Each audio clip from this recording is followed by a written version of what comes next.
Good morning കുഞ്ഞുങ്ങളെ, എല്ലാവർക്കും ടാലിയുടെ ക്ലാസ്സിലേക്ക് ഒരിക്കൽ കൂടി സ്വാഗതം. നമ്മൾ കഴിഞ്ഞ ദിവസത്തെ ക്ലാസ്സിലൂടെ പഠിച്ചത് ടാലിയുടെ ഏറ്റവും വലിയ പൊതുവായിട്ടുള്ള സെറ്റിംഗ്സ് ആയ എഫിലിയൻ ഫീച്ചറിനെ പറ്റിയാണ് അല്ലേ. ഇന്നത്തെ ക്ലാസ്സിലൂടെ നമ്മൾ പഠിക്കാൻ പോകുന്നത് ടാലിയുടെ ഫങ്ഷണൽ സെറ്റിംഗ്സ് ആയ F12 കോൺഫിഗറേഷനെ പറ്റിയാണ് നമ്മൾ ഇന്നത്തെ ക്ലാസ്സിലൂടെ പഠിക്കാൻ പോകുന്നത്. ഓക്കെ, നിങ്ങൾക്ക് F12 കോൺഫിഗറേഷൻ വെച്ച് കഴിഞ്ഞാൽ നിങ്ങളുടെ ടാലി സോഫ്റ്റ്വെയറിന്റെ അകത്ത് നിലവിൽ എന്ത് ഫംഗ്ഷൻ ആണോ വിസിബിൾ ആയിട്ടുണ്ടാകുന്നത് ആ ഫംഗ്ഷനുമായി ബന്ധപ്പെട്ടുകൊണ്ടുള്ള ഒരു സെറ്റിംഗ്സ് ആണ് F12 കോൺഫിഗറേഷൻ എന്ന് പറയുന്നത്. ഇപ്പോൾ നിങ്ങളുടെ മൊബൈൽ ഫോണിൽ കോമൺ ആയിട്ടൊരു സെറ്റിംഗ്സ് ഉണ്ടാകും.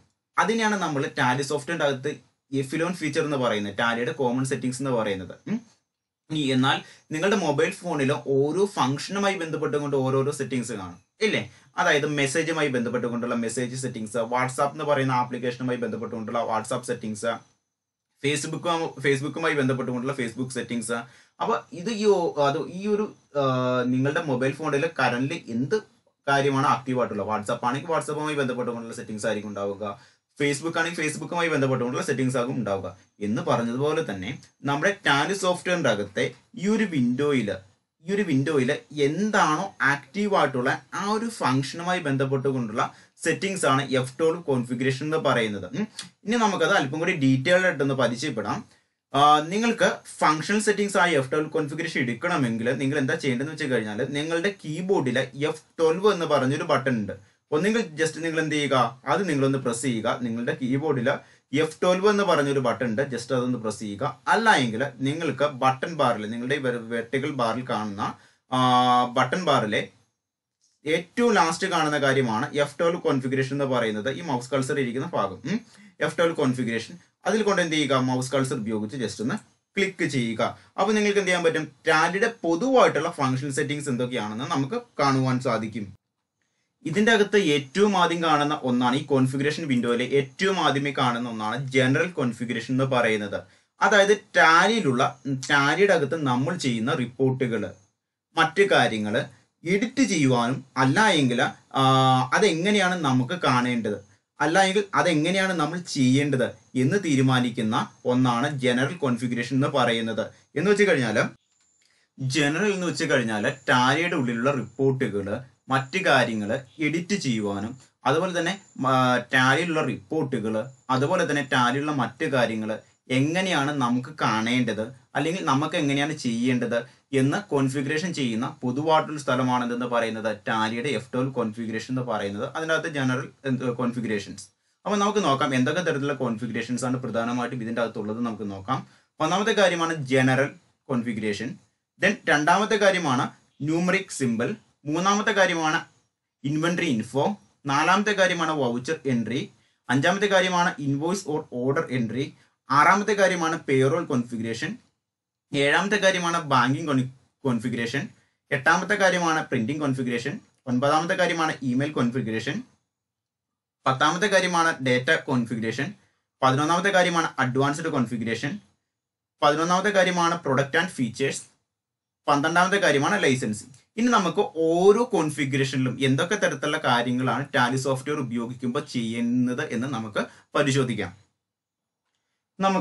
നിങ്ങൾ F12 കോൺഫിഗറേഷനിലെ ഓരോ മെനു ഓപ്ഷൻസും പരിചയപ്പെട്ട് കഴിഞ്ഞു. General, numeric symbol, inventory info മുതലായിട്ടുള്ള കാര്യങ്ങൾ അല്ലെ. അപ്പൊ നിങ്ങൾ ഇത് നോക്കുമ്പോൾ നിങ്ങൾക്ക് ഈ ഓരോ മെനു ഓപ്ഷന്റെ ഉള്ളിൽ കൂടി മൗസ് കൾസർ താഴേക്ക് താത്തുമ്പോൾ ഓരോ മെനു ഓപ്ഷനെ റെപ്രസെന്റ് ചെയ്തുകൊണ്ടുള്ള ലെറ്ററുകളിൽ ഒരു കാര്യത്തിൽ ഒരു ലെറ്റർ എന്തായിരിക്കും, ഒരു ചുവന്ന ബോർഡർ ലെറ്ററിൽ അല്ലെങ്കിൽ ചുവന്ന ലെറ്ററിൽ ബോൾഡായിട്ട് കാണാൻ പറ്റും നിങ്ങൾക്ക്. അതായത് ഓരോ ഫംഗ്ഷനെ റെപ്രസെന്റ് ചെയ്യുന്ന അല്ലെങ്കിൽ ഓരോ മെനു ഓപ്ഷനെ റെപ്രസെന്റ് ചെയ്യുന്ന ഫംഗ്ഷന്റെ ഉള്ളിൽ ആ ഫംഗ്ഷനെ സൂചിപ്പിക്കുന്ന അക്ഷരങ്ങളുടെ ലെറ്റേഴ്സിന്റെ ഫ്രണ്ടിൽ ഏറ്റവും ആദ്യത്തെ ഒരു ലെറ്റർ ചുവന്ന ബോർഡ് ലെറ്ററിൽ നിങ്ങൾക്ക് കാണാൻ പറ്റും അല്ലെ. അതിനെ വിളിക്കുന്ന പേരാണ് ഹോട്ട് കീ എന്ന് പറയുന്നത്. ഇതിന്റെ പ്രത്യേകത എന്ന് വെച്ച് കഴിഞ്ഞാൽ ഇപ്പൊ നമ്മളൊക്കെ ഈ ഷോർട്ട് കട്ട്സ് ഇഷ്ടപ്പെടുന്ന ആളുകളാണ് അല്ലെ.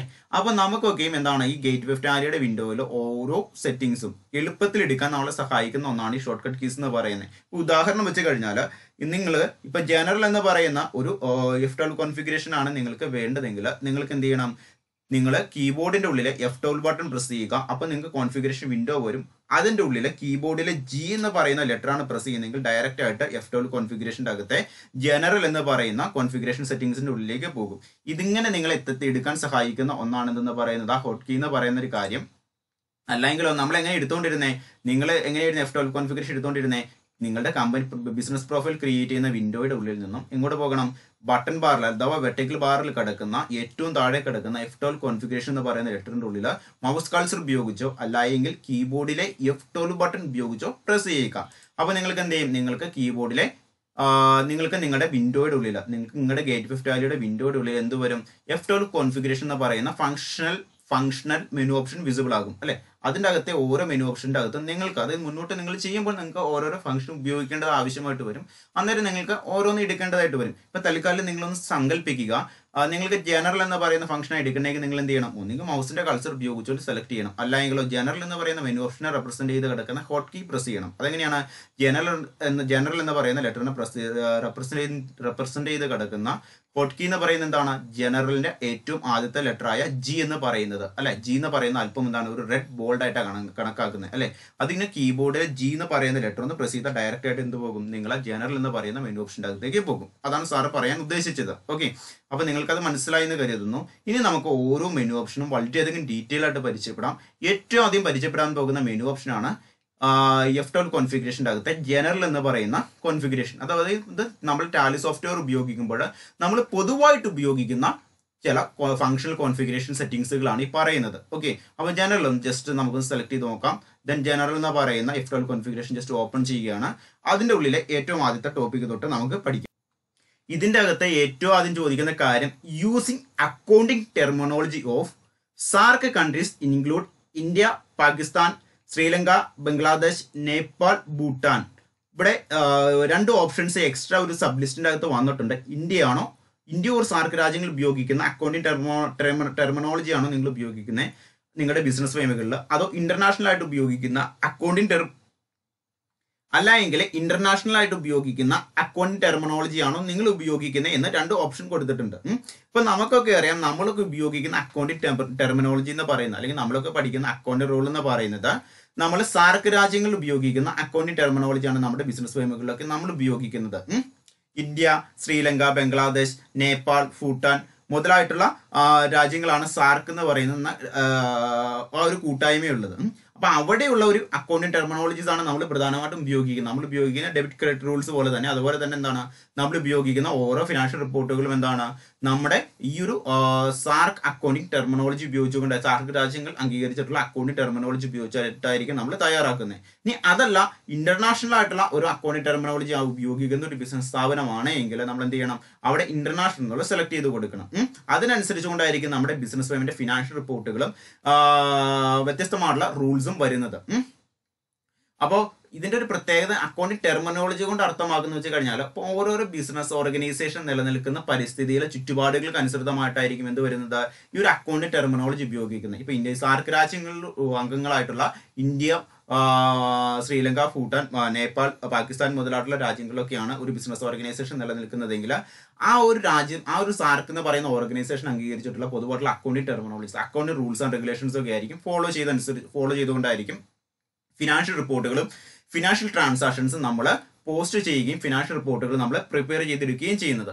എന്നാൽ ഇന്റർനാഷണൽ ആയിട്ടുള്ള യൂസ് ചെയ്യുന്ന അക്കൗണ്ടിങ് ടെർമിനോളജിയാണ് നമ്മൾ ഫോളോ ചെയ്യുന്നതെങ്കിൽ ഇന്റർനാഷണൽ ലെവലുള്ള ബിസിനസ് ഓർഗനൈസേഷനുകളായിരിക്കും സാധാരണയായിട്ട് ഈ തരത്തിലുള്ള അക്കൗണ്ടിങ് ടെർമിനോളജീസ് ഉപയോഗിക്കുന്നത്. ആ രാജ്യത്തായിരിക്കും പ്രധാനമായിട്ടും അങ്ങനെ വിദേശ രാജ്യങ്ങളിലൊക്കെയുള്ള ബിസിനസ് സ്ഥാപനങ്ങളിലൊക്കെ ആയിരിക്കും എന്ത് ചെയ്യുന്നത് ആ ഒരു അക്കൗണ്ട് റൂൾ ഉപയോഗിക്കുന്നത്. ഇപ്പൊ ഉദാഹരണം വെച്ച് കഴിഞ്ഞാൽ ഇന്ത്യയിലാണ് ഉപയോഗിക്കുന്നതെങ്കിൽ നമ്മൾ ഇത് ഉപയോഗിക്കും സാർക്ക് രാജ്യങ്ങൾ ഫോളോ ചെയ്യുന്ന അക്കൗണ്ടിങ് ടെർമിനോളജി ആയിരിക്കും നമ്മൾ ഉപയോഗിക്കുന്നത്. അത് ഉപയോഗിച്ചുകൊണ്ടായിരിക്കും നമ്മൾ നമ്മുടെ ഫിനാൻഷ്യൽ റിപ്പോർട്ടുകളും ഫിനാൻഷ്യൽ സ്റ്റേറ്റ്മെന്റുകളും നമ്മൾ പ്രിപ്പയർ ചെയ്യുന്നത്. ദെൻ ബാക്കിയുള്ള ഇപ്പൊ ഗൾഫ് രാജ്യങ്ങൾ അതുപോലെ തന്നെ ബാക്കിയുള്ള വേറെ ഏതെങ്കിലും രാജ്യത്താണ് ടാലി സോഫ്റ്റ്വെയർ ഉപയോഗിക്കുന്നെങ്കിൽ അവർ ഇന്റർനാഷണൽ ആയിട്ടുള്ള അക്കൗണ്ടിങ് ടെർമിനോളജീസ് ആയിരിക്കാം ഉപയോഗിക്കുന്നത്. അതാണ് ഇവിടെ ചോദിച്ചേക്കുന്നത്. അത് നിങ്ങൾക്ക് എന്ത് വേണമെങ്കിലും നിങ്ങൾക്ക് അത് നിങ്ങളുടെ ബിസിനസ് ഇപ്പൊ നിങ്ങളൊരു ബിസിനസ് ഓർഗനൈസേഷനിൽ വർക്ക് ചെയ്യുന്ന ആളാണെങ്കിലോ അല്ലെങ്കിൽ എന്താണ് നിങ്ങളുടെ ബിസിനസ് ഓർഗനൈസേഷൻ ഏത് രാജ്യത്താണോ നിലനിൽക്കുന്നത് അതിന്റെ അടിസ്ഥാനത്തിൽ നിങ്ങൾക്ക് എന്ത് ചെയ്യാൻ പറ്റും? നിങ്ങൾക്ക് ആ അക്കൗണ്ടിങ് ടെർമിനോളജി നിങ്ങൾക്ക് സെലക്ട് ചെയ്യാൻ പറ്റും. നിങ്ങൾക്ക് ഇന്ത്യയോ അല്ലെങ്കിൽ എന്താണ് ഇന്റർനാഷണലോ സെലക്ട് ചെയ്യാം. ഓക്കെ, അപ്പോൾ യൂസിങ് അക്കൗണ്ടിങ് ടെർമിനോളജി എന്നുള്ളത് ഒന്നുകിൽ സാർക്ക് അല്ലെങ്കിൽ ഇന്റർനാഷണൽ അക്കൗണ്ടിങ് ടെർമിനോളജി യൂസ് ചെയ്തുകൊണ്ടേ നമുക്ക് എന്ത് ചെയ്യാൻ പറ്റുള്ളൂ? ടാലി സോഫ്റ്റ്വെയറിൻ്റെ അകത്ത് വർക്ക് ചെയ്യൽ നടക്കുകയുള്ളൂ. ഇപ്പം നമ്മുടെ ബിസിനസ് സ്ഥാപനമൊക്കെ ഇന്ത്യയിലായതുകൊണ്ട് നമ്മൾ എന്ത് ചെയ്യുന്നു? നമ്മൾ ഉപയോഗിക്കുന്നു സാർക്ക് അല്ലെങ്കിൽ ഇന്ത്യയിൽ അംഗീകരിച്ചിട്ടുള്ള അക്കൗണ്ടിങ് ടെർമിനോളജി ഉപയോഗിച്ചുകൊണ്ടായിരിക്കും. ദെൻ അടുത്ത കാര്യം എന്തെന്ന് വെച്ച് കഴിഞ്ഞാൽ default appearance of the name in reports. അടുത്തൊരു ഇഫ് കോൺഫിഗറേഷൻ ആണ് default appearance of names in report. അപ്പോൾ നമ്മൾ കൺട്രി ഡീറ്റെയിൽസ് കൊടുക്കുമ്പോൾ യൂസ് അക്കൗണ്ടിങ് ടെർമിനോളജി എന്ന് പറയുന്ന ഓപ്ഷൻ വളരെയധികം നമ്മൾ ശ്രദ്ധിക്കേണ്ട ഒന്നാണ്. ഇനി അടുത്താണ് നെയിമിംഗ് സ്റ്റൈൽ എന്ന് പറയുന്നത്. നെയിം സ്റ്റൈലിന്റെ അകത്ത് ചോദിച്ചേക്കുന്ന ഏറ്റവും അടുത്ത കാര്യം എന്താണ്? Default appearance of the names in report. അതായത് നമ്മൾ വ്യത്യസ്തമായിട്ടുള്ള ഫിനാൻഷ്യൽ റിപ്പോർട്ടുകളൊക്കെ തയ്യാറാക്കുന്ന ആളുകളാണ് നമ്മൾ, അല്ലെ?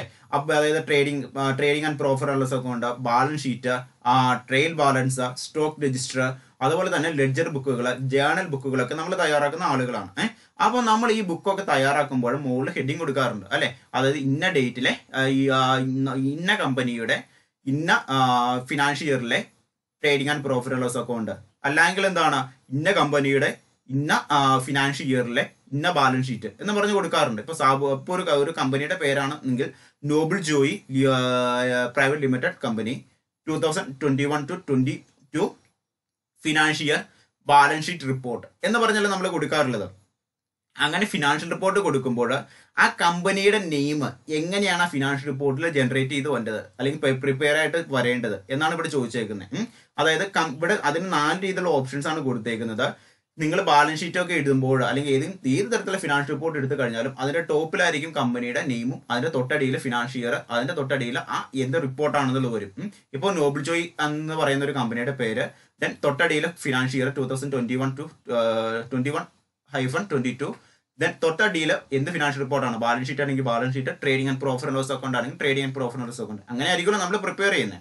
അപ്പൊ ഇങ്ങനെ പ്രിപ്പയർ ചെയ്യുമ്പോൾ കമ്പനിയുടെ പേര് എങ്ങനെയായിരിക്കണം വരേണ്ടത് അതാണ് അവിടെ കൊടുത്തേക്കുന്നത്. അതിന് 4 രീതിയിലുള്ള ഓപ്ഷൻസ് ആണ് പറഞ്ഞേക്കുന്നത്. ഒന്നാമത്തെ കാര്യം എന്ന് വെച്ച് കഴിഞ്ഞാൽ നെയിം ഉള്ളി, അതായത് കമ്പനിയുടെ പേര് മാത്രം വന്നാൽ മതിയോ?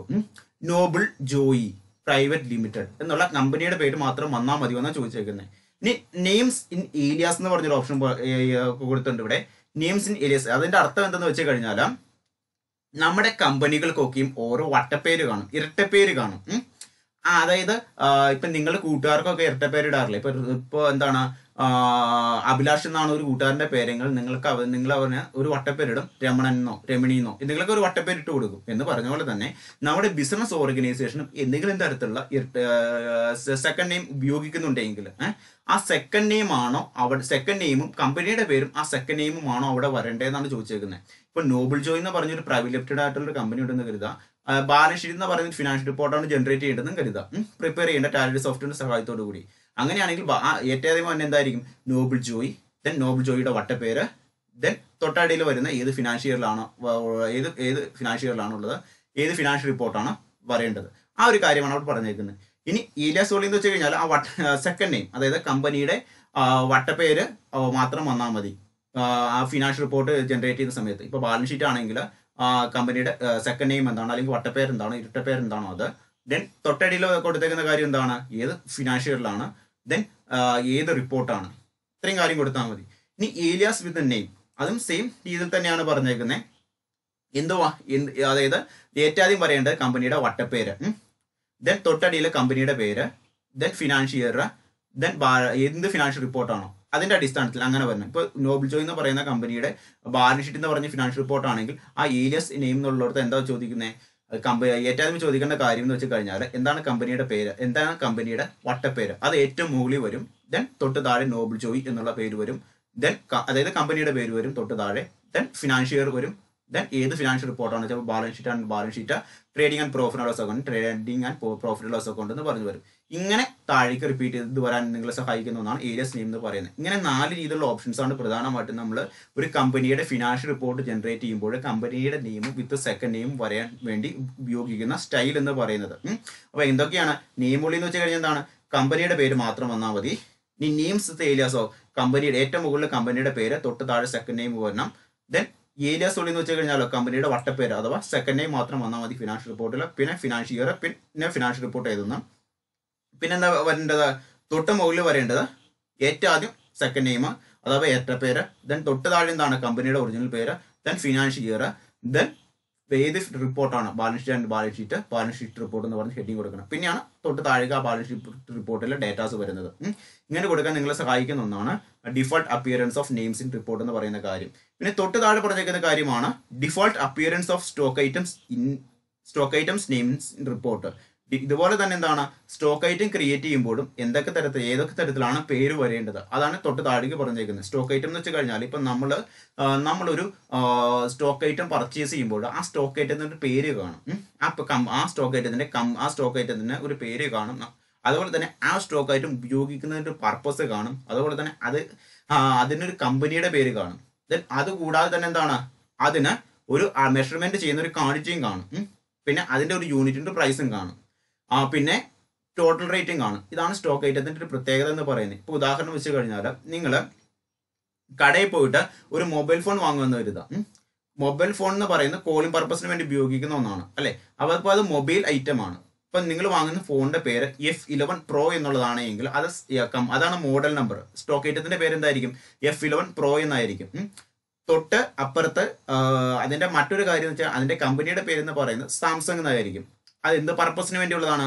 മൊബൈലിംഗ് പർപ്പസിന് വേണ്ടിയുള്ളതാണ്. അപ്പൊ മൊബൈലിംഗ് എന്ന് പറഞ്ഞു വരും. ദെൻ അതിനെ അളക്കുന്ന യൂണിറ്റ് എന്തായിരിക്കും? അതായത് കടയിൽ നിന്ന് വാങ്ങുമ്പോൾ നമ്മൾ 1 കിലോ മൊബൈൽ ഫോൺ വാങ്ങണമെന്നോ അല്ലെങ്കിൽ 2 കിലോ മൊബൈൽ ഫോൺ വാങ്ങണമെന്നാണെന്നോ പറയാ അല്ല, ഒരു പീസ് മൊബൈൽ ഫോൺ തരാൻ പറയും അല്ലെ. അപ്പൊ അതിനെ അളക്കുന്ന മെഷർമെന്റ് യൂണിറ്റ് ഉണ്ടാകും. ദെൻ അതിന്റെ പ്രൈസ് എത്രയാണെന്നുണ്ടാകും. അപ്പൊ നമ്മൾ വാങ്ങുന്ന ക്വാണ്ടിറ്റി അടിസ്ഥാനമാക്കി ടോട്ടൽ പ്രൈസും കാണും. ഇങ്ങനെ അനേകം ഘടകങ്ങളുണ്ട് ഇവിടെ ഒരു സ്റ്റോക്ക് ഐറ്റം പർച്ചേസ് ചെയ്യുമ്പോൾ. ടാലി സോഫ്റ്റിന്റെ അകത്ത് നമ്മൾ എൻട്രി ചെയ്ത് കൊടുക്കേണ്ട കാര്യങ്ങൾ. അങ്ങനെ വരുമ്പോൾ ആ സ്റ്റോക്ക് ഐറ്റത്തിന്റെ നെയിം എങ്ങനെയാണ് വരേണ്ടത് എന്ന് ഈ കമ്പനിയുടെ നെയിം വന്നേക്കുന്ന പോലെ തന്നെ ഡിസൈഡ് ചെയ്ത് കൊടുക്കാൻ നിങ്ങളെ സഹായിക്കുന്ന ഒരു ഫംഗ്ഷൻ ആണ് എന്താ പറയുന്നത്? Default appearance of stock items names in report. അതായത് സ്റ്റോക്ക് ഐറ്റമായി ബന്ധപ്പെട്ടുകൊണ്ടുള്ള എന്തെങ്കിലും തരത്തിലുള്ള റിപ്പോർട്ടുകൾ നമ്മൾ ജനറേറ്റ് ചെയ്യുമ്പോൾ സ്റ്റോക്ക് ഐറ്റത്തിന്റെ പേര് എങ്ങനെയാണ് ആ റിപ്പോർട്ടിൽ കാണിക്കേണ്ടത് അത് തീരുമാനിക്കാൻ നിങ്ങളെ സഹായിക്കുന്ന ഒന്നാണ് എന്തെന്ന് പറയുന്നത് F12 കോൺഫിഗറേഷനിലെ ജനറൽ കോൺഫിഗറേഷൻ സെറ്റിംഗ്സിലെ default appearance of stock items names in report എന്ന് പറയുന്ന ഓപ്ഷൻ. അതിനകത്ത് 4 രീതിയിലുള്ള കാര്യങ്ങൾ പറയുന്നുണ്ട്. ഓരോന്നായിട്ട് നമുക്ക് പരിശോധിക്കാം.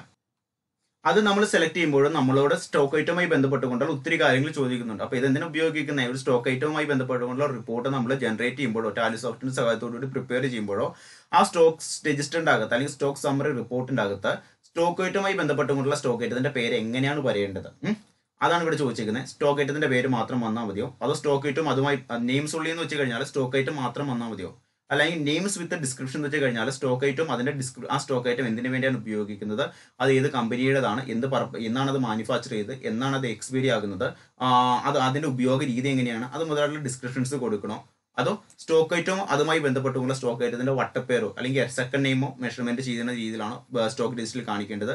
എന്താണ് അതിന്റെ ഡിസ്ക്രിപ്ഷൻ നമ്പർ ആണോ വേണ്ടത്, ഡിസ്ക്രിപ്ഷൻ വിത്ത് നെയിം ആണോ വേണ്ടത്, അതോ വട്ടപ്പേര് മാത്രം മതിയോ, സെക്കൻഡ് നെയിം മാത്രം മതിയോ, സെക്കൻഡ് നെയിമും അതുപോലെ തന്നെ സ്റ്റോക്ക് ഐറ്റത്തിന്റെ പേര് മാത്രം മതിയോ, അങ്ങനെ പാർട്സ് നമ്പർ മാത്രം മതിയോ, പാർട്സ് നമ്പറും അത് വട്ടപ്പേര് മാത്രം മതിയോ, അങ്ങനെ ഒത്തിരി ഓപ്ഷൻസ് നമ്മളോട് ചോദിക്കുന്നുണ്ട്.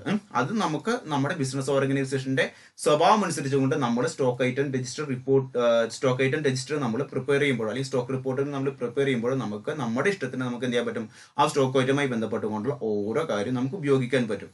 അപ്പോൾ ചുരുക്കരൂപം ഇത്രയേ ഉള്ളൂ. സ്റ്റോക്ക് ഐറ്റം നമ്മൾ സ്റ്റോക്ക് രജിസ്റ്റർ അല്ലെങ്കിൽ സ്റ്റോക്ക് റിപ്പോർട്ടുകൾ നമ്മൾ ടാലി സോഫ്റ്റിന്റെ സഹായത്തോടുകൂടി പ്രിപ്പയർ ചെയ്യുമ്പോൾ സ്റ്റോക്ക് ഐറ്റവുമായി ബന്ധപ്പെട്ടുകൊണ്ടുള്ള കാര്യങ്ങളുടെ രജിസ്ട്രേഷൻ അല്ലെങ്കിൽ സ്റ്റോക്ക് ഐറ്റത്തിന്റെ റിപ്പോർട്ടുകളിൽ സ്റ്റോക്ക് ഐറ്റത്തിന്റെ പേര് എങ്ങനെയാണ് വരേണ്ടത്, സ്റ്റോക്ക് ഐറ്റത്തിന്റെ പേരും അതിന്റെ വട്ടപ്പേരും വരണമോ, അല്ലെങ്കിൽ സ്റ്റോക്ക് ഐറ്റവും അത് ഉപയോഗിക്കേണ്ട ഡിസ്ക്രിപ്ഷൻസ് മുതലായുള്ള കാര്യങ്ങൾ വരണമോ, അല്ലെങ്കിൽ എന്താണ് സെക്കൻഡ് ആ വട്ടപ്പേരും ആ സ്റ്റോക്ക് ഐറ്റം ഉപയോഗിക്കേണ്ട ഡിസ്ക്രിപ്ഷൻ മാത്രം വന്നാൽ മതിയോ, അങ്ങനെയുള്ള കുറച്ച് കാര്യങ്ങളാണ് ഇതിൻ്റെ അകത്ത് പറയുന്നത്. അപ്പോൾ നിങ്ങൾ ഇത്രയും ഓർത്തിരുന്നാൽ മതി. ഡിഫോൾട്ട് F12 കോൺഫിഗറേഷനിലെ ജനറൽ കോൺഫിഗറേഷൻ സെറ്റിംഗ്സിലെ default appearance stock item names in report എന്ന് പറയുന്ന ഓപ്ഷൻ ഉപയോഗിക്കുന്നത് എന്തിനാണെന്ന് ഓർത്ത് കഴിഞ്ഞാൽ ഒരു സ്റ്റോക്ക് റിപ്പോർട്ട് തയ്യാറാക്കുമ്പോൾ അതിൻ്റെ അകത്ത് സ്റ്റോക്ക് ഐറ്റത്തിന്റെ നെയിം എങ്ങനെയാണ് വരേണ്ടത്, അതിന്റെ സ്റ്റൈൽ ഡിസൈഡ് ചെയ്യാൻ നിങ്ങളെ സഹായിക്കുന്ന ഒന്നാണ് എന്തെന്ന് പറയുന്നത് ഈ ഒരു ഫോർമാറ്റ് എന്ന് പറയുന്നത്. അത് നമുക്ക് മുന്നോട്ട് സ്റ്റോക്ക് വരുമ്പോൾ ഇത് ചെയ്ത് പഠിക്കുകയും ചെയ്യാം. ഓക്കെ, ഇനി അടുത്തൊരു കാര്യമാണ് ഫോർമാറ്റ് ഓഫ് ഡേറ്റുമായി ബന്ധപ്പെട്ടുകൊണ്ട് നമുക്കറിയാം ബിസിനസ് ഓർഗനൈസേഷനിലെ ഓരോ ട്രാൻസാക്ഷൻസും സംഭവിക്കുന്നത് പല ദിവസങ്ങളിലായിട്ടായിരിക്കും അല്ലെ. അപ്പോൾ ആ ഡേറ്റുമായി ബന്ധപ്പെട്ടുകൊണ്ടുള്ള കോമൺ സെറ്റിംഗ്സ് എങ്ങനെയാണ് ചെയ്യേണ്ടത്, നമ്മൾ ഫിനാൻഷ്യൽ റിപ്പോർട്ടുകളൊക്കെ തയ്യാറാക്കുമ്പോൾ ഡേറ്റ് കൊടുക്കുമ്പോൾ ഡേറ്റിന് എന്ത് ഫോർമാറ്റാണ് കൊടുക്കേണ്ടത് എന്നാണ് പറയുന്നത്. ഇപ്പൊ നിങ്ങൾക്കൊക്കെ അറിയാം, അത് ജസ്റ്റ് നമുക്ക് നോക്കിയേ. ഇപ്പം നിങ്ങളൊക്കെ ഡേറ്റ് ഇടുമ്പോൾ, നിങ്ങൾ സാധാരണ ബുക്കിലൊക്കെ ഡേറ്റ് ഇടുമ്പോൾ ചില ആളുകൾ എന്ത് ചെയ്യും, ചില ആളുകൾ ഡേറ്റ് ഇടുന്ന എങ്ങനെയായിരിക്കും, ആദ്യം ഡേറ്റ് കൊടുക്കും, ദെൻ മന്ത് കൊടുക്കും, ദെൻ ഇയർ കൊടുക്കും അല്ലെ. ചില ആളുകൾ ആദ്യം മന്ത് കൊടുക്കും, പിന്നെ ഡേറ്റ് കൊടുക്കും, ഡേയ്സ് കൊടുക്കും, പിന്നെ ഇയർ കൊടുക്കും. ചില ആളുകൾ ഡേറ്റ് ഇടുമ്പോൾ ഇയർ ആയിരിക്കും ആദ്യം കൊടുക്കുന്നത്, ചിലപ്പോൾ മന്ത് ആയിരിക്കും ആദ്യം കൊടുക്കുന്നത്, അല്ല അത് കഴിഞ്ഞ് മന്ത് കൊടുക്കും, അത് കഴിഞ്ഞ് ഡേയ്സ് കൊടുക്കും. അപ്പോൾ നമ്മൾ ടാലി സോഫ്റ്റ്വെയറിൻ്റെ അകത്ത് ബിസിനസ് ഓർഗനൈസേഷനിലെ ഓരോ ഫിനാൻഷ്യൽ ട്രാൻസാക്ഷൻ സംഭവിക്കുമ്പോഴും ആ ഒരു കാര്യം നമ്മൾ എന്ത് ചെയ്യും, നമ്മൾ ടാലി സോഫ്റ്റ്വെയറിൻ്റെ അകത്ത് എൻ്റർ ചെയ്ത് കൊടുക്കും അല്ലെങ്കിൽ ടൈപ്പ് ചെയ്ത് കൊടുക്കും അല്ലേ. അന്നേരം നമ്മൾ കൊടുക്കുന്ന ഡേറ്റ് ഫോർമാറ്റ് ഏതാണ് വേണ്ടത്, ഏറ്റവും ആദ്യത്തെ ഫോർമാറ്റിൽ പറഞ്ഞേക്കുന്ന കാര്യം എന്താണ്, ഏറ്റവും ആദ്യത്തെ ഫോർമാറ്റ് എന്താ പറഞ്ഞേക്കുന്നത്, ഡേയ്സ്, ഏറ്റവും ആദ്യം ഡേ വരുന്നു, പിന്നെ മന്ത് വരുന്നു, പിന്നെ ഇയർ വരുന്നു. ഇനി സെക്കൻഡ് ഫോർമാറ്റ് എങ്ങനെ വന്നേക്കുന്നത്, ആദ്യം മന്ത് കൊടുക്കണോ, പിന്നെ ഡേയ്സ് വരുന്നു, പിന്നെ ഇയർ വരുന്നു. പിന്നെ തേർഡ് ഫോർമാറ്റോ ആദ്യം ഇയർ വരുന്നു, പിന്നെ മന്ത് വരുന്നു, ഡേയ്സ് വരുന്നു. ഇതിൻ്റെ അകത്ത് ഏത് ഫോർമാറ്റിംഗ് രീതിയാണ് നിങ്ങൾക്ക് വേണ്ടത്, ഓരോ ഫിനാൻഷ്യൽ റിപ്പോർട്ടിലും ഓരോ ഫിനാൻഷ്യൽ ട്രാൻസാക്ഷൻസുമായി ബന്ധപ്പെട്ടുകൊണ്ടുള്ള ഡേറ്റ് കൊടുക്കുമ്പോൾ ഏത് ഡേറ്റ് ഫോർമാറ്റിംഗ് രീതിയാണ് നിങ്ങൾക്ക് വേണ്ടത്, അതാണ് ഇവിടെ ചോദിച്ചേക്കുന്നത്.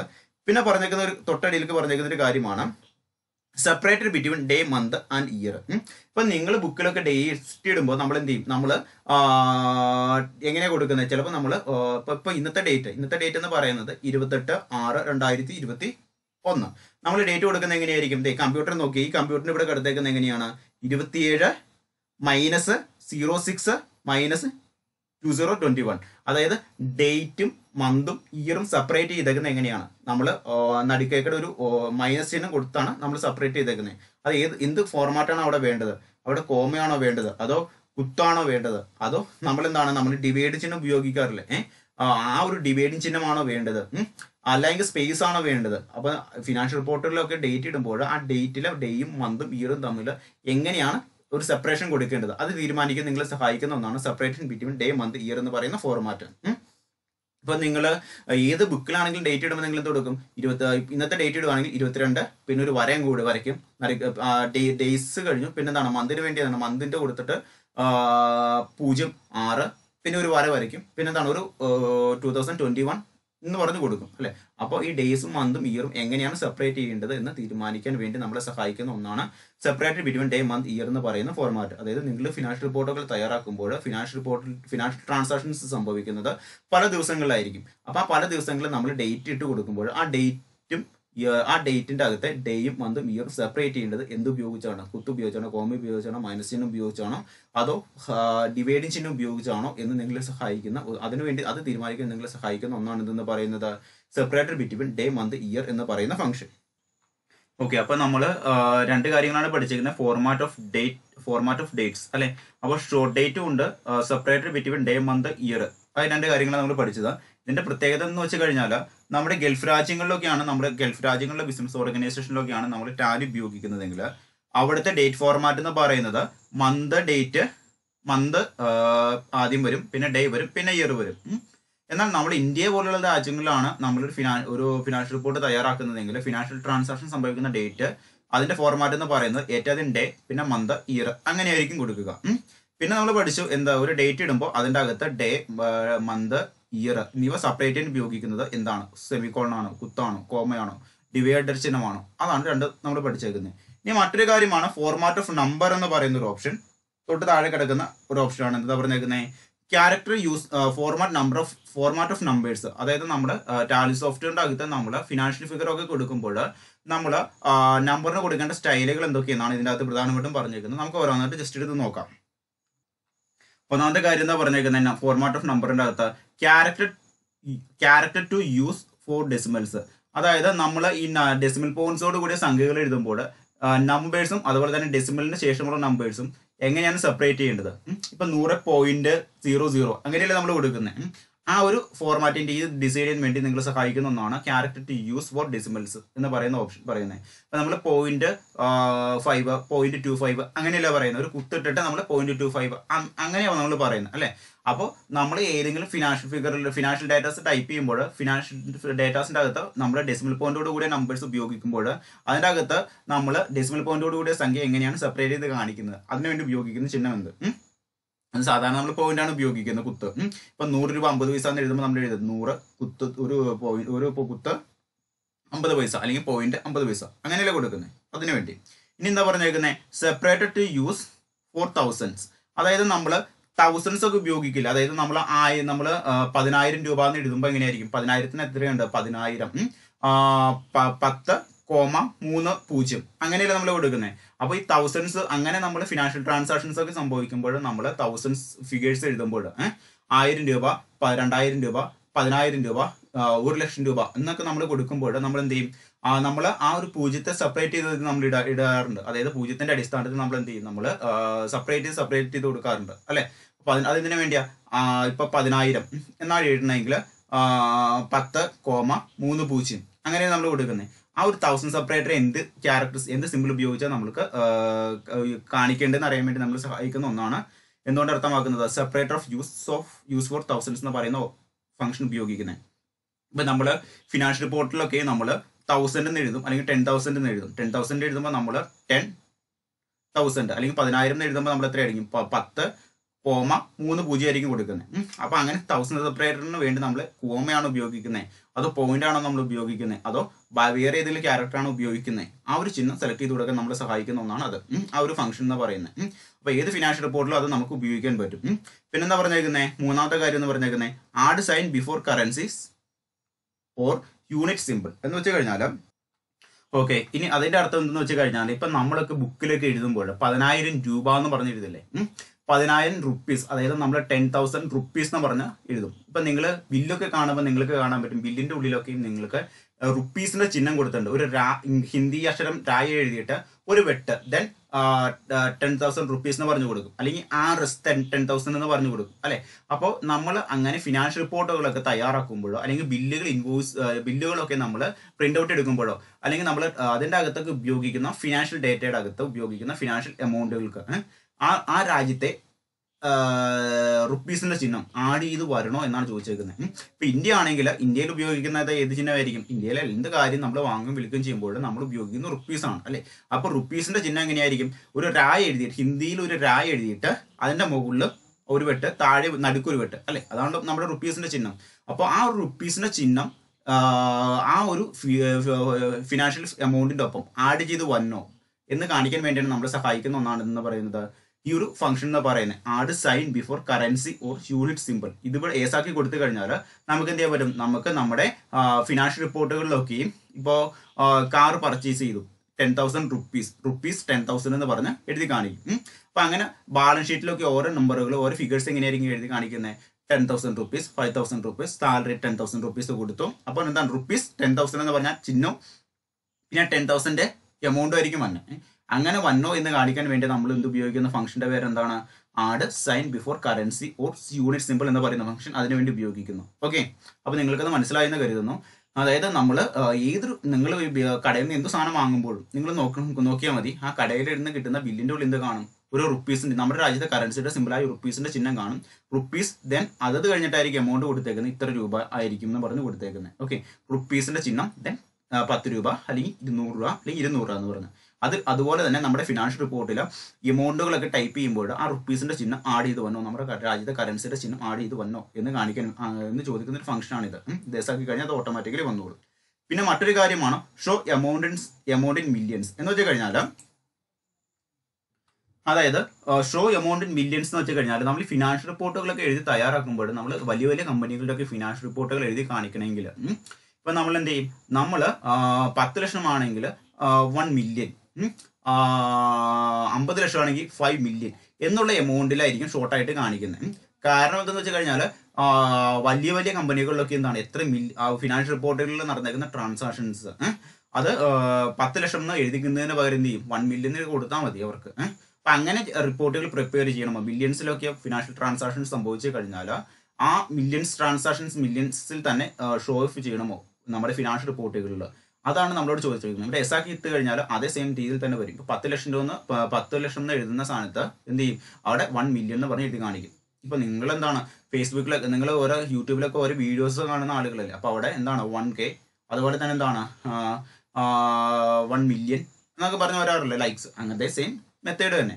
അതായത് നമ്മൾ എന്ത് ചെയ്യുന്നു, നമ്മൾ ഓരോ ബിസിനസ് ഫിനാൻഷ്യൽ ഡേറ്റാസ് ഒക്കെ തയ്യാറാക്കുമ്പോൾ അവിടെ 10 ലക്ഷം അല്ലെങ്കിൽ 5 ലക്ഷം അല്ലെങ്കിൽ എന്താണ് 50 ലക്ഷം അല്ലെങ്കിൽ എന്താണ് 75 ലക്ഷം അങ്ങനെയൊക്കെ ആണെങ്കിൽ നമ്മൾ എന്ത് ചെയ്യും, അതിന്റെ അടിസ്ഥാനത്തിൽ മില്യൺസ് എമൗണ്ടിലായിരിക്കും കാൽക്കുലേറ്റ് ചെയ്യുന്നത്. 75 ലക്ഷം എഴുതുന്നതിന് പകരം എന്താണ് 70 ലക്ഷം എന്ന് എഴുതുന്നതിന് പകരം നമ്മൾ 7 മില്യൺസ് ഓക്കെ അങ്ങനെ പറഞ്ഞു കൊടുക്കും. ഓക്കെ, ഇനി മറ്റൊരു കാര്യമാണ്, അപ്പൊ നമ്മൾ ഇതിൻ്റെ അകത്ത് പഠിച്ചേക്കുന്ന ഫോർമാറ്റ് ഓഫ് നമ്പേഴ്സിൻ്റെ അകത്ത് പഠിച്ചേക്കുന്ന ഒരു കാര്യമാണ് character to use for decimals. അതായത് നമ്മൾ ഡെസിമൽസോട് കൂടി സംഖ്യ എഴുതുമ്പോൾ നമ്മൾ ആ നമ്പറിൻ്റെ ഉള്ളിൽ ഡെസിമൽസ് പോയിന്റ്സിനെയും അതുപോലെ തന്നെ നോർമൽ നമ്പറിനെയും സെപ്പറേറ്റ് ഉപയോഗിക്കുന്ന ചിഹ്നം ഏതാണ് വേണ്ടത്? പോയിന്റാണ് നമ്മൾ സാധാരണ രീതി ഉപയോഗിക്കുന്നത്. പിന്നെ എന്താണെന്ന് പറഞ്ഞേക്കുന്നത് separate to use for thousands, അതായത് നമ്മൾ വലിയൊരു ട്രാൻസാക്ഷൻസ് ഒക്കെ നടന്നു കഴിഞ്ഞാൽ ഇപ്പോൾ 10,000 അല്ലെങ്കിൽ 1,00,000 രൂപയുടെ ട്രാൻസാക്ഷൻസ് ഒക്കെ നടന്നു കഴിഞ്ഞാൽ നമ്മൾ എന്ത് ചെയ്യും? നമ്മൾ തൗസൻഡ്സ് വരുമ്പോൾ നമ്മൾ എന്ത് ചെയ്യും? ഒരു കോമ കൊടുക്കും. അപ്പോൾ അതായത് 10,000 ആണെങ്കിൽ 10 എഴുതിയിട്ട് ഒരു കോമ ദെൻ 3 0 അങ്ങനെ ആയിരിക്കും കൊടുക്കുക അല്ലേ. അങ്ങനെ 1000 സെപ്പറേറ്റർ ഇൻക്ലൂഡ് ചെയ്യണോ, അതിന് എന്ത് ചിഹ്നമാണ് ഉപയോഗിക്കേണ്ടത് എന്നാണ് ഇവിടെ പ്രധാനമായിട്ടും പറഞ്ഞേക്കുന്നത്. ഫിനാൻഷ്യൽ റിപ്പോർട്ടിലൊക്കെ അങ്ങനെ തൗസൻഡ്സിന്റെ മുകളിൽ ട്രാൻസാക്ഷൻസ് എമൗണ്ട് വന്നു കഴിഞ്ഞാൽ 1000 സെപ്പറേറ്റർ ഉപയോഗിക്കണോ, അതിന് എന്ത് ചിഹ്നമാണ് വേണ്ടത്, ആ ഒരു കാര്യമാണ് ഇവിടെ സെലക്ട് ചെയ്ത് കൊടുക്കുന്നത്. പിന്നെ പറഞ്ഞ കാര്യം എന്താണ്? Add sign before currency or unit symbol, അതായത് നമ്മൾ ഇത് എസ് ആക്കി കൊടുത്തു കഴിഞ്ഞാൽ ഫിനാൻഷ്യൽ ട്രാൻസാക്ഷൻ ഒക്കെ സംഭവിക്കുമ്പോൾ ഫിനാൻഷ്യൽ റിപ്പോർട്ടിന്റെ ഉള്ളിൽ കൃത്യമായിട്ട് എന്ത് വരും? ആ രാജ്യത്തെ കറൻസിയുടെ സിമ്പിളും ആ ഫിനാൻഷ്യൽ എമൗണ്ടിന്റെ ഒപ്പം ആഡ് ചെയ്ത് വരും. അത് വേണമെന്നാണ് ചോദിച്ചേക്കുന്നത്. ഇന്ത്യയിലാണെങ്കിൽ റുപ്പീസിന്റെ ചിഹ്നമായിരിക്കും ആഡ് ചെയ്ത് തന്നെ. പിന്നെ എന്താ പറഞ്ഞേക്കുന്നത്? Show the amounts in millions, അതായത് നമ്മുടെ ബിസിനസ് ഓർഗനൈസേഷനിൽ ഫിനാൻഷ്യൽ ട്രാൻസാക്ഷൻസ് ഒക്കെ സംഭവിക്കുന്നത് മില്യൺസിലാണെങ്കിൽ, അതായത് 10 ലക്ഷം 15 20 ലക്ഷം 30 ലക്ഷം 40 ലക്ഷം അങ്ങനെയൊക്കെ ആണെങ്കിൽ 40 ലക്ഷം എന്ന് എഴുതി മെനക്കെട്ടുന്ന അങ്ങനെ ഡീറ്റെയിൽ ആയിട്ട് എഴുതുന്നതിന് പകരം അത് 1 മില്യൺ 2 മില്യൺ എന്നൊക്കെ പറഞ്ഞ് കാണിച്ച് ഫിനാൻഷ്യൽ റിപ്പോർട്ടിൽ അങ്ങനെ കാണിക്കണമോ, അതിനു വേണ്ടി നമ്മൾ സഹായിക്കുന്ന ഒന്നാണ് ഷോ എമൗണ്ട്സ് മില്യൺസ് എന്ന് പറയുന്ന ഓപ്ഷൻ. ഇനി മറ്റൊരു കാര്യമാണ് ടേബിൾ കോൺഫിഗറേഷൻസ് എന്ന് പറയുന്നത്. ഇതിൻ്റെ അകത്ത് ഏറ്റവും ആദ്യം വരുന്നൊരു കാര്യമാണ് in vouchers show only stock item names without quantity. നിങ്ങൾ മനസ്സിലാക്കുക, വൗച്ചർ എന്ന് വെച്ച് കഴിഞ്ഞാൽ നിങ്ങൾ നോർമൽ മാനുവൽ അക്കൗണ്ടിങ് എടുത്ത് നോക്കിയാൽ മതി. മാനുവൽ അക്കൗണ്ടിങ് എടുത്ത് നോക്കുമ്പോൾ നമ്മുടെ ബിസിനസ് ഓർഗനൈസേഷനിൽ ഇപ്പോൾ ഒരു ട്രാൻസാക്ഷൻ സംഭവിച്ചു, അതായത് എംപ്ലോയിക്ക് സാലറി കൊടുത്തു എന്ന് പറഞ്ഞിട്ട് ട്രാൻസാക്ഷൻ സംഭവിച്ചെന്ന് കരുതാം. അതായത് 1/4/2021 നമ്മുടെ ബിസിനസ് ഓർഗനൈസേഷൻ എംപ്ലോയിക്ക് സാലറി കൊടുത്തു എന്ന് പറഞ്ഞ ട്രാൻസാക്ഷൻ സംഭവിച്ചു. അത് നമ്മൾ ആദ്യം എവിടെയായിരിക്കും റെക്കോർഡ് ചെയ്യുന്നത്? നമ്മുടെ ജേണൽ ബുക്കിലായിരിക്കും റെക്കോർഡ് ചെയ്യുന്നത് ആണല്ലോ. ആ ജേണൽ ടാലി സോഫ്റ്റ്വെയറിലാണെങ്കിൽ ആ ഒരു ട്രാൻസാക്ഷൻ പോസ്റ്റ് ചെയ്യുന്ന ആ ഒരു ഫസ്റ്റ് ട്രാൻസാക്ഷൻ പോസ്റ്റ് ചെയ്യുന്ന സ്ഥലമാണെന്ന് പറയുന്നത് വൗച്ചർ എന്ന് പറയുന്നത്. ഇതായത് ജേണൽ ബുക്കിന്റെ അതേ സെയിം പർപ്പസ് തന്നെയാണ് എന്തിനുള്ളത്? ടാലി സോഫ്റ്റ്വെയറിന്റെ അകത്തെ ആ ഒരു വൗച്ചർ എന്ന് പറയുന്ന ഫോർമാറ്റിനുള്ളത്. അപ്പോൾ വൗച്ചറിന്റെ അകത്ത് എന്തെങ്കിലും തരത്തിലുള്ള സ്റ്റോക്ക് ഐറ്റംസ് നമ്മൾ പർച്ചേസ് ചെയ്യുന്ന റെക്കോർഡ് ചെയ്യുകയാണെങ്കിൽ, അപ്പോൾ പർച്ചേസ് ചെയ്ത് റെക്കോർഡ് ചെയ്യുകയാണെങ്കിൽ ആ സ്റ്റോക്ക് ഐറ്റം എത്ര കിലോ വാങ്ങി എന്ന് അതിൻ്റെ അകത്ത് കാണിക്കണമോ വേണ്ടോ എന്നാണ് ചോദിച്ചേക്കുന്നത്. ഇപ്പം ഞാനൊരു കടയിൽ പോയിട്ട് ഒരു 10 കിലോ അരി വാങ്ങിയെന്ന് എഴുതാം. അപ്പോൾ 10 കിലോ അരി വാങ്ങിയെന്ന് കാണിക്കണമോ, അതായത് ആ 10 കിലോ അരി വാങ്ങിയെന്ന് അതിൻ്റെ ക്വാണ്ടിറ്റി ബില്ലിൽ കാണിക്കണമോ അല്ലെങ്കിൽ വൗച്ചറിൻ്റെ അകത്ത് കാണിക്കണമോ എന്ന് ആണ് നമ്മളോട് ചോദിച്ചേക്കുന്നത്. അത് നിങ്ങൾക്ക് ചെയ്യുമ്പോൾ അല്പം കൂടി മനസ്സിലാകും. ഇത്രയും നിങ്ങൾ ചിന്തിച്ചാൽ മതി. എവിടെയെങ്കിലും ബുക്കിൽ എവിടെയെങ്കിലും അല്ലെങ്കിൽ നിങ്ങൾ കമ്പ്യൂട്ടറിൻ്റെ അകത്ത് എവിടെയെങ്കിലും ഒരു സ്റ്റോക്ക് ഐറ്റം പർച്ചേസ് ചെയ്തതായിട്ട് വൗച്ചറിൻ്റെ അകത്ത് കാണിക്കുമ്പോൾ അതിൻ്റെ അകത്ത് പർച്ചേസ് ചെയ്തേക്കുന്ന സ്റ്റോക്ക് ഐറ്റം ഇത്ര ക്വാണ്ടിറ്റി ഉണ്ട് അല്ലെങ്കിൽ ഇത്ര നമ്പർ ഉണ്ട് ഇത്ര പീസ് ഉണ്ട് എന്ന് കാണിക്കണമോ വേണ്ടയോ എന്നാണ് ചോദിച്ചേക്കുന്നത്. ഇവിടെ അത് യെസ് ആക്കി കഴിഞ്ഞാൽ ക്വാണ്ടിറ്റി കാണിക്കേണ്ട നമുക്ക്, അതായത് ആ സ്റ്റോക്ക് ഐറ്റം ഇത്ര എമൗണ്ട് ഇത്ര സ്റ്റോക്ക് ഐറ്റം പർച്ചേസ് ചെയ്തിട്ടുണ്ട് ഇത്ര രൂപയ്ക്ക് ആണ് അതിൽ നിന്ന് വരുള്ളൂ. അപ്പം അരി ആണെങ്കിൽ അരി വാങ്ങിയിട്ടുണ്ട്, അത് എത്ര കിലോ വാങ്ങിയെന്ന് കാണിക്കില്ല, ഇത്ര രൂപയുടെ അരി വാങ്ങിയിട്ടുണ്ടെന്ന് കാണിക്കുള്ളൂ.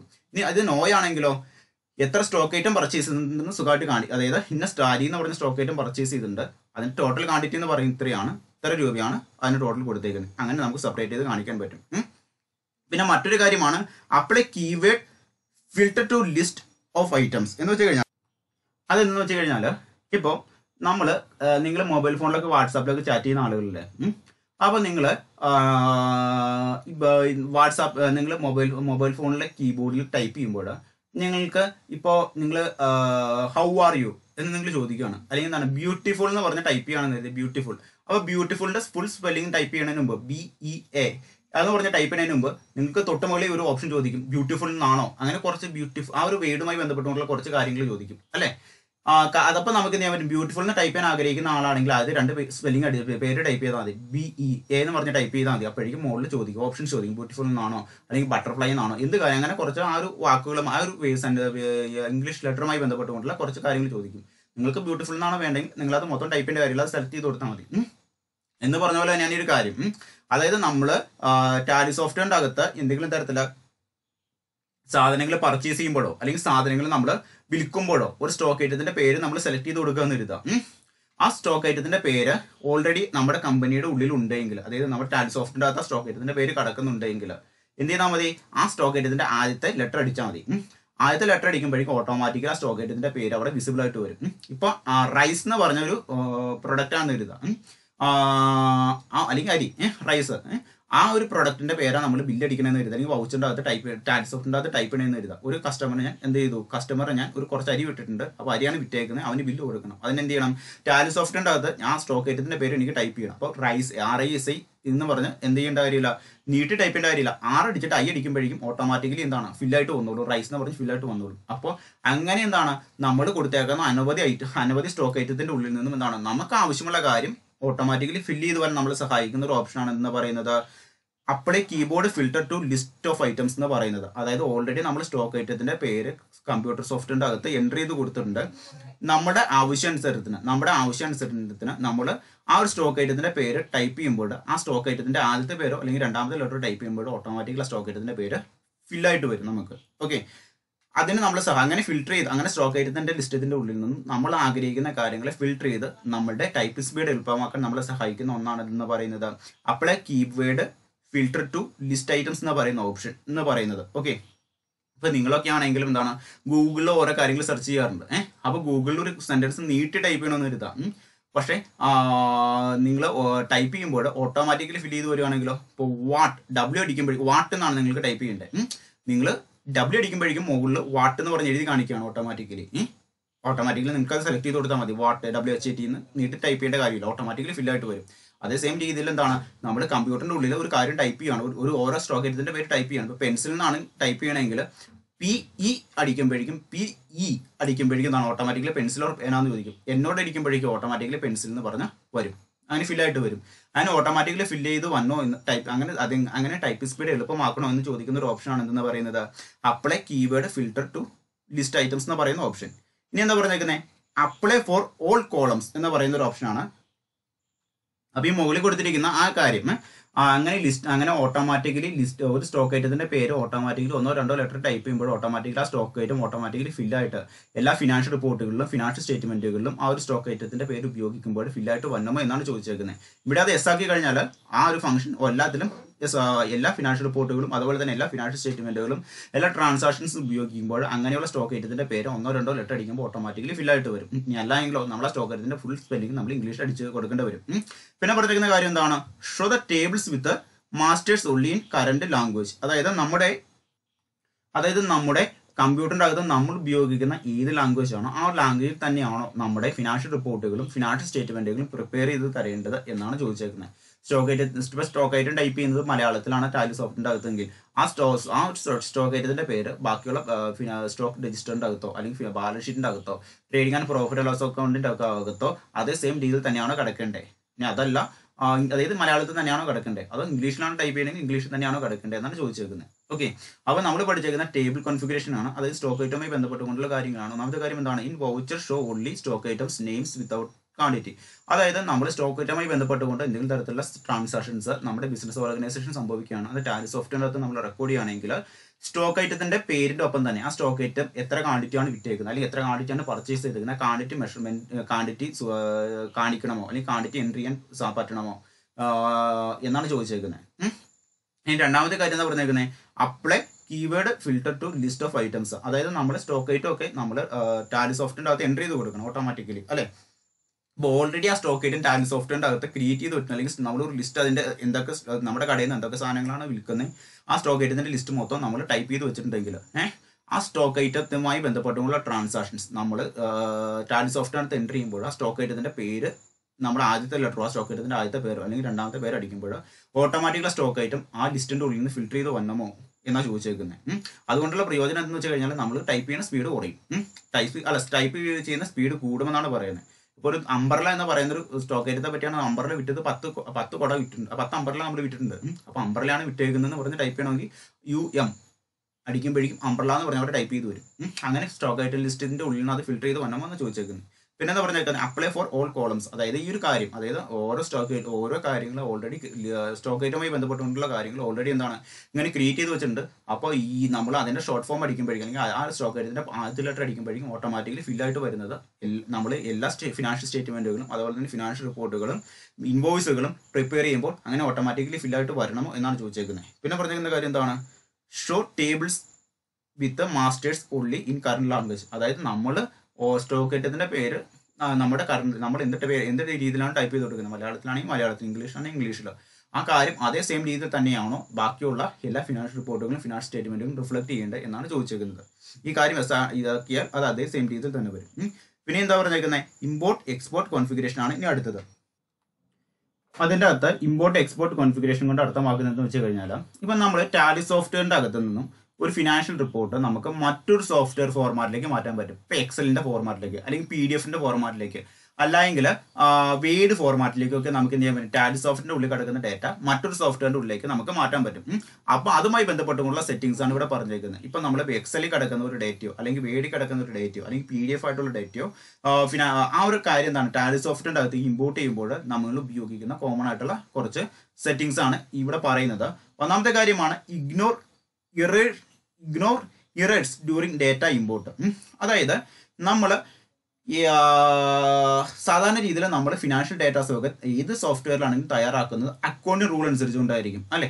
നമ്മൾ പഠിച്ചേക്കുന്ന ബേസിക് ആയിട്ടുള്ള അക്കൗണ്ടിങ് റൂൾ അനുസരിച്ചുകൊണ്ടായിരിക്കും ഏതെങ്കിലും തരത്തിലുള്ള ഏതൊരു ഫിനാൻഷ്യൽ ഡേറ്റയും നമ്മൾ എന്ത് ചെയ്യുന്നത്, നമ്മൾ ടാലി സോഫ്റ്റ്വെയറിൻ്റെ അകത്ത് തയ്യാറാക്കുന്നത് ഏതൊരു സോഫ്റ്റ്വെയറിൻ്റെ അകത്തും തയ്യാറാക്കുന്നത്. ഇപ്പോൾ മാനുവൽ അക്കൗണ്ട് സിസ്റ്റത്തിലാണെങ്കിക്കോട്ടെ, നമ്മുടെ ടാലി സോഫ്റ്റ്വെയറുകളിലൊക്കെ ആയിക്കോട്ടെ, ഏത് അക്കൗണ്ട് സോഫ്റ്റ്വെയറുകളിലായിക്കോട്ടെ, നമ്മൾ ബേസിക് അക്കൗണ്ടിങ് റൂൾ ഉപയോഗിച്ചുകൊണ്ടായിരിക്കും എന്ത് ചെയ്യുന്നത്, എല്ലാ ഡേറ്റാസും തയ്യാറാക്കുന്നത്.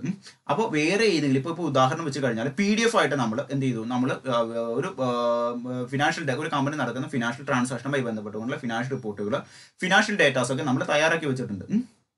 അതിൻ്റെ അകത്ത് എന്തെങ്കിലും തരത്തിലുള്ള തെറ്റുകൾ ഉണ്ടെങ്കിൽ അത് ആ ഒരു PDF ഫയലിൽ കിടക്കുന്ന ഡേറ്റ നമ്മൾ ടാലി സോഫ്റ്റ്വെയറിൻ്റെ അകത്ത് ഇമ്പോർട്ട് ചെയ്യുമ്പോൾ ആ തെറ്റു ഉള്ള കാര്യം നമ്മൾ ഇഗ്നോർ ചെയ്യണമോ എന്നാണ് ചോദിച്ചേക്കുന്നത്. അങ്ങനെയാണെങ്കിൽ ഇതെന്ത് ചെയ്യണം, അത് നമ്മൾ യെസ് ആക്കി കൊടുത്തു കഴിഞ്ഞാൽ ഓട്ടോമാറ്റിക്കലി അത് ആ തെറ്റ് നമ്മൾ എന്ത് ചെയ്യും, നമുക്ക് ഇഗ്നോർ ചെയ്ത് കളയാൻ പറ്റും. ഇനി മറ്റൊരു കാര്യം എന്ന് വെച്ച് കഴിഞ്ഞാൽ നമ്മൾ ടാലി സോഫ്റ്റ്വെയറിൻ്റെ അകത്ത് നിന്ന് എന്ത് ഡേറ്റാസും പുറത്തേക്ക് നമ്മൾ എക്സ്പോർട്ട് ചെയ്യുമ്പോൾ സാധാരണ രീതിയിൽ അത് XML ഫോർമാറ്റിലാണ് കാണിക്കുന്നത്. ഈ PDF പോലെ തന്നെ മറ്റൊരു ഫോർമാറ്റാണ് XML ഫോർമാറ്റ് എന്ന് പറയുന്നത്. അതും ഇവിടെ യെസ് ആക്കി ഇട്ടാൽ കഴിഞ്ഞാൽ മാത്രം മതി. ഇനി അടുത്തൊരു കാര്യമാണ് overwrite vouchers instead of duplicating during import. അതായത് നമ്മൾ ഓൾറെഡി ടാലി സോഫ്റ്റ്വെയറിൻ്റെ അകത്ത് നമ്മൾ ഒരു ഫിനാൻഷ്യൽ ട്രാൻസാക്ഷൻ സംഭവിച്ചേക്കുന്നത് നമ്മൾ ടൈപ്പ് ചെയ്ത് വെച്ചിട്ടുണ്ട്, അല്ലെങ്കിൽ റെക്കോർഡ് ചെയ്ത് വെച്ചിട്ടുണ്ട്. അതേ സെയിം കാര്യം മറ്റൊരു സോഫ്റ്റ്വെയറിൽ നമ്മൾ എന്ത് ചെയ്ത് വെക്കുകയാണ്, വീണ്ടും നമ്മൾ ടൈപ്പ് ചെയ്ത് വെച്ച് വെക്കുകയാണ്. ആ സോഫ്റ്റ്വെയറിൻ്റെ അകത്ത് കിടക്കുന്ന ഡേറ്റ നമ്മൾ എന്ത് ചെയ്യുന്നു, ടാലി സോഫ്റ്റ്വെയറിൻ്റെ അകത്ത് വീണ്ടും ഇമ്പോർട്ട് ചെയ്യുമ്പോൾ അവിടെ ഒരു ഡ്യൂപ്ലിക്കേഷൻ സംഭവിക്കുന്നു അല്ലെ. കാരണം എന്താണ്, ഓൾറെഡി ടാലി സോഫ്റ്റ്വെയറിൻ്റെ അകത്ത് അടിച്ചു വെച്ചേക്കുന്ന ഒരു കാര്യമാണ്, മറ്റൊരു സോഫ്റ്റ്വെയറിൽ അത് അടിച്ചു വെച്ചിട്ടുണ്ട്. അത് അവിടെ നിന്ന് എടുത്ത് നമ്മൾ ടാലി സോഫ്റ്റ്വെയറിൻ്റെ അകത്തേക്ക് ഇമ്പോർട്ട് ചെയ്യുമ്പോൾ അവിടെ എന്തുണ്ടാകുന്നു, അവിടെ ഡ്യൂപ്ലിക്കേഷൻ ഉണ്ടാകുന്നു. അപ്പോൾ ഡ്യൂപ്ലിക്കേഷന് പകരം അവിടെ ഓവർ റൈറ്റിംഗ് ചെയ്താൽ മതിയോ എന്നാണ് ചോദിച്ചേക്കുന്നത്. എന്ന് വെച്ച് കഴിഞ്ഞാൽ നമ്മൾ ആ ഒരു കാര്യം ഓൾറെഡി എന്താണ്, ടാലി സോഫ്റ്റ്വെയറിൻ്റെ അകത്ത് ഒരു കാര്യം നമ്മൾ ഓൾറെഡി ടാലി സോഫ്റ്റ്വെയറിൻ്റെ അകത്ത് നമ്മൾ ടൈപ്പ് ചെയ്ത് വെച്ചിട്ടുണ്ട്. ആ ടൈപ്പ് ചെയ്തേക്കുന്നതിൻ്റെ മേലെ നമ്മൾ എന്താണ് വീണ്ടും ഓവർ റൈറ്റ് ചെയ്യണോ, അല്ലെങ്കിൽ ആ കാര്യം പുതിയതായിട്ട് വീണ്ടും ടാലി സോഫ്റ്റ്വെയറിൻ്റെ അകത്ത് എഗൈൻ ടൈപ്പ് ചെയ്യണമോ എന്നാണ് നമ്മളോട് ചോദിച്ചേക്കുന്നത്. അപ്പോൾ നമ്മൾ സാധാരണ രീതിയിൽ നമ്മൾ എന്ത് ചെയ്യുന്നു, സാധാരണ രീതിയിൽ ഒരിക്കൽ ടൈപ്പ് ചെയ്തേക്കുന്ന ടാലി സോഫ്റ്റ്വെയറിൻ്റെ അകത്ത് ഒരിക്കൽ ടൈപ്പ് ചെയ്തേക്കുന്ന കാര്യമാണ്, അല്ലെങ്കിൽ ഒരിക്കൽ എൻ്റർ ചെയ്തേക്കുന്ന ഫിനാൻഷ്യൽ ട്രാൻസാക്ഷൻ ആണ്. അത് മറ്റൊരു സോഫ്റ്റ്വെയറിൻ്റെ അകത്ത് നമ്മൾ എൻ്റർ ചെയ്ത് വെച്ചിട്ടുണ്ട്. അത് അവിടെ ആ സോഫ്റ്റ്വെയർ കിടക്കുന്ന വിവരങ്ങൾ വീണ്ടും ടാലി സോഫ്റ്റ്വെയറിൻ്റെ അകത്ത് എൻ്റർ ചെയ്യുമ്പോൾ അവിടെ എന്തായി, അവിടെ ഡ്യൂപ്ലിക്കേറ്റ് ആയി അല്ലേ. അപ്പോൾ ഡ്യൂപ്ലിക്കേറ്റ് അങ്ങനെ രണ്ട് ട്രാൻസാക്ഷൻസ് എന്താണ് ടാലി സോഫ്റ്റ്വെയറിൻ്റെ അകത്ത് വരേണ്ട കാര്യമില്ലല്ലോ. അപ്പോൾ ഡ്യൂപ്ലിക്കേറ്റ് ആയുള്ളതിന് റിമൂവ് ചെയ്ത് കളഞ്ഞിട്ട് എന്ത് ചെയ്താൽ മതി, ഓവർ റൈറ്റിംഗ് ചെയ്താൽ മതി എന്നാണ് നമ്മൾ സാധാരണ രീതിയിൽ കൊടുക്കുന്നത്. ഇവിടെ അതങ്ങനെ യെസ് ആക്കി കൊടുത്തു കഴിഞ്ഞാൽ എന്തായിരിക്കും, അങ്ങനെ ഡ്യൂപ്ലിക്കേറ്റ് വരുന്ന ട്രാൻസാക്ഷനുകൾ എന്ത് ചെയ്യുന്നു, ഓവർ റൈറ്റ് ചെയ്ത് കളയുന്നു. നമ്മൾ ഒരിക്കൽ ടാലി സോഫ്റ്റ്വെയറിൻ്റെ അകത്ത് എൻ്റർ ചെയ്തേക്കുന്ന ഏതൊരു കാര്യം എന്ത് ചെയ്യുന്നു, മറ്റൊരു സോഫ്റ്റ്വെയറിൻ്റെ അകത്തുനിന്ന് കിടക്കുന്ന ഡേറ്റാസ് ഇമ്പോർട്ട് ചെയ്യുമ്പോൾ ഓവർ റൈറ്റിംഗ് അത് വീണ്ടും ഡ്യൂപ്ലിക്കേറ്റ് ആയിട്ട് വരുന്നുണ്ടെങ്കിൽ അവയെ ഡ്യൂപ്ലിക്കേറ്റ് ചെയ്യുന്നതിന് പകരം എന്ത് ചെയ്യണം, അതിന് നമ്മൾ ഓവർ റൈറ്റിംഗ് ചെയ്ത് കളഞ്ഞാൽ മതി. അതായത് റിപ്പീറ്റ് ചെയ്ത് വരുന്ന ഡേറ്റാസ് ഉണ്ടെങ്കിൽ, ഒരുപോലത്തെ ഡേറ്റാസ് ഉണ്ടെങ്കിൽ ആ ഓർണം മതി അതിൻ്റെ ഉള്ളിൽ. ഇനി അതല്ല, ഇനി നമുക്ക് എന്താണ്, ഇത് യെസ് ആക്കി ഇട്ട് കഴിഞ്ഞാൽ അങ്ങനെ ഓട്ടോമാറ്റിക്കലി വരും. അതായത് റിപ്പീറ്റ് ചെയ്ത് കിടക്കുന്ന കാര്യംസ് എന്താണ് ഓരോന്നായിട്ട് ഓവർ റൈറ്റിംഗ് ചെയ്ത് വരും. ഇനി നമുക്ക് എന്താണ്, ഇത് നോ ആയിട്ട് ഇട്ട് കഴിഞ്ഞാൽ എന്തായിരിക്കും, അത് പുതിയൊരു കാര്യമായിട്ട് സേവ് ചെയ്യപ്പെടും ടാലി സോഫ്റ്റ്വെയറിൻ്റെ അകത്ത്. അപ്പോൾ എന്താണ്, അത് രണ്ട് രീതിയിൽ ട്രാൻസാക്ഷൻ, ഒരു ട്രാൻസാക്ഷൻ തന്നെ 2 പ്രാവശ്യം നമുക്ക് പോസ്റ്റ് ചെയ്യേണ്ടതായിട്ട് വരും. അപ്പോൾ അവിടെ ഡബിൾ എൻട്രി വരാനുള്ള ചാൻസ് ഉണ്ട്. സാധാരണ രീതിയിൽ അതെന്ത് ചെയ്യുന്നു, നമ്മൾ യെസ് ആക്കി ഇടാറാണ് പതിവ്. ഇനി പറഞ്ഞിരുന്ന കാര്യമാണ് export base currency simple along with amount എന്ന് വെച്ച് കഴിഞ്ഞാൽ, അതായത് നമ്മൾ ഏതെങ്കിലും തരത്തിലുള്ള ഡേറ്റാസ് എക്സ്പോർട്ട് ചെയ്യാന്ന് കരുതുക. ഇപ്പൊ നമുക്കൊരു ബിസിനസ് ഓർഗനൈസേഷൻ ഉണ്ട്, അത് ഇന്ത്യയിലുള്ള ഒരു ബിസിനസ് ഓർഗനൈസേഷൻ ആണ്. അപ്പോൾ നമ്മുടെ രാജ്യത്ത് എന്ത് കാര്യവും എന്ത് ഫിനാൻഷ്യൽ ട്രാൻസാക്ഷൻ സംഭവിച്ചു കഴിഞ്ഞാലും നമ്മൾ ഫിനാൻഷ്യൽ റിപ്പോർട്ടുകൾ കാണിക്കുന്ന കറൻസിയുടെ സിമ്പിൾ എങ്ങനെയായിരിക്കും, റുപ്പീസിലായിരിക്കും കാണിക്കുന്നത് ആണല്ലോ. ഇപ്പോൾ എനിക്ക് ഇന്ത്യയിൽ ഒരു ബിസിനസ് ഓർഗനൈസേഷൻ ഉണ്ട്. അവിടെ നിന്നൊരു കാര്യം ഞാൻ എക്സ്പോർട്ട് ചെയ്യുന്നത് അമേരിക്കയിലേക്ക് എന്ന് എഴുതാം. അപ്പോൾ എക്സ്പോർട്ട് ചെയ്യുന്ന ആ ഒരു പ്രൊഡക്റ്റ് ഫിനാൻഷ്യൽ ട്രാൻസാക്ഷൻ്റെ മൂല്യം ഞാൻ എൻ്റെ സോഫ്റ്റ്വെയറിൻ്റെ അകത്ത് കാണിക്കുന്നത് എന്തിലായിരിക്കും? എൻ്റെ സോഫ്റ്റ്വെയറിൻ്റെ അകത്ത് കാണിക്കുന്നത് റുപ്പീസിൻ്റെ മൂല്യത്തിലായിരിക്കും കാണിക്കുന്നത്, ആണല്ലോ. അപ്പം അവിടെ നിന്ന് ഞാൻ എന്താണ് നമ്മൾ പറഞ്ഞു, ടാലിയുടെ ഫീച്ചർ വിളിച്ചപ്പോൾ നമ്മൾ പറഞ്ഞു നമുക്ക് മൾട്ടിപ്പിൾ കറൻസി എന്ന് പറയുന്ന ഒരു ഫംഗ്ഷൻ ടാലി സോഫ്റ്റിൻ്റെ അകത്ത് ഉപയോഗിക്കാൻ പറ്റും. ഇനി അതുമായി ബന്ധപ്പെട്ടുകൊണ്ടുള്ള ഫിനാൻഷ്യൽ ട്രാൻസാക്ഷൻസ് ഞാൻ ടാലി സോഫ്റ്റ്വെയറിൻ്റെ അകത്ത് നിന്ന് എക്സ്പോർട്ട് ചെയ്യുമ്പോൾ ആ ഒരു ഫിനാൻഷ്യൽ ട്രാൻസാക്ഷനിൽ കിടക്കുന്ന ഫിഗേഴ്സ് ഡോളറിലായിരിക്കും എക്സ്പോർട്ട് ചെയ്ത് വരുന്നത്, അല്ലേ? അപ്പോൾ ആ ഡോളറിന്റെ ചിഹ്നം അതിൻ്റെ ഒപ്പം ഇൻക്ലൂഡ് ചെയ്ത് വന്നോന്നാണ് ചോദിച്ചേക്കുന്നത്. അതായത് ഇപ്പം നമ്മൾ ഏറ്റവും റുപ്പീസിന്റെ കാര്യം പറയുന്ന പോലെ തന്നെ നമ്മളൊരു ഫിനാൻഷ്യൽ റിപ്പോർട്ടുകളിലൊക്കെ എന്താണ് റുപ്പീസ് എന്ന് പറഞ്ഞുകൊണ്ട് നമ്മൾ കൊടുക്കാറുണ്ട്, അല്ലെ? 10 റുപ്പീസ്, അതായത് 10 രൂപ എന്നുള്ളതിന് പകരം ₹10 എന്ന് പറഞ്ഞാൽ റുപ്പീസിന്റെ ചിഹ്നം വിത്ത് ഇൻക്ലൂഡ് ആ എമൗണ്ട് ആയിരിക്കും ഫിനാൻഷ്യൽ റിപ്പോർട്ടിൽ കൊടുക്കണമെന്ന് തൊട്ട് മുകളിലത്തെ ഫംഗ്ഷൻ നമ്മൾ പഠിച്ചായിരുന്നു, അല്ലെ? എന്ന് പറഞ്ഞ സെയിം രീതിയിൽ ടാലി സോഫ്റ്റ്വെയറിന്റെ അകത്തുനിന്ന് എന്തെങ്കിലും തരത്തിലുള്ള ഡേറ്റാസ് നമ്മൾ എന്ത് ചെയ്യുന്നു, നമ്മൾ എക്സ്പോർട്ട്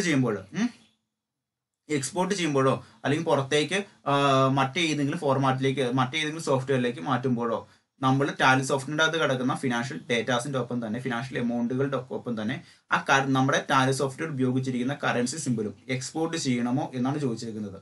ഇത് കൂടാതെ തന്നെ എന്താണ് വിദേശ രാജ്യങ്ങളിലേക്കുള്ള കറൻസി ട്രാൻസാക്ഷനുമായി ബന്ധപ്പെട്ടുകൊണ്ടുള്ള കാര്യങ്ങളുമാണെങ്കിൽ ശരിയാണ്, നമുക്ക് എന്ത് ചെയ്യാൻ പറ്റും, ടാലി സോഫ്റ്റിന്റെ അകത്തുനിന്ന് ആ കാര്യം എക്സ്പോർട്ട് ചെയ്യുമ്പോൾ ആ വിദേശ രാജ്യത്തെ കറൻസിയുടെ സിമ്പിൾ എന്ത് ചെയ്യാൻ പറ്റും, നമുക്ക് നമ്മൾ എക്സ്പോർട്ട് ചെയ്യുന്ന ഡേറ്റയുടെ ഒപ്പം ഉപയോഗിക്കാൻ പറ്റും. അതാണ് ഇവിടെ ക്ലിയർ ആയിട്ട് പറയുന്നത്. അപ്പോൾ ചുരുക്കരൂപം ഇത്രയും നിങ്ങൾ ഓർത്താൽ മതി. ടാലി സോഫ്റ്റിന്റെ അകത്ത് കിടക്കുന്ന ഏതൊരു ഫിനാൻഷ്യൽ റിപ്പോർട്ടിൽ കിടക്കുന്ന കറൻസി സിമ്പിളും ടാലി സോഫ്റ്റിന്റെ അകത്തുനിന്ന് ആ ഡേറ്റാസ് എടുത്ത് മറ്റൊരു സോഫ്റ്റ്വെയറിന്റെ ഉള്ളിലേക്ക് ആക്കി മാറ്റുമ്പോൾ അല്ലെങ്കിൽ മറ്റേതെങ്കിലും സോഫ്റ്റ്വെയറിന്റെ ഉള്ളിലേക്ക് കൺവേർട്ട് ചെയ്യുമ്പോൾ ആ ഫിനാൻഷ്യൽ സ്റ്റേറ്റ്മെന്റിന്റെ ഉള്ളിൽ കിടക്കുന്ന വേറെ സോഫ്റ്റ്വെയറിലേക്ക് ആക്കിയേക്കുന്ന ഫിനാൻഷ്യൽ സ്റ്റേറ്റ്മെന്റിൽ കിടക്കുന്ന ആ ഫിനാൻഷ്യൽ റിപ്പോർട്ടുകളുടെ ഉള്ളിൽ എമൗണ്ടിന്റെ ഒപ്പം ആ റുപ്പീസിന്റെ ചിഹ്നങ്ങളും അല്ലെങ്കിൽ എന്താണ് കറൻസിയുടെ സിമ്പിളും ആഡ് ചെയ്യണമോ എന്നാണ് ചോദിച്ചേക്കുന്നത്. ഇപ്പോൾ ടാലി സോഫ്റ്റിൻ്റെ അകത്ത് കിടക്കുന്ന ഒരു ബാലൻസ് ഷീറ്റ് ആയിക്കോട്ടെ, അതെന്ത് ചെയ്യുന്നു, ടാലി സോഫ്റ്റിൻ്റെ അകത്ത് എടുത്ത് അതൊരു PDF ഫയലാക്കി മാറ്റുമെന്ന് എഴുതാം. ആ PDF ഫയലിൻ്റെ അകത്ത് ബാലൻസ് ഷീറ്റിന്റെ ഡേറ്റാസ് വരുമല്ലോ, അപ്പോൾ അതിൻ്റെ ഉള്ളിൽ ആ എമൗണ്ടിന്റെ ഒപ്പം തന്നെ ടാലി സോഫ്റ്റിൻ്റെ അകത്ത് കിടക്കുന്ന സെയിം റുപ്പീസിന്റെ ചിഹ്നം അതിൻ്റെ ഉള്ളിലേക്ക് എക്സ്പോർട്ട് ചെയ്യണമോ എന്നാണ് ചോദിച്ചേക്കുന്നത്. പിന്നെ ചോദിച്ചേക്കുന്ന ഒരു കാര്യമാണ് ഓപ്പൺ ഫയൽ ആഫ്റ്റർ എക്സ്പോർട്ട്. അതായത് നമ്മളിപ്പോൾ ടാലി സോഫ്റ്റിൻ്റെ അകത്ത് കിടക്കുന്ന ഒരു ഡേറ്റ, ഇപ്പം നമ്മൾ ടാലി സോഫ്റ്റിൻ്റെ അകത്ത് കിടക്കുന്ന എന്ത് ഡേറ്റയാണെങ്കിലും ശരി, അത് എന്താണ് ആ സാധനം നമ്മൾ പുറത്തേക്ക് മറ്റൊരു സോഫ്റ്റ്വെയറിലേക്ക് ആക്കി മാറ്റാൻ പോകുന്ന എന്ത് ഡേറ്റയാണോ അത് കണ്ടതിന് ശേഷം മാത്രം നമ്മൾ എക്സ്പോർട്ട് ചെയ്താൽ മതി എന്നാണ് ചോദിച്ചേക്കുന്നത്. ഒരു ഫംഗ്ഷൻ എസ് ആണെങ്കിൽ നമ്മൾ എന്ത് കൊടുക്കുക, ഈ ഒരു കാര്യം എസ് കൊടുക്കുക. ഇപ്പം നിങ്ങൾ എന്തൊക്കെയാണ് ഇപ്പോൾ പറയുന്നത്, ഇപ്പം നമ്മൾ മൊബൈൽ ഫോൺ വാട്സാപ്പിലൊക്കെ നമ്മൾ പിക്ചർ അയക്കാറില്ലേ, നമ്മൾ ഓരോ പിക്ചറും അറ്റാച്ച് ചെയ്ത് അയക്കാറില്ലേ. അപ്പോൾ ആ പിക്ചർ എന്തെന്ന ഏറ്റവും ആദ്യം ഓപ്പൺ ചെയ്യുന്നു, അത് ഇന്നതെന്ന് വിലയിരുത്തിയതിന് ശേഷമാണ് നമ്മൾ എന്ത് ചെയ്യുന്നത്, അറ്റാച്ച് ചെയ്ത് മറ്റൊരാൾക്ക് സെൻഡ് ചെയ്യുന്നത്. എന്ന് പറഞ്ഞ സെയിം രീതിയിൽ നമ്മൾ ബാലൻസ് ഷീറ്റ് നമ്മുടെ ടാലി സോഫ്റ്റിൻ്റെ അകത്തുനിന്ന് ഓരോരോ ഫിനാൻഷ്യൽ റിപ്പോർട്ടുകൾ നമുക്ക് എന്ത് ചെയ്യാൻ പറ്റും, PDF ഫയലായിട്ടോ വേർഡ് ഫയലായിട്ടോ ഈ എക്സൽ ഫോർമാറ്റിലേക്ക് നമുക്ക് എന്ത് ചെയ്യാൻ പറ്റും, എക്സ്പോർട്ട് ചെയ്യാൻ പറ്റും. അപ്പോൾ നമ്മൾ എക്സ്പോർട്ട് ചെയ്യുന്ന കാര്യം എന്തെന്ന് നമുക്ക് മനസ്സിലാവണം. അത് എന്താണ് സാധനം, ബാലൻസ് ഷീറ്റ് ആണെങ്കിൽ ബാലൻസ് ഷീറ്റ് ആണെന്ന് തുറന്ന് നോക്കിയതിന് ശേഷം വേണം നമുക്ക് എന്ത് ചെയ്യാൻ, അത് മറ്റൊരു സോഫ്റ്റ്വെയറിലേക്ക് ആക്കി മാറ്റാൻ, PDF ആക്കി മാറ്റാൻ, അല്ലെങ്കിൽ അത് ഒരു വേർഡ് ഫയലാക്കി മാറ്റാൻ. അങ്ങനെ വേണമോ, അല്ലാതെ അത് എന്തെന്ന് അറിയാതെ തന്നെ അത് ഓപ്പൺ ചെയ്യാതെ തന്നെ മറ്റൊരു ഫയലാക്കി മാറ്റണമോ എന്നാണ് നമ്മളോട് ചോദിക്കുന്നത്. ഇപ്പം ഇമേജ് ആണെങ്കിൽ വാട്സാപ്പിലാണെങ്കിൽ ശരി, എന്താണ് ഇപ്പോൾ വാട്സാപ്പ് എടുത്തു കഴിഞ്ഞാൽ ആ ചിത്രം എന്തെന്ന് നമുക്ക് കാണണ്ട, നമ്മൾ സെലക്ട് ചെയ്ത് കൊടുത്താൽ മതി, ആ ഓട്ടോമാറ്റിക്കലി സെൻഡ് ആയി പോയിക്കോളും. നമുക്ക് ആ പിക്ചർ നമ്മൾ എന്താണ് ആ പിക്ചർ എന്ന് അറിയാതെ തന്നെ സെൻഡ് ആയി പോകണമോ എന്ന് ചോദിച്ചേക്കുന്നത്. അതേ സെയിം രീതി തന്നെയാണ് ഇവിടെ പറഞ്ഞിരിക്കുന്നത്. നമ്മൾ ടാലി സോഫ്റ്റ്വെയറിൻ്റെ അകത്തുള്ള ഒരു ഫയല് അത് നമ്മൾ മറ്റൊരു സോഫ്റ്റ്വെയറിലേക്കോ അല്ലെങ്കിൽ മറ്റൊരു വ്യക്തിക്ക് അയച്ചു കൊടുക്കുമ്പോഴോ അത് എന്താണെന്ന് സാധനം ഓപ്പൺ ചെയ്തതിന് ശേഷം വേണോ അത് അയച്ചു കൊടുക്കേണ്ടത് എന്നാണ് ചോദിച്ചേക്കുന്നത്. ഇതിവിടെ എസ് ആക്കി കഴിഞ്ഞെന്തായിരിക്കും, ഓട്ടോമാറ്റിക്കലി നമ്മൾ ബാലൻസ് ഷീറ്റ് ആണെങ്കിൽ ബാലൻസ് ഷീറ്റ് ഓപ്പൺ ചെയ്ത് വരും. അതിനുശേഷം എന്ത് ചെയ്യും, ആ ബാലൻസ് ഷീറ്റ് നമുക്ക് മറ്റുള്ള സോഫ്റ്റ്വെയറിലേക്ക് എക്സ്പോർട്ട് ചെയ്യാൻ പറ്റും. ഓക്കെ, അതിന് നമ്മൾ സഹായിക്കുന്ന ഒരു ഫംഗ്ഷനാണ് ഓപ്പൺ ഫയൽ ആഫ്റ്റർ എക്സ്പോർട്ട് എന്ന് പറയുന്ന ഭാഗം. ഓക്കെ, അപ്പോൾ ഇനി നമ്മൾ ഇമ്പോർട്ട് എക്സ്പോർട്ടിൻ്റെ അകത്ത് പഠിച്ചേക്കുന്ന കാര്യം, ഒന്നാമത്തെ കാര്യം ignore errors during data import. അതായത് വേറെ ഏതെങ്കിലും സോഫ്റ്റ്വെയറിൽ കിടക്കുന്ന ഡേറ്റ നമ്മൾ ടാലി സോഫ്റ്റിൻ്റെ അകത്തേക്ക് ഇമ്പോർട്ട് ചെയ്യുമ്പോൾ നമ്മൾ ശ്രദ്ധിക്കേണ്ട കാര്യമാണിത്. നമ്മൾക്ക് ഏതെങ്കിലും തരത്തിലുള്ള ഡ്യൂപ്ലിക്കേഷൻസോ അല്ലെങ്കിൽ എന്തെങ്കിലും തരത്തിലുള്ള എററോ ഉണ്ടെങ്കിൽ ആ എററായിട്ടുള്ള ഡേറ്റാസ് മാത്രം എന്ത് ചെയ്യില്ല, ഇമ്പോർട്ട് ചെയ്യപ്പെടുകയില്ല. ബാക്കിയുള്ള അക്കൗണ്ട് റൂൾ പ്രകാരമുള്ള ബാക്കി എല്ലാ ഡേറ്റാസും എന്ത് ചെയ്യാം, നമ്മുടെ ടാലി സോഫ്റ്റിൻ്റെ അകത്തേക്ക് നമുക്ക് എന്ത് ചെയ്യാൻ പറ്റും, നമുക്ക് ഇമ്പോർട്ട് ചെയ്യാൻ പറ്റും. പിന്നെ നമ്മൾ ഒരു കാര്യം ശ്രദ്ധിക്കുക, നമ്മൾ ടാലി സോഫ്റ്റ്വെയറിൻ്റെ അകത്തേക്ക് ഇമ്പോർട്ട് ചെയ്യുന്നത് ആകെ XML ഫോർമാറ്റിലുള്ള ഡേറ്റാസ് മാത്രമേ നമുക്ക് എന്ത് ചെയ്യാൻ പറ്റുള്ളൂ, നമുക്ക് ടാലി സോഫ്റ്റ്വെയറിൻ്റെ അകത്തേക്ക് മറ്റൊരു സോഫ്റ്റ്വെയറിൻ്റെ ഉള്ളിൽ നിന്നും നമ്മുടെ ടാലി സോഫ്റ്റ്വെയറിൻ്റെ അകത്തേക്ക് ഇമ്പോർട്ട് ചെയ്യാൻ പറ്റുള്ളൂ. പിന്നെ എന്താ പറഞ്ഞേക്കുന്നത്, നമ്മൾ ടാലി സോഫ്റ്റ്വെയറിൻ്റെ അകത്ത് മറ്റൊരു സോഫ്റ്റ്വെയറിൻ്റെ അകത്തു നിന്ന് ടാലി സോഫ്റ്റ്വെയറിൻ്റെ അകത്തേക്ക് ഡേറ്റാസ് എൻട്രി ചെയ്യുമ്പോൾ ഒരിക്കൽ ടാലി സോഫ്റ്റ്വെയറിൻ്റെ അകത്ത് എൻട്രി ചെയ്തേക്കുന്ന കാര്യമാണ് നമ്മൾ വീണ്ടും മറ്റൊരു സോഫ്റ്റ്വെയറിലെ ഡേറ്റാസ് ടാലി സോഫ്റ്റ്വെയറിൻ്റെ അകത്തേക്ക് എൻട്രി ചെയ്യുമ്പോൾ കിട്ടും നമുക്ക് വരുന്നില്ല. അവിടെ ഡ്യൂപ്ലിക്കേഷൻ വന്നോ അതോ ഓവർ റൈറ്റിംഗ് വന്നാൽ മതിയോ എന്നാണ് ചോദിച്ചേക്കുന്നത്. പഴയത് തന്നെ ചേഞ്ചസ് വന്നാൽ മതിയോ, അല്ലെങ്കിൽ എന്താണ് മറ്റേ ഡ്യൂപ്ലിക്കേറ്റ് ആയിട്ടുള്ള കാര്യം വീണ്ടും ഒരു പുതിയൊരു കാര്യമായിട്ട് ടാലി സോഫ്റ്റ്വെയറിൻ്റെ അകത്ത് സേവ് ചെയ്യണമെന്നാണ് ചോദിച്ചേക്കുന്നത്. സാധാരണ രീതിയിൽ അത് എസാക്കി കൊടുത്തു കഴിഞ്ഞാൽ നമ്മൾക്ക് എന്ത് ചെയ്യും, ഒരുപോലത്തെ ടാലി സോഫ്റ്റ്വെയറിൻ്റെ അകത്ത് ഒരിക്കൽ ടൈപ്പ് ചെയ്തേക്കുന്ന ട്രാൻസാക്ഷൻ മറ്റൊരു സോഫ്റ്റ്വെയറിൻ്റെ അകത്തും അതുപോലെ തന്നെ ടൈപ്പ് ചെയ്തിട്ടുണ്ട്, അത് വീണ്ടും അതേ സെയിം ഡേറ്റിൽ അതേ സെയിം ട്രാൻസാക്ഷൻ അത് ആ സോഫ്റ്റ്വെയറിൻ്റെ അകത്ത് നിന്ന് ടാലി സോഫ്റ്റ്വെയറിൻ്റെ അകത്തേക്ക് ഇമ്പോർട്ട് ചെയ്യുമ്പോൾ ഡ്യൂപ്ലിക്കേറ്റ് ആയിട്ട് വരുന്നത് എന്ത് ചെയ്യും, ഓവർ റൈറ്റ് ചെയ്തു പോകും. അതായത് റിപ്പീറ്റ് ചെയ്ത് വരില്ല, അതെന്ത് ചെയ്യും, അത് അവിടെ ഏതെങ്കിലും ഒന്ന് മാത്രം എടുത്ത് സേവ് ആക്കി പോകും. അങ്ങനെ ചെയ്യണമെന്നാണ് ചോദിച്ചേക്കുന്നത്. പിന്നെ പറഞ്ഞിരിക്കുന്ന കാര്യമാണ് നമ്മൾ ടാലി സോഫ്റ്റ്വെയറിൻ്റെ അകത്തു നിന്നുള്ള ഏതൊരു ഡേറ്റയും ഏതൊരു ഫിനാൻഷ്യൽ റിപ്പോർട്ട് കിടക്കുന്ന ഏതൊരു ഡേറ്റയും നമ്മൾ എന്ത് ചെയ്യുന്നു, നമ്മൾ എക്സ്പോർട്ട് ചെയ്യുമ്പോൾ ഫിനാൻഷ്യൽ എമൗണ്ടിൻ്റെ ഒപ്പം ടാലി സോഫ്റ്റ്വെയറിൻ്റെ അകത്ത് ഉപയോഗിച്ചേക്കുന്ന കറൻസി സിമ്പിളും എക്സ്പോർട്ട് ചെയ്ത് വന്നമോ എന്നാണ് ചോദിച്ചേക്കുന്നത്. പിന്നെ എന്താ പറഞ്ഞേക്കുന്നത്, ഓപ്പൺ ഫയൽ ആഫ്റ്റർ എക്സ്പോർട്ട്. അതായത് ടാലി സോഫ്റ്റ്വെയറിൻ്റെ അകത്ത് നമ്മൾ എന്ത് ഡേറ്റ എൻ്റർ ചെയ്ത് കൊടുത്താലും എന്ത് ഡേറ്റ നമ്മൾ എക്സ്പോർട്ട് ടാലി സോഫ്റ്റ്വെയറിൻ്റെ അകത്ത് കിടക്കുന്ന എന്ത് ഡേറ്റയും നമ്മൾ മറ്റൊരു സോഫ്റ്റ്വെയറിൻ്റെ അകത്തേക്ക് PDF ആയിട്ടോ അല്ലെങ്കിൽ വീഡിയോ ഫയലായിട്ടോ അല്ലെങ്കിൽ എക്സൽ ഫയലായിട്ടോ അല്ലെങ്കിൽ നോട്ട് പാഡിലേക്കോ അല്ലെങ്കിൽ ഇമേജ് ആയിട്ടോ നമ്മൾ എന്ത് ഫയലായിട്ട് എക്സ്പോർട്ട് ചെയ്ത് കഴിഞ്ഞാലും നമുക്കത് എന്താണ് എക്സ്പോർട്ട് ചെയ്യുന്നതിന് മുമ്പ് അത് എന്താണെന്ന് നമുക്ക് നോക്കണോ വേണ്ടോന്ന് ചോദിച്ചേക്കുന്നത്. അത് നമുക്ക് അങ്ങനെ ഒരു ഓപ്ഷൻ ഈ ഒരു കാര്യം എസാക്കിയിട്ട് കഴിഞ്ഞാൽ ഇപ്പോൾ ബാലൻസ് ഷീറ്റാണ് എക്സ്പോർട്ട് ചെയ്യാൻ ചെയ്യുന്നതെങ്കിൽ PDF ഫയലായിട്ട് എക്സ്പോർട്ട് ചെയ്യുന്നതെങ്കിൽ ബാലൻസ് ഷീറ്റ് ടാലി സോഫ്റ്റ്വെയറിൻ്റെ അകത്ത് ബാലൻസ് ഷീറ്റ് ഓപ്പൺ ചെയ്ത് വരും. അതിനുശേഷം അത് ബാലൻസ് ഷീറ്റ് ആണെന്ന് ഉറപ്പിച്ചതിന് ശേഷം മാത്രം മതി നമുക്ക് എന്ത് ചെയ്താൽ മതി, നമുക്ക് എക്സ്പോർട്ട് ചെയ്താൽ മതി. അങ്ങനെ ഒരു ഓപ്ഷനാണ് വിളിച്ച് പറഞ്ഞേക്കുന്നത്. ഇനി മറ്റൊരു കാര്യമാണ് എന്താ പറഞ്ഞേക്കുന്നത്, അതർ ഓപ്ഷൻസ് എന്ന് പറഞ്ഞേക്കുന്നത്. Show the graphs in monthly reports. അതായത് നമ്മൾ ഫിനാൻഷ്യൽ റിപ്പോർട്ടുകളൊക്കെ സബ്മിറ്റ് ചെയ്യുമ്പോൾ നമ്മുടെ ഗ്രാഫിൻ്റെ സപ്പോർട്ടോട് കൂടി ഒരു ഗ്രാഫിക്കൽ റെപ്രസെൻറ്റേഷൻ്റെ സപ്പോർട്ടോട് കൂടി നമ്മുടെ ഫിനാൻഷ്യൽ റിപ്പോർട്ടിൻ്റെ ഫ്ലോസ് അല്ലെങ്കിൽ നമ്മുടെ ഇൻകത്തിൻ്റെയും അതുപോലെ തന്നെ എക്സ്പെൻസിൻ്റെയും ഫ്ലോസ് റിപ്പോർട്ട് ചെയ്ത് കാണിക്കണം എന്നാണ് ചോദിച്ചേക്കുന്നത്. പിന്നെ പറഞ്ഞിരിക്കുന്ന കാര്യമാണ് use separate menu for final account statements. അതായത് നമ്മുടെ trading and profit and loss അക്കൗണ്ടുമായി ബന്ധപ്പെട്ടുകൊണ്ട് എന്തെങ്കിലും തരത്തിലുള്ള മാറ്റങ്ങൾ വരുത്തുവാനോ അല്ലെങ്കിൽ trading and profit loss account ഉപയോഗിക്കുമ്പോൾ എന്തെങ്കിലും തരത്തിൽ നമുക്ക് കൂടുതൽ കാര്യങ്ങൾ ആക്സസ് ചെയ്യാനോ അല്ലെങ്കിൽ കൂടുതൽ കാര്യങ്ങൾ ഉപയോഗിക്കുവാനോ നമുക്ക് മറ്റൊരു മെനു ഓപ്ഷൻ്റെ സഹായം വേണമോ എന്ന് ചോദിച്ചേക്കുന്നത്. പിന്നെ എന്താ പറഞ്ഞേക്കുന്നത്, enable sound notification four alert. അതായത് നമ്മൾ എന്തെങ്കിലും തരത്തിൽ ഇപ്പം നമ്മൾ മൊബൈൽ ഫോണിലൊക്കെ അലാറം വെക്കാറില്ലേ, എന്തെങ്കിലും തരത്തിലുള്ള ആരുടെയെങ്കിലും ബർത്ത്ഡേ വിഷസോ അല്ലെങ്കിൽ എന്തെങ്കിലും തരത്തിലുള്ള എക്സാം സ്റ്റാർട്ട് ചെയ്യുന്ന സമയമൊക്കെ നമ്മൾ അലാറം വെക്കാറില്ലേ എന്ന് പറഞ്ഞ പോലെ തന്നെ നമുക്ക് എന്തെങ്കിലും തരത്തിൽ എന്ത് ചെയ്യാൻ പറ്റും, എന്തെങ്കിലും തരത്തിലുള്ള ഫിനാൻഷ്യൽ ട്രാൻസാക്ഷനുമായി ബന്ധപ്പെട്ടുകൊണ്ടുള്ള എന്തെങ്കിലും നോട്ടിഫിക്കേഷൻസ് നമുക്ക് ഒരു അലേർട്ട് രൂപത്തിൽ നമുക്ക് ലഭിക്കണമോ വേണ്ടിയോ അതിന് നമ്മൾ സഹായിക്കുന്ന ഒരു കാര്യമാണ് എന്ന് പറയുന്നത് enable sound notification four alert എന്ന് പറയുന്ന ഫംഗ്ഷൻ. ഇപ്പോൾ എനിക്കൊരു ബിസിനസ് ഓർഗനൈസേഷനിൽ ആ ഒരു ബിസിനസ് ഓർഗനൈസേഷനിൽ എംപ്ലോയീസിന് സാലറി കൊടുക്കുന്ന ഡേറ്റോ അല്ലെങ്കിൽ എന്താണ് റെന്റ് കൊടുക്കുന്ന ഡേറ്റോ അല്ലെങ്കിൽ എന്തെങ്കിലും തരത്തിലുള്ള ഡെപ്റ്റേഴ്സിന്റെ കയ്യിൽ നിന്ന് പൈസ വാങ്ങുന്ന ഡേറ്റോ ആ തരത്തിലുള്ള നോട്ടിഫിക്കേഷനുകൾ എനിക്ക് എന്ത് ചെയ്യാൻ പറ്റും, ഒരു അലേർട്ട് രൂപത്തിൽ എനിക്ക് ഒരു മെസ്സേജ് രൂപത്തിൽ എനിക്ക് ടാലി സോഫ്റ്റ്വെയറിൻ്റെ അത് സെറ്റ് ചെയ്യാൻ പറ്റും. അതിനെ സഹായിക്കുന്ന ഓപ്ഷനാണ് ഇത് ആക്കിയിട്ടാൽ മതി. ഓക്കെ. പിന്നെ പറഞ്ഞിരിക്കുന്ന കാര്യമാണ് ഓൾവേസ് ഷോ ഇൻഫർമേഷൻ പാനൽ. അതായത് നമ്മൾ ടാലി സോഫ്റ്റ്വെയറിൻ്റെ അകത്ത് ഒരു കാര്യം ഉപയോഗിക്കുമ്പോൾ നമ്മൾ മൗസ് കഴ്സർ ഇങ്ങനെ കൊണ്ടുവയ്ക്കുമ്പോൾ നമുക്ക് അവിടെ അതൊരു ഹെൽപ്പിംഗ് വിൻഡോ പോലെ ചോദിക്കും, അല്ലെങ്കിൽ ഒരു ഹെൽപ്പിംഗ് വിൻഡോയുടെ സഹായത്തോടു കൂടി കാണിച്ചു തരും അത് ഇന്ന പർപ്പസിന് വേണ്ടിയുള്ള ഒരു കാര്യമാണെന്ന് നമ്മളെ കാണിച്ചു തരും. ഇപ്പം നമ്മൾ മൊബൈൽ ഫോണിലൊക്കെ നമ്മൾ മെനു ഓപ്ഷൻ വരുമ്പോൾ അവിടെ കൊണ്ട് മൗസിൻ്റെ കഴ്സർ വെക്കുമ്പോൾ അത് എന്ത് പർപ്പസിന് വേണ്ടിയാണെന്നുള്ള അല്ല നമ്മുടെ കൈയോടെ ടച്ച് ചെയ്യുമ്പോൾ അത് എന്ത് പർപ്പസിന് വേണ്ടിയുള്ളതാണെന്ന് മുകളിലൊരു എഴുതി കാണിക്കും. എന്ന് പറഞ്ഞാൽ സെയിം രീതിയിൽ തന്നെ എന്താണ് നമ്മൾ എന്ത് കാര്യം ഉപയോഗിച്ച് കഴിഞ്ഞാലും ടാലി സോഫ്റ്റ്വെയറിനകത്ത് എന്ത് കാര്യം ഉപയോഗിച്ച് കഴിഞ്ഞാലും അത് എന്ത് പർപ്പസിന് വേണ്ടിയുള്ളതാണ് ജസ്റ്റ് മുകളിലൊരു സിമ്പിൾ പോലെ എഴുതി കാണിക്കും. അത് വേണമോ എന്നാണ് ഇവിടെ ചോദിച്ചേക്കുന്നത്. ഇത്രയുമാണ് നമ്മുടെ ജനറൽ F12 കോൺഫിഗറേഷൻ ഫംഗ്ഷൻ്റെ അകത്ത് ഉള്ളത്. ഓക്കെ. ഇനി നമ്മൾ പഠിക്കാൻ പോകുന്ന മറ്റൊരു കാര്യമാണ് ന്യൂമറിക്കൽ സിമ്പിൾസ് എന്ന് പറഞ്ഞൊരു കാര്യം. അതും മറ്റൊരു തരത്തിൽ എന്താണ് F12 കോൺഫിഗറേഷൻ്റെ ഒരു ഡീറ്റെയിൽ ആയിട്ട് വേർഷനാണ്. നമുക്ക് ജസ്റ്റ് അതും പരിചയപ്പെടാം.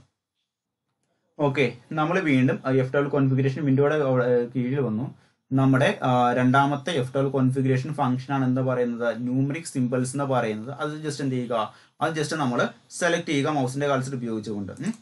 അപ്പോൾ നമുക്ക് നമ്മുടെ ടാലി സോഫ്റ്റ്വെയറിൻ്റെ അകത്ത് നമ്മൾ ഫിനാൻഷ്യൽ റിപ്പോർട്ടുകളോ ഫിനാൻഷ്യൽ സ്റ്റേറ്റ്മെന്റുകൾ പ്രിപ്പയർ ചെയ്യുമ്പോൾ നമ്മൾ എന്ത് ഉപയോഗിക്കാറുണ്ട്, ന്യൂമറിക്കൽ നമ്പേഴ്സ് ഉപയോഗിക്കാറുണ്ട് അല്ലേ. അപ്പോൾ അതുമായി ബന്ധപ്പെട്ടുകൊണ്ടുള്ള സെറ്റിംഗ്സ് ആണ് ഇവിടെ പറയുന്നത്. ഒന്നാമത്തെ കാര്യം എന്താണ്, കോൺഫിഗറേഷൻ ഓഫ് ന്യൂമറിക്കൽ സിമ്പിൾസ്.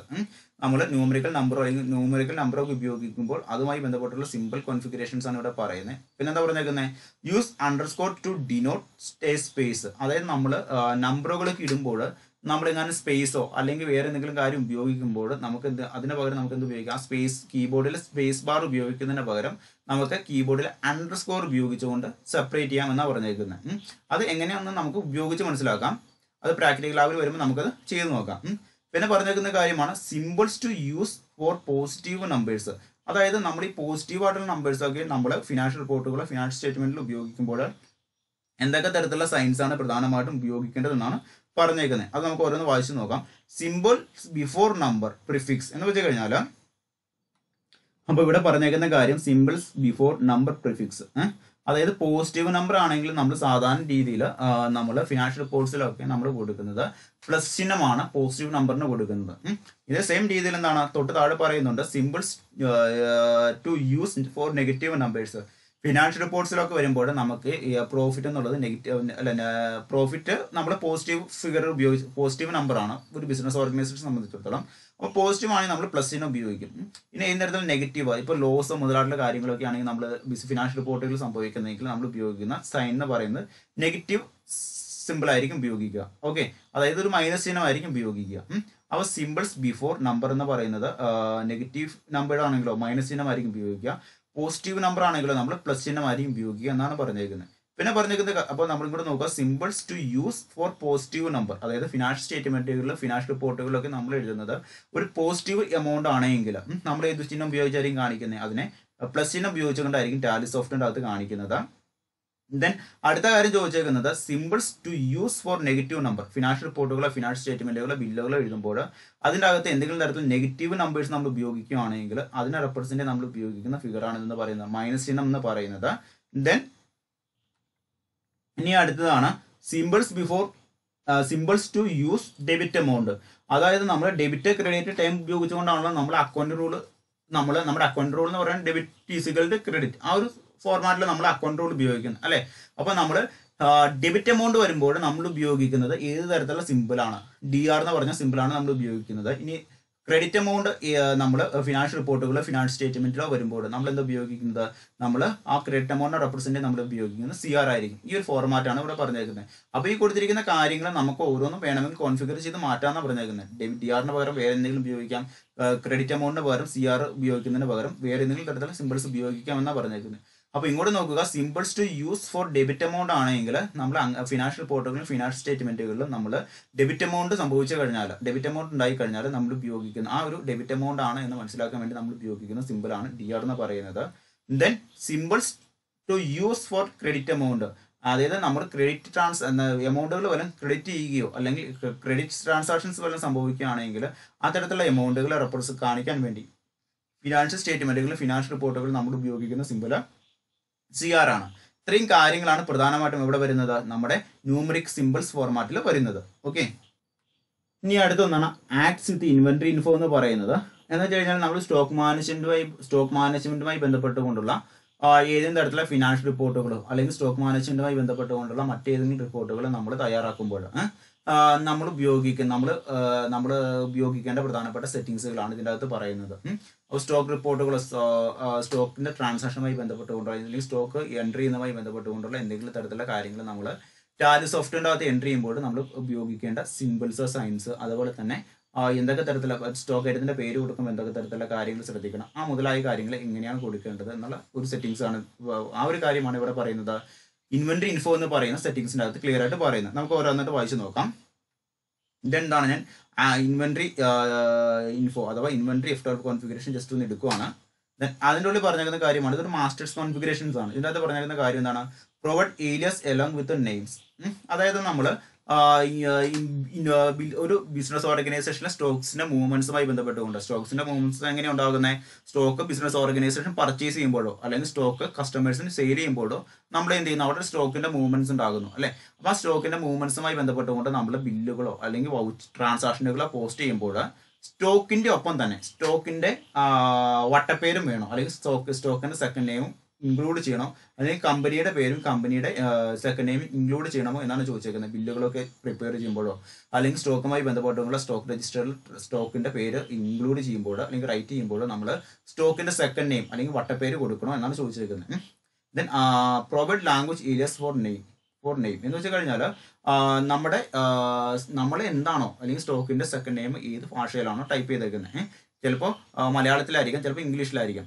ആ ഒരു ഭാഷ അതിൻ്റെ അകത്ത് ഇൻക്ലൂഡ് ചെയ്യണമെന്നാണ് ചോദിച്ചേക്കുന്നത്. ആ ഭാഷയിൽ തന്നെ എന്താണ് സെക്കൻഡ് നെയിം ഇൻക്ലൂഡ് ടൈപ്പ് ചെയ്ത് വന്നോ നമ്മൾ ഇൻവോയ്സുകൾ അടിക്കുമ്പോഴോ അല്ലെങ്കിൽ ഈ തരത്തിലുള്ള ഫിനാൻഷ്യൽ സ്റ്റേറ്റ്മെന്റുകൾ റിപ്പോർട്ടുകളോ പ്രിപ്പയർ ചെയ്യുമ്പോൾ അതിൻ്റെ അകത്ത് സ്റ്റോക്കിന്റെ സെക്കൻഡ് നെയിം എന്ന് പറയുന്നത് നമ്മൾ കൊടുത്തിരിക്കുന്ന ഭാഷയിൽ തന്നെ വന്നമോ എന്നാണ് ചോദിച്ചേക്കുന്നത്. ഇത് എസ് ആണെങ്കിൽ ഓട്ടോമാറ്റിക്കലി അത് വരും. ഇനി നോ എന്നുള്ളതാണ് സാധാരണ ഡിഫോൾട്ടായിട്ട് ഇതിൻ്റെ അകത്ത് കൊടുക്കാറുള്ളത്. ഇനി പറഞ്ഞേക്കുന്ന മറ്റൊരു കാര്യമാണ് പ്രൊവൈഡ് അഡ്വാൻസ് ഇൻഫർമേഷൻ മാസ്റ്റേഴ്സ്. അതായത് നമ്മൾ വ്യത്യസ്തമായുള്ള റിപ്പോർട്ടുകളിൽ ഒരു ഫിനാൻഷ്യൽ ട്രാൻസാക്ഷനുമായി ബന്ധപ്പെട്ടുകൊണ്ടുള്ള എല്ലാ പ്രധാനപ്പെട്ട ഇൻഫർമേഷൻസും ഉൾപ്പെടുത്തണമോ എന്നാണ് ചോദിച്ചേക്കുന്നത്. അത് നമ്മൾക്ക് ഉൾപ്പെടുത്തണം. അതുകൊണ്ട് അത് എന്ത് ചെയ്യാം, അത് നമുക്ക് എസ് ചെയ്യാം. പിന്നെ പറഞ്ഞേക്കുന്ന ഒരു കാര്യമാണ് provide address four ledger account. അതായത് നമ്മൾക്ക് ഇപ്പോൾ അറിയാലോ ലെഡ്ജർ അക്കൗണ്ടുകൾ പലതരത്തിലുള്ള ആളുകളുടെ കാണും അല്ലേ. ഇപ്പോൾ ഡെപ്റ്റേഴ്സിന്റെ കാണും, ക്രെഡിറ്റേഴ്സിന്റെ കാണും. ബിസിനസ് ഓർഗനൈസേഷന് പണം തരാനുള്ള ആളുകളാണ് ഡെപ്റ്റേഴ്സ് എന്ന് പറയുന്ന ആളുകൾ, കസ്റ്റമേഴ്സ് ആയിട്ടുള്ള ആളുകൾ, അല്ലെങ്കിൽ ബിസിനസ് ഓർഗനൈസേഷന് പൈസ തരാനുള്ള ആളുകൾ ഡെപ്റ്റേഴ്സ്. അപ്പോൾ ആ വ്യക്തികളുടെ ഒക്കെ ബുക്സ് ഓഫ് അക്കൗണ്ട്സ് മെയിൻറ്റെയിൻ ചെയ്യുമ്പോൾ അല്ലെങ്കിൽ ലെഡ്ജർ ഓഫ് അക്കൗണ്ട്സ് മെയിൻറ്റെയിൻ ചെയ്യുമ്പോൾ അവരുടെ അഡ്രസ്സ് ഉൾപ്പെടുത്തണമെന്നാണ് ചോദിച്ചേക്കുന്നത്. തീർച്ചയായിട്ടും അത് വേണം, അത് ചെയ്യുക. പിന്നെ അവരുടെ കോൺടാക്ട് ഡീറ്റെയിൽസ് എന്ത് ചെയ്യുക, കോൺടാക്ട് ഡീറ്റെയിൽസ് തീർച്ചയായിട്ടും ഉൾപ്പെടുത്തുക. Add notes for ledger account, അതായത് അവരുടെ ബുക്സ് ഓഫ് അക്കൗണ്ട്സ്, അവരുടെ ആ ഒരു ഏതെങ്കിലും തരത്തിലുള്ള ലെഡ്ജർ ഓഫ് അക്കൗണ്ട്സുമായി ബന്ധപ്പെട്ടുകൊണ്ട് ഏത് തരത്തിലുള്ള ഫിനാൻഷ്യൽ ട്രാൻസാക്ഷൻ നടന്നിട്ടുണ്ടെങ്കിൽ ആ ഡേറ്റ് നരേഷൻ ഒക്കെ നമ്മൾ എഴുതില്ലേ, ആ നരേഷൻ മുതലായിട്ടുള്ള ഷോർട്ട് നോട്ടുകൾ എഴുതണോ, അതിനുള്ള സ്ഥലം നിങ്ങൾക്ക് വേണമോ എന്നാണ് ചോദിച്ചേക്കുന്നത്. ജസ്റ്റ് എന്ത് ചെയ്യുക, അത് നിങ്ങൾക്ക് യെസ് കൊടുക്കാവുന്നതാണ്. Add description for ledger account. ഒരു ലെഡ്ജർ അക്കൗണ്ടിനെ കുറിച്ചുള്ള ഡിസ്ക്രിപ്ഷൻ നിങ്ങൾ, അതായത് ആ ലെഡ്ജർ അക്കൗണ്ടുമായി ബന്ധപ്പെട്ടുകൊണ്ടുള്ള പ്രധാനപ്പെട്ട എല്ലാ വിവരങ്ങളും ഉൾക്കൊള്ളിച്ചുകൊണ്ട് ഡിസ്ക്രിപ്ഷൻസ് ഇൻക്ലൂഡ് ചെയ്യണമോ ലെഡ്ജർ അക്കൗണ്ടിന്റെ കീഴിൽ അല്ലെങ്കിൽ ബുക്സ് ഓഫ് അക്കൗണ്ട്സിൽ. അത് നിങ്ങൾക്ക് ഇൻക്ലൂഡ് ചെയ്യണമെങ്കിൽ നിങ്ങൾക്ക് ആ വിവരം കൊടുക്കാം. അതായത് ഇപ്പം നമ്മൾ ഫിനാൻഷ്യൽ ട്രാൻസാക്ഷൻ സംഭവിച്ചു കഴിഞ്ഞാൽ നമ്മൾ ജേണൽ എൻട്രി ടൈപ്പ് ചെയ്യുമ്പോൾ തൊട്ടടിയിൽ എന്താണ് ഫിനാൻഷ്യൽ ട്രാൻസാക്ഷൻ സംഭവിച്ചതെന്ന് പറഞ്ഞുകൊണ്ട് നമ്മൾ നരേഷൻ കൊടുക്കാറുണ്ട്. എന്ന് പറഞ്ഞ പോലെ തന്നെ നമ്മൾ ഒരു ബുക്സ് ഓഫ് അക്കൗണ്ട്സിന്റെ balance trading and profit and loss അക്കൗണ്ടിലോ ട്രെയിൽ ബാലൻസിലോ അല്ലെങ്കിൽ ബാലൻസ് ഷീറ്റിലോ നമ്മൾ കൊടുക്കുകയാണെങ്കിൽ ആ ബുക്സ് ഓഫ് അക്കൗണ്ട്സുമായി ബന്ധപ്പെട്ടുകൊണ്ട് നമുക്ക് ഡീറ്റെയിൽ ആയിട്ട് ഡിസ്ക്രിപ്ഷൻസ് ഇൻക്ലൂഡ് ചെയ്യാൻ പറ്റും.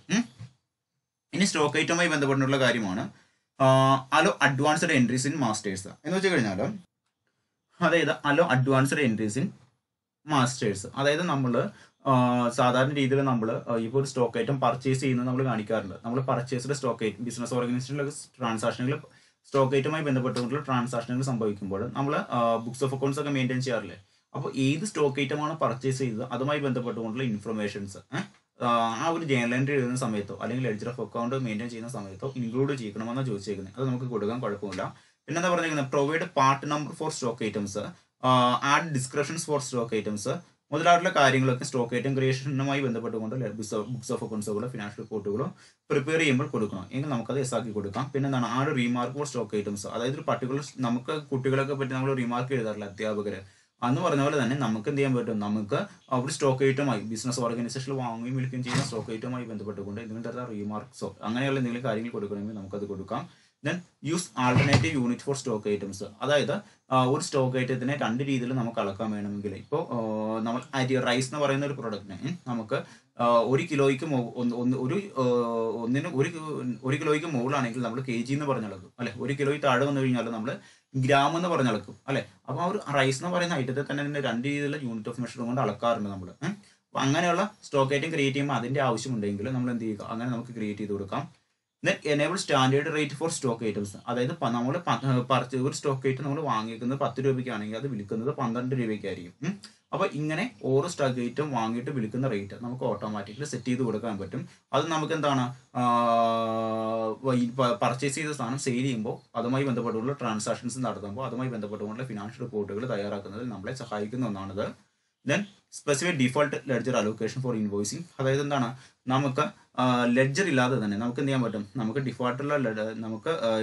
ഡിഫോൾട്ടായിട്ട് ലെഡ്ജർ ഉപയോഗിച്ചുകൊണ്ട് നമുക്ക് ഇൻവോയ്സ് ജനറേറ്റ് ചെയ്യാൻ നമ്മൾ സഹായിക്കുന്ന ഒന്നാണ് ഇതെന്ന് പറയുന്നത്. Then enable components list of materials, bill of materials നമുക്ക് വേണമെങ്കിൽ നമുക്ക് എനേബിൾ ചെയ്യാൻ പറ്റും. അതുപോലെ തന്നെ പ്രൊവൈഡ് അഡ്രസ് ഫോർ ഗോഡൗൺസ്, അതായത് നമ്മുടെ സ്റ്റോക്ക് ഐറ്റം സൂക്ഷിച്ചേക്കുന്ന സ്ഥലം അതേതാണ് ഗോഡൗൺ ആണ് അല്ലെ.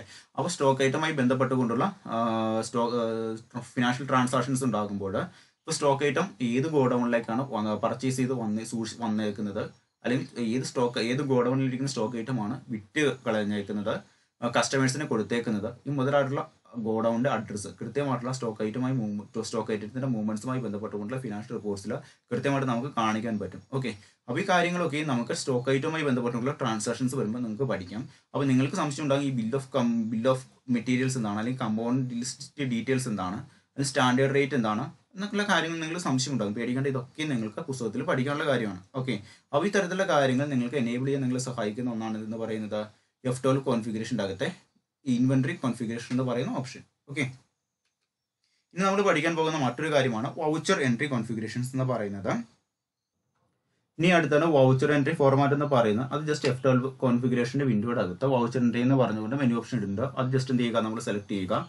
അതിൻ്റെ അകത്തും കുറച്ച് കാര്യങ്ങൾ പറയുന്നുണ്ട്.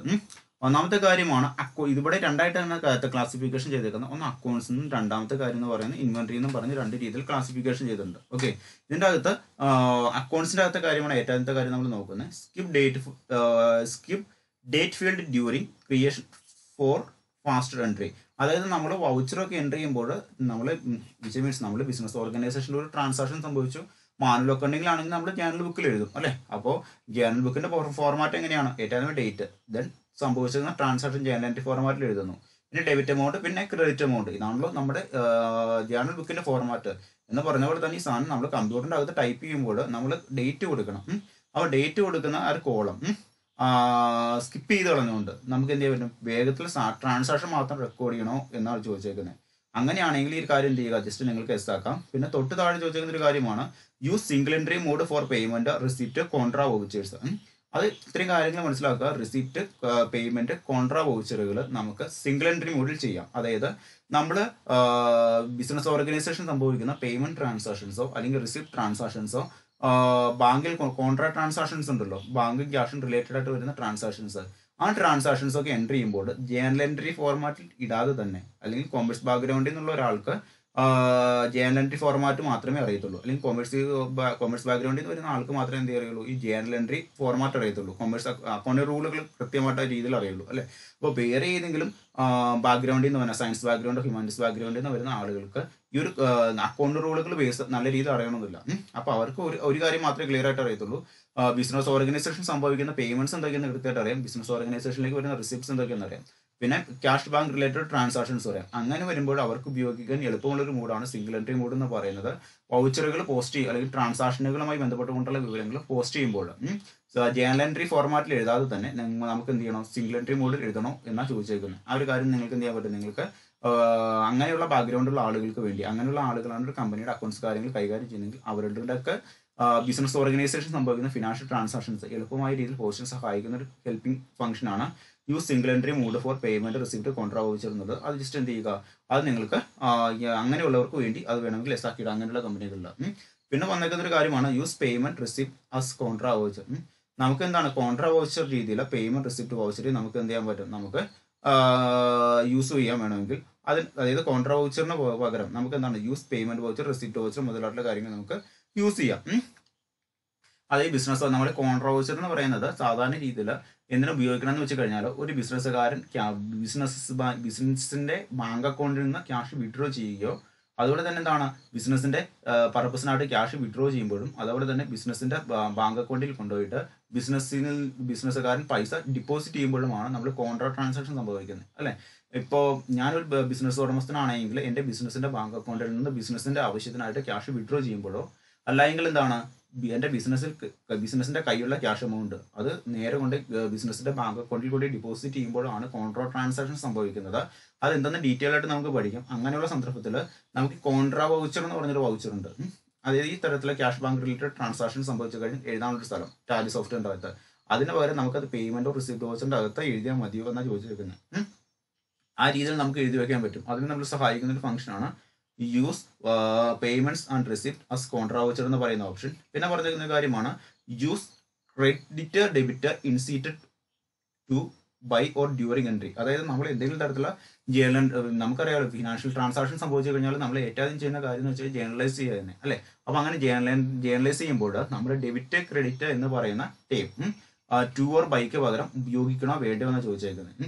നമുക്ക് എന്ത് ചെയ്യാൻ പറ്റും? നമ്മൾ വൗച്ചറിൻ്റെ അകത്ത് ബിസിനസ് ഓർഗനൈസേഷൻ സംഭവിച്ചിരിക്കുന്ന ഏതൊരു ഫിനാൻഷ്യൽ ട്രാൻസാക്ഷൻ നമ്മൾ ആദ്യം ചെയ്യുന്നത് എന്തായിരിക്കും? നമ്മൾ ആദ്യം വൗച്ചറിൻ്റെ ഉള്ളിലായിരിക്കും ടൈപ്പ് ചെയ്യുന്നത്, അല്ലെങ്കിൽ എൻ്റർ ചെയ്ത് കൊടുക്കുന്നത്. അപ്പോൾ വൗച്ചറിനകത്ത് എൻ്റർ ചെയ്ത് കൊടുക്കുമ്പോൾ ഓട്ടോമാറ്റിക്കലി ടാലി സോഫ്റ്റ്വെയർ തന്നെ ബാക്കിയുള്ള ഫിനാൻഷ്യൽ റിപ്പോർട്ടുകൾ പ്രിപ്പയർ ചെയ്ത് തന്നോളും. അപ്പോൾ അതിൻ്റെ അകത്ത് ഈ ഒരു ഫിനാൻഷ്യൽ ട്രാൻസാക്ഷൻ സംഭവിച്ചാൽ നമ്മൾ മാനുവൽ അക്കൗണ്ടിങ്ങിൽ എഴുതുന്ന എങ്ങനെയായിരിക്കും? ഏറ്റവും നമ്മൾ ഇപ്പോൾ ഒരു സാലറി കൊടുത്തു, സാലറി പെയ്ഡ് ബൈ ക്യാഷ്, അങ്ങനെ ഒരു ഫിനാൻഷ്യൽ ട്രാൻസാക്ഷൻ സംഭവിച്ചു കഴിഞ്ഞാൽ salary account debit to cash എന്ന് പറഞ്ഞുകൊണ്ട് നമ്മൾ ജേണൽ ബുക്കിൽ എഴുതി വെക്കും അല്ലേ. അപ്പോൾ അവിടെ ഉപയോഗിക്കുന്ന ടൈം എന്താണ്? ഡെബിറ്റ് ഓർ ക്രെഡിറ്റ് ടൈം ഉപയോഗിച്ചേക്കുന്നത് അല്ലേ. അതേ സെയിം രീതിയിൽ നമുക്ക് എന്താണ് ടാലി സോഫ്റ്റ്വെയറിൻ്റെ അകത്ത് ടു ഓർ ബൈക്ക് പകരം നമുക്ക് എന്ത് ഉപയോഗിക്കാൻ പറ്റും? ഡെബിറ്റ് ഓർ ക്രെഡിറ്റ് ടൈം ഉപയോഗിക്കാൻ പറ്റും. അത് ഉപയോഗിക്കണമെന്നാണ് ചോദിച്ചേക്കുന്നത്. അങ്ങനെയാണെങ്കിൽ നമ്മൾ എന്ത് ചെയ്യുക? ആ ഒരു കാര്യം വ്യക്തമാക്കുക. പിന്നെ enable cheque printing for contra voucher, അതായത് കോൺട്രാ വൗച്ചർ ഉപയോഗിക്കുമ്പോൾ നമ്മൾ പറഞ്ഞ് ക്യാഷ് ബാങ്ക് റിലേറ്റഡ് ട്രാൻസാക്ഷൻസ് ആണ്. അതിൻ്റെ അകത്ത് എന്തെങ്കിലും തരത്തിലുള്ള പേയ്മെൻറ്റ്സ് ഒക്കെ നടക്കുമ്പോൾ നമുക്ക് ചെക്ക് പ്രിന്റിംഗ് ചെയ്യണമെങ്കിൽ ബാങ്കുമായി ബന്ധപ്പെട്ടുകൊണ്ട് ചെക്ക് ഡീറ്റെയിൽസ് ബാങ്കിൻ്റെ കൂടെ തന്നെ എന്താണ് ചെക്ക് ഡീറ്റെയിൽസ് എൻട്രി ചെയ്ത് കൊടുക്കണമെങ്കിൽ നമുക്ക് ചെക്ക് പ്രിന്റിംഗ് ഇവിടുന്ന് തന്നെ നടത്താവുന്നതാണ്. അതായത് നമ്മുടെ ബാങ്ക് അക്കൗണ്ടിൻ്റെ ഡീറ്റെയിൽസും അതുപോലെ തന്നെ ചെക്ക് പ്രിന്റിംഗ് ഫോർമാറ്റും എന്ത് ചെയ്യാൻ പറ്റും? ടാലി സോഫ്റ്റ്വെയറിൻ്റെ സഹായത്തോടു കൂടി തന്നെ പ്രിന്റ് ഔട്ട് എടുത്ത് സൂക്ഷിക്കാവുന്നതാണ്. അപ്പോൾ ഞാൻ ക്യാഷ് ബാങ്കിൽ കൊണ്ട് ഡെപ്പോസിറ്റ് ചെയ്തതെന്നോ അല്ലെങ്കിൽ ക്യാഷ് ബാങ്കിൽ നിന്ന് വിഡ്രോ ചെയ്തത് ഏതെങ്കിലും തരത്തിലുള്ള ചെക്കിൻ്റെ ഫോർമാറ്റ് ഉപയോഗിച്ചുകൊണ്ടാണെങ്കിൽ ആ ചെക്കും എന്ത് ചെയ്യാൻ പറ്റും? ആ ട്രാൻസാക്ഷനുമായി ബന്ധപ്പെട്ടുകൊണ്ടുള്ള വ്യത്യസ്ത റിപ്പോർട്ടുകൾ ഫിനാൻഷ്യൽ സ്റ്റേറ്റ്മെൻറ്റുകൾ സൂക്ഷിക്കുമ്പോൾ ഒരു ഡോക്യുമെന്റ്സ് എവിഡൻസ് ആയിട്ട് നമുക്ക് പ്രിന്റ് എടുത്ത് സൂക്ഷിച്ച് വയ്ക്കാവുന്നതാണ്. അതിന് നമ്മൾ സഹായിക്കുന്ന ഒന്നാണ് enable cheque printing for contra voucher എന്ന് പറയുന്ന ഓപ്ഷൻ. പിന്നെ പറഞ്ഞിരിക്കുന്ന മറ്റൊരു കാര്യമാണ് warn on negative cash balance. അതായത് ഇപ്പോൾ നമ്മുടെ ബിസിനസ് ഓർഗനൈസേഷന് സഫിഷ്യൻറ്റ് ക്യാഷ് ബാലൻസ് ഇല്ല എങ്കിൽ നമുക്ക് എന്ത് ചെയ്യാൻ പറ്റും? നമുക്ക് ക്യാഷ് പേയ്മെൻറ്റ്സോ അല്ലെങ്കിൽ എന്താണ് നമ്മുടെ ബിസിനസ് ഓർഗനൈസേഷൻ്റെ നിന്നും ക്യാഷ് പേയ്മെൻറ്റ്സ് ഒന്നും നടത്താൻ പറ്റാതെ വരും അല്ലേ. പക്ഷെ നമ്മൾ അങ്ങനെ ഒരു ട്രാൻസാക്ഷൻ ഇപ്പോൾ നമ്മുടെ ബിസിനസ് ഓർഗനൈസേഷനിൽ 5 പൈസ ക്യാഷ് ബാലൻസ് ഒന്നുമില്ല. പക്ഷേ ടാലി സോഫ്റ്റിൻ്റെ അകത്ത് നമ്മൾ ഇന്ന ആൾക്ക് ക്യാഷ് പേയ്മെൻറ്റ് നടത്തിയെന്ന് പറഞ്ഞ് കൊടുത്തു കഴിഞ്ഞാൽ സഫിഷ്യൻ്റായിട്ട് ക്യാഷ് ബാലൻസ് ഇല്ല എങ്കിൽ സഫിഷ്യൻ്റായിട്ട് ക്യാഷ് ബാലൻസ് ഇല്ല എന്ന് പറഞ്ഞുകൊണ്ട് ഒരു വാർണിംഗ് സിഗ്നൽ കാണിക്കണമെന്നാണ് ചോദിച്ചേക്കുന്നത്. അതിന് നമ്മൾ സഹായിക്കുന്ന ഒന്നാണിത്. ഇപ്പം നമ്മൾ എന്തെങ്കിലും തരത്തിലുള്ള തെറ്റായിട്ട് നമ്മൾ പാസ്വേഡൊക്കെ കൊടുക്കുമ്പോൾ നമുക്കൊരു വാർണിംഗ് സിഗ്നൽ വരില്ലേ എന്ന് പറഞ്ഞ പോലെ തന്നെ നമുക്ക് എന്ത് ചെയ്യാൻ പറ്റും? നമ്മുടെ ബിസിനസ് ഓർഗനൈസേഷനിൽ ക്യാഷ് ബാലൻസ് ഇല്ല, അതുകൊണ്ട് തന്നെ നമ്മുടെ ബിസിനസ് ഓർഗനൈസേഷനിൽ ക്യാഷ് പേയ്മെൻറ്റ്സ് നടത്താൻ പറ്റില്ല. അപ്പോൾ ഇനി ക്യാഷ് പേയ്മെൻറ്റ്സ് നടത്തിയെന്ന് പറഞ്ഞ് ട്രാൻസാക്ഷൻസ് കൊടുക്കുമ്പോൾ ക്യാഷ് ബാലൻസ് ഇല്ല എന്ന് പറഞ്ഞുകൊണ്ട് വാർണിംഗ് സിഗ്നൽ കാണിക്കണമെന്ന് അറിയാൻ വേണ്ടി നമ്മൾ സഹായിക്കുന്ന ഒരു ഫംഗ്ഷനാണിത്. പിന്നെ എന്താ പറഞ്ഞിരിക്കുന്നത്? Pre allocate bills for payments and receipt or journal voucher. അതായത് നമ്മൾ സെയില് അതുപോലെ തന്നെ പർച്ചേസ് ട്രാൻസാക്ഷൻസ് ഒക്കെ നടക്കുമ്പോൾ ഇപ്പോൾ ഞാനൊരു സപ്ലയറുടെ കയ്യിൽ നിന്ന് ഒരു ഗുഡ്സ് പർച്ചേസ് ചെയ്യുന്ന കരുതുക. പർച്ചേസ് ചെയ്യുമ്പോൾ തീർച്ചയായിട്ടും ഗുഡ്സിന് ചെയ്തിരിക്കുന്ന ഗുഡ്സിന് ഞാൻ എന്ത് ചെയ്യണം? ആ സപ്ലയറിന് ക്യാഷ് കൊടുക്കണം അല്ലേ. അതുപോലെ തന്നെ ഞാനിപ്പോൾ ഒരു കസ്റ്റമർക്ക് ഒരു ഗുഡ്സ് വിട്ടേക്കുകയാണ്, ആ ഗുഡ്സ് സെയിൽ നടത്തിയേക്കാണ്. ആ സെയിൽ നടത്തിയ ആ കസ്റ്റമർ വിട്ടേക്കുന്ന ഗുഡ്സിന് കസ്റ്റമർ എന്ത് ചെയ്യണം? എനിക്ക് പൈസ തരണം. ഇങ്ങനെ ക്യാഷ് പേയ്മെൻറ്റ്സ് അല്ലെങ്കിൽ ക്യാഷ് റിസിപ്റ്റ്സ് സംഭവിക്കുമ്പോൾ ഏത് ബില്ലിന് എഗനസ്റ്റ് ആയിട്ടാണ് ഈ കസ്റ്റമർ പൈസ തരുന്നത് അല്ലെങ്കിൽ ഏത് ബില്ലിന് എഗനസ്റ്റ് ആയിട്ടാണ് സപ്ലയർക്ക് നമ്മൾ പൈസ കൊടുക്കേണ്ടത്, ആ ഒരു ബിൽ അലോക്കേഷൻ ഡീറ്റെയിൽസ് കാണിക്കാൻ നമ്മൾ സഹായിക്കുന്ന ഒരു ഓപ്ഷനാണ് എന്തെന്ന് പറയുന്നത്? Pre allocate bills four payment receipt or journal voucher എന്നുള്ളത്. അത് എസ് കൊടുത്തു കഴിഞ്ഞാൽ ഏത് ദിവസം നടന്ന അല്ലെങ്കിൽ ഏത് ദിവസം പർച്ചേസ് ചെയ്തേക്കുന്ന ബില്ലിന് എഗനസ്റ്റ് ആയിട്ടാണ് ഞാൻ ഈ ക്യാഷ് കൊടുക്കുന്നതെന്ന് നമുക്ക് മുൻകൂട്ടി കാണാൻ പറ്റും. അതുപോലെ തന്നെ കസ്റ്റമർ എനിക്ക് ക്യാഷ് തന്നാൽ കസ്റ്റമറിന് ഏത് ദിവസം ഏത് ഡേറ്റിൽ ഏത് ഇൻവോയ്സ് നമ്പറിൽ വിട്ടേക്കുന്ന ഗുഡ്സിന് എഗനസ്റ്റ് ആയിട്ടാണ് എനിക്ക് ക്യാഷ് തന്നേക്കുന്നത് നമുക്ക് മുൻകൂട്ടി ക്യാഷ് റെസിപ്റ്റ് കിട്ടുന്ന ആ ബില്ല് ആ ഒരു ട്രാൻസാക്ഷൻ റെക്കോർഡ് ചെയ്യുന്ന വൗച്ചറിൻ്റെ അകത്ത് കാണാൻ പറ്റും.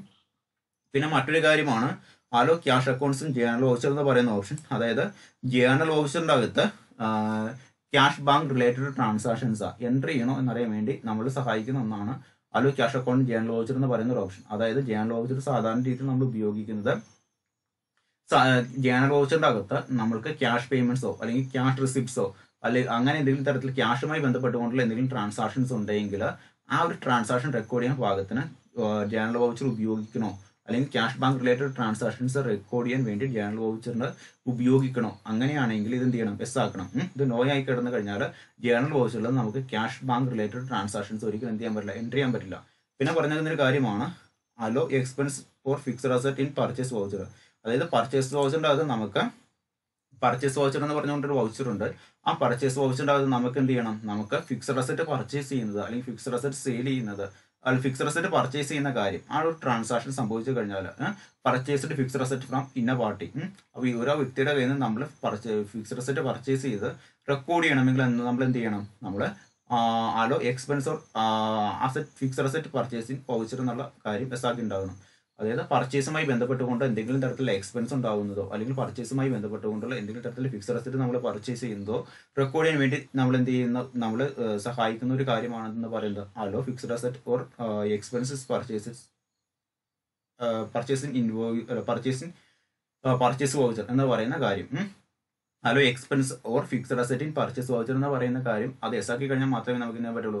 നമ്മൾ എന്തെങ്കിലും തരത്തിൽ ഗുഡ്സ് പർച്ചേസ് ചെയ്യുമ്പോൾ അതുമായി ബന്ധപ്പെട്ടുണ്ടാകുന്ന ട്രാൻസ്പോർട്ടേഷൻ കോസ്റ്റ്, അതുപോലെ തന്നെ എന്താണ് അതുമായി ഉണ്ടാകുന്ന ക്യാരേജ് ഇൻവാർഡ്സ് കോസ്റ്റ് മുതലായിട്ടുള്ള കോസ്റ്റുകളൊക്കെ റെക്കോർഡ് ചെയ്യാൻ പറ്റുള്ളൂ.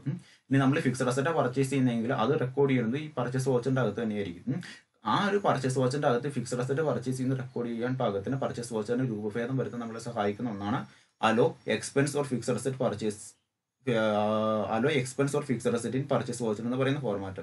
പിന്നെ മറ്റൊരു കാര്യമാണ് hello income account sales voucher. അതായത് സെയിലുമായി ബന്ധപ്പെട്ടുകൊണ്ട് നമുക്ക് എന്തെങ്കിലും തരത്തിലുള്ള ഇൻകംസ് ഉണ്ടാകുന്നുവെങ്കിൽ ആ ഇൻകം സെയിൽസ് വൗച്ചറിന്റെ അകത്ത് റെക്കോർഡ് ചെയ്യാൻ നമ്മളെ സഹായിക്കുന്ന ഒന്നാണ് ഇതെന്ന് പറയുന്നത് hello income accounts in sales voucher എന്ന് പറയുന്ന കാര്യം. അത് എസാക്കിയിട്ട് കഴിഞ്ഞാൽ മാത്രമേ സെയിലുമായി ബന്ധപ്പെട്ടുകൊണ്ട് എന്തെങ്കിലും തരത്തിലുള്ള ഇൻകം ബിസിനസ് ഓർഗനൈസേഷൻ ഉണ്ടാകുന്നുണ്ടെങ്കിൽ അത് റെക്കോർഡ് ചെയ്യാൻ പറ്റുകയുള്ളൂ. ഓക്കെ. ഇനി മറ്റൊരു കാര്യമാണ് ഷോ ഇൻവെന്ററി ഡീറ്റെയിൽസ് എന്ന് പറയുന്ന ഓപ്ഷൻ. അതായത് സ്റ്റോക്ക് ഐറ്റമായി ബന്ധപ്പെട്ടുകൊണ്ട് ഡീറ്റെയിൽസ് ഷോ ഓഫ് ചെയ്യാൻ നമ്മളെ സഹായിക്കുന്ന ഒന്നാണ് ഷോ ഇൻവെന്ററി ഡീറ്റെയിൽസ് എന്ന് പറയുന്ന ഓപ്ഷനാണ്. ഇനി മറ്റൊരു കാര്യമാണ് show table of bills four selection. അതായത് നമ്മൾ പറഞ്ഞു ഇപ്പൊ നമ്മൾ ഒരു സപ്ലയറായി നമ്മൾ ഗുഡ്സ് പർച്ചേസ് ചെയ്ത് വെക്കുകയാണ്. അപ്പൊ അത് ആ ഗുഡ്സ് പർച്ചേസ് ചെയ്യുമ്പോൾ തീർച്ചയായിട്ടും സപ്ലയർ എന്തുണ്ടാകും, നമുക്കൊരു ബില്ല് ഒന്നുണ്ടാകും. പിന്നെ അയാൾക്ക് നമ്മൾ എന്ത് ചെയ്യണം, പേയ്മെന്റ് നടത്തണം. അപ്പോൾ പേയ്മെന്റ് നടത്തുമ്പോൾ ഏത് ബില്ലിന് അഗൻസ്റ്റ് ആയിട്ടാണ് ഇയാൾക്ക് പൈസ കൊടുക്കുന്നത് ആ ബില്ലിന്റെ ലിസ്റ്റ് കാണിക്കാൻ നമ്മളെ സഹായിക്കുന്ന ഒരു ഓപ്ഷനാണ് എന്തെന്ന് പറയുന്നത് show table wise bill for selection എന്ന് പറയുന്ന option. Show final balance of bill. അതായത് ഇപ്പോൾ നമ്മൾ ഏതെങ്കിലും ഒരു ബില്ലിനെ ഇപ്പൊ ഞാനൊരു ബിസിനസ്സുകാരനാണ്, ഞാൻ ഏതെങ്കിലും ഒരു സപ്ലയറുടെ കയ്യിൽ നിന്ന് ഗുഡ്സ് പർച്ചേസ് ചെയ്യുന്ന കരുതുക. അപ്പോൾ 10,000 രൂപയുടെ ഗുഡ്സാണ് പർച്ചേസ് ചെയ്തേക്കുന്നത്. ദെൻ അവന് ഞാൻ 5,000 രൂപ കൊടുത്തു. ഇനി ബാക്കി എത്ര രൂപ റിമൈനിങ് ബാലൻസ് കൊടുക്കാനുണ്ട് എന്ന് എനിക്ക് അയാളുടെ ബുക്ക് എടുത്ത് നോക്കിയാൽ കാണണം. അങ്ങനെ ഫൈനൽ ബാലൻസ് കാണിക്കണോ എന്ന് അറിയാൻ വേണ്ടി നമ്മൾ സഹായിക്കുന്ന ഒരു ഓപ്ഷനാണ് ഇത്. പിന്നെന്താ പറഞ്ഞേക്കുന്നത് show bill wise details or expand into multiple lines. അത് ഇതുമായി ബന്ധപ്പെട്ടുകൊണ്ടുള്ള സെയിം കാര്യം തന്നെയാണ്. Show current balance of ledger. അതായത് ഓരോ ലെഡ്ജർ അക്കൗണ്ടിൻ്റെയും കറണ്ട് ബാലൻസ് എത്രയാണെന്ന് അതായത് ലെഡ്ജർ ഓഫ് വൗച്ചറിൻ്റെ അകത്ത് സെലക്ട് ചെയ്യുമ്പോൾ കാണിക്കണമോ അത് ചോദിക്കുന്ന ഒരു കാര്യമാണിത്. ഓക്കെ. നമ്മൾ ആ കാര്യം സെലക്ട് ചെയ്ത് കൊടുത്തു കഴിഞ്ഞാൽ നമുക്ക് എന്ത് ചെയ്യാൻ പറ്റും, show current balance of ledger എന്നുള്ള സെലക്ട് ചെയ്ത് കൊടുത്തു കഴിഞ്ഞാൽ അത് നമുക്ക് വ്യക്തതയോടുകൂടി കാണാൻ പറ്റും. Show balance as on voucher date. അതായത് ഇപ്പം നമുക്കറിയാം ബിസിനസ് ഓർഗനൈസേഷനിൽ ഓരോരോ ട്രാൻസാക്ഷൻ സംഭവിക്കുന്നത് ഓരോരോ ഡേറ്റിലായിരിക്കും അല്ലേ. അപ്പോൾ ഓരോ ഡേറ്റിലെയും ലെഡ്ജർ ബാലൻസ് എത്രയാണെന്ന് നമുക്ക് ഓരോ ദിവസത്തെയും അറിയാൻ നമ്മളെ സഹായിക്കുന്ന ഒരു കാര്യമാണ് show balance as on voucher date എന്ന് പറയുന്ന ഓപ്ഷൻ. അത് എസാക്കി കൊടുത്തു കഴിഞ്ഞാൽ നമുക്ക് ഓരോ ലെഡ്ജറിന്റെയും ഓരോ ദിവസത്തെയും ബാലൻസ് എത്ര എമൗണ്ട് ഉണ്ടെന്ന് കൃത്യമായിട്ട് നമുക്ക് മനസ്സിലാക്കിയെടുക്കാൻ പറ്റും. പിന്നെ പറഞ്ഞിരിക്കുന്ന കാര്യമാണ് provide reference number of stock journal എന്ന് വെച്ച് കഴിഞ്ഞാൽ നമുക്ക് സ്റ്റോക്ക് ജേണലൊക്കെ ഉപയോഗിക്കുമ്പോൾ ഇൻവോയ്സ് നമ്പർ ഉപയോഗിക്കണമോ അല്ലെങ്കിൽ നമ്മൾ ഇപ്പോൾ ബിസിനസ് ഓർഗനൈസേഷൻ്റെ അകത്ത് സ്റ്റോക്ക് ഐറ്റം പർച്ചേസ് ചെയ്യുമ്പോൾ ആ പർച്ചേസുമായി ബന്ധപ്പെട്ടുകൊണ്ട് പർച്ചേസുമായി ബന്ധപ്പെട്ടുകൊണ്ട് സപ്ലയർ തരുന്ന ഇൻവോയ്സിൻ്റെ അകത്ത് ഒരു ഇൻവോയ്സ് നമ്പർ ഉണ്ടാകും അല്ലെ. ആ ഇൻവോയ്സ് നമ്പറൊക്കെ എൻട്രി ചെയ്ത് കൊടുക്കാൻ നമ്മൾ സഹായിക്കുന്ന ഒരു കാര്യമാണ് പ്രൊവൈഡ് റെഫറൻസ് നമ്പർ എന്ന് പറയുന്ന ഒരു കാര്യം. അപ്പം ഞാൻ ഇന്ന കടയിൽ നിന്ന് ഇന്ന സ്റ്റോക്ക് ഐറ്റം ഇന്ന ഡേറ്റിൽ പർച്ചേസ് ചെയ്തു. ആ പർച്ചേസ് ചെയ്തതിന് ട്രാൻസാക്ഷൻ കാര്യം ഞാൻ എന്ത് ചെയ്യുന്നു, ഞാൻ ടാലി സോഫ്റ്റ്വെയറിൻ്റെ അകത്ത് റെക്കോർഡ് ചെയ്യാണ്. റെക്കോർഡ് ചെയ്യുമ്പോൾ ഇന്ന ഡേറ്റിൽ ഇന്ന ഇൻവോയ്സ് നമ്പറിൻ്റെ അകത്ത് ഇന്ന പാർട്ടിയുടെ കയ്യിൽ നിന്ന് ഇന്ന സ്റ്റോക്ക് ഐറ്റം ഞാൻ പർച്ചേസ് ചെയ്തിട്ടുണ്ട്, ഇത്ര ക്വാണ്ടിറ്റി പർച്ചേസ് ചെയ്തു, ഇത്ര എമൗണ്ട് പർച്ചേസ് ചെയ്തു എന്ന് പറഞ്ഞുകൊണ്ട് ഡീറ്റെയിൽ ആയിട്ട് കൊടുക്കാൻ നമ്മളെ സഹായിക്കുന്ന ഒരു ഫംഗ്ഷനാണ് provide reference number stock items എന്ന് പറയുന്ന കാര്യം. പിന്നെ മറ്റൊരു കാര്യമാണ് show compound unit item based on rate. അതായത് ഓരോ സ്റ്റോക്ക് ഐറ്റത്തിൻ്റെയും കോമ്പൗണ്ട് യൂണിറ്റിൻ്റെ അടിസ്ഥാനത്തിൽ നമുക്ക് എന്ത് ചെയ്യാൻ പറ്റും, റേറ്റ് നിശ്ചയിക്കാൻ പറ്റും. അങ്ങനെ മൾട്ടിപ്പിൾ റേറ്റ് കാണിക്കാൻ നമ്മളെ സഹായിക്കുന്ന ഒരു ഓപ്ഷനാണിത്. Show full details of compound unit. Compound unit multiple unit ഒക്കെ ഉണ്ടെങ്കിൽ എന്താണ് നമുക്ക് ഈ ഒരു കാര്യം എസാക്കി കൊടുത്താൽ മതി. പിന്നെ വാണോ നെഗറ്റീവ് സ്റ്റോക്ക് ബാലൻസ്. അതായത് നമ്മുടെ ബിസിനസ് ഓർഗനൈസേഷൻ്റെ ഉള്ളിൽ നെഗറ്റീവ് ആയിട്ടുള്ള സ്റ്റോക്ക് ബാലൻസ് ആണ് ഉള്ളതെങ്കിൽ ആ ഡീറ്റെയിൽസ് കൊടുക്കാൻ നമ്മളെ സഹായിക്കുന്ന ഒന്നാണ് വാണോ നെഗറ്റീവ് സ്റ്റോക്ക് ബാലൻസ് എന്ന് പറയുന്നത്. ഇപ്പം എൻ്റെ കടയിൽ ഒരു പർട്ടിക്കുലർ സ്റ്റോക്ക് ഐറ്റം ഇല്ല. അപ്പോൾ ഞാൻ ആ ഒരു പർട്ടിക്കുലർ സ്റ്റോക്ക് ഐറ്റംസ് ഇല്ല, അത് നെഗറ്റീവ് സ്റ്റോക്ക് ഐറ്റം ഇരിക്കുന്നത്, അല്ലെങ്കിൽ സ്റ്റോക്ക് ഐറ്റം ഇല്ല. ഞാൻ അന്നേരം അറിയാതെ എന്താണ് ഞാൻ ഇന്ന ആൾക്ക് ഇത്ര സ്റ്റോക്ക് ഐറ്റംസ് കൊടുത്തു എന്ന് പറഞ്ഞുകൊണ്ട് ഒരു സെയിൽസ് ട്രാൻസാക്ഷൻ പോസ്റ്റ് ചെയ്ത് കഴിഞ്ഞാൽ ആ സ്റ്റോക്ക് ഐറ്റം അവിടെ ഇല്ല എന്ന് പറഞ്ഞുകൊണ്ട് ഒരു നെഗറ്റീവ് ബാലൻസ് കാണിക്കാൻ വേണ്ടി സ്റ്റോക്ക് ഐറ്റം ഗോഡൗൺ ഇല്ല എന്ന് പറഞ്ഞുകൊണ്ട് ഒരു നെഗറ്റീവ് സ്റ്റോക്ക് ബാലൻസ് കാണിക്കാൻ വേണ്ടി നമ്മൾ സഹായിക്കുന്ന ഒന്നാണെന്ന് പറയുന്നത് വാണോ നെഗറ്റീവ് സ്റ്റോക്ക് ബാലൻസ് എന്ന് പറയുന്ന ഒരു കാര്യം. പിന്നെ എന്താ പറഞ്ഞേക്കുന്നത്, show balance as voucher date, അതായത് ഓരോ ട്രാൻസാക്ഷനുമായി ബന്ധപ്പെട്ടുകൊണ്ടുള്ള വൗച്ചറിന്റെ ഓരോ sales voucher, purchase voucher, receipt voucher, payment voucher, ഇങ്ങനെ ഓരോ വൗച്ചറിന്റെ ഉള്ളിൽ നടന്നേക്കുന്ന വൗച്ചർ ബാലൻസ് കൃത്യമായിട്ട് നമുക്ക് ഡേറ്റ് വൈസ് അറിയാൻ നമ്മളെ സഹായിക്കുന്ന ഒന്നാണിത്. പിന്നെ മറ്റൊരു കാര്യമാണ് ഷോ ഗോഡൗൺ വൈസ് ഡീറ്റെയിൽസ്. അതായത് ഓരോ ഗോഡൗണിലും ഒരു ബിസിനസ് ഓർഗനൈസേഷൻ്റെ ഓരോ ഗോഡൗണിലും ഇരിക്കുന്ന സ്റ്റോക്ക് ഐറ്റത്തിന്റെ ബാലൻസ്, സ്റ്റോക്ക് ഐറ്റത്തിന്റെ ഡീറ്റെയിൽസ്, സ്റ്റോക്ക് ഐറ്റത്തിന്റെ ടോട്ടൽ വാല്യൂ മുതലായവ കാണാൻ നമ്മളെ സഹായിക്കുന്ന ഒന്നാണ് ഷോ ഗോഡൗൺ വൈസ് ഡീറ്റെയിൽസ് എന്ന് പറയുന്ന ഓപ്ഷൻ. ഇനി മറ്റൊരു കാര്യമാണ് ഷോ ബാച്ച് വൈസ് ഡീറ്റെയിൽസ് എന്ന് പറയുന്ന ഒരു ഓപ്ഷൻ. അതായത് സ്റ്റോക്ക് ഐറ്റം എന്ന് പറയുന്നത് പല ബാച്ചായിട്ടായിരിക്കും തരം തിരിച്ചേക്കുന്നത്. ബാച്ച് മീൻസ് ഇപ്പം എനിക്കൊരു ബിസിനസ് ഓർഗനൈസേഷൻ ഉണ്ടെന്ന് കരുതുക. ഞാൻ ഇന്നലെ പർച്ചേസ് ചെയ്തേക്കുന്ന ഒരു പ്രൊഡക്റ്റ് ആണെങ്കിൽ ഇന്നലത്തെ ഡേറ്റ് ഇന്നലെ ഇട്ടുകൊണ്ട് ഞാൻ എന്ത് ചെയ്യുന്നു, ആ സ്റ്റോക്ക് ഐറ്റത്തെ ഒരു ബാച്ചായിട്ട് തരം തിരിച്ചേക്കുന്നു. ഇനി ഇന്നാണ് ഞാൻ പർച്ചേസ് ചെയ്യുന്നതെങ്കിൽ ഇന്നത്തെ ഡേറ്റ് ഇട്ടുകൊണ്ട് അതിനെ ഞാൻ ഒരു സെക്കൻഡ് ബാച്ചായിട്ട് തരം തിരിച്ചേക്കുന്നു. ഇങ്ങനെ ഓരോ സ്റ്റോക്ക് ഐറ്റത്തെ നമുക്ക് എന്ത് ചെയ്യാൻ പറ്റും, നമുക്ക് ബാച്ച് വൈസ് ഡീറ്റെയിൽസ് ആയിട്ട് തരം തിരിച്ച് എഴുതാൻ പറ്റും. അങ്ങനെ സ്റ്റോക്ക് ഐറ്റത്തിന്റെ ബാച്ച് വൈസ് ഡീറ്റെയിൽസ് കാണണമോ എന്നറിയാൻ വേണ്ടി നമ്മൾ സഹായിക്കുന്ന ഒന്നാണ് ഷോ ബാച്ച് വൈസ് ഡീറ്റെയിൽസ് എന്ന് പറയുന്ന ഓപ്ഷൻ. ഓക്കെ, ഇത്രയുമാണ് പ്രധാനപ്പെട്ട വൗച്ചർ എൻട്രി കോൺഫിഗറേഷൻ ഡീറ്റെയിൽസ് എന്ന് പറയുന്നത്.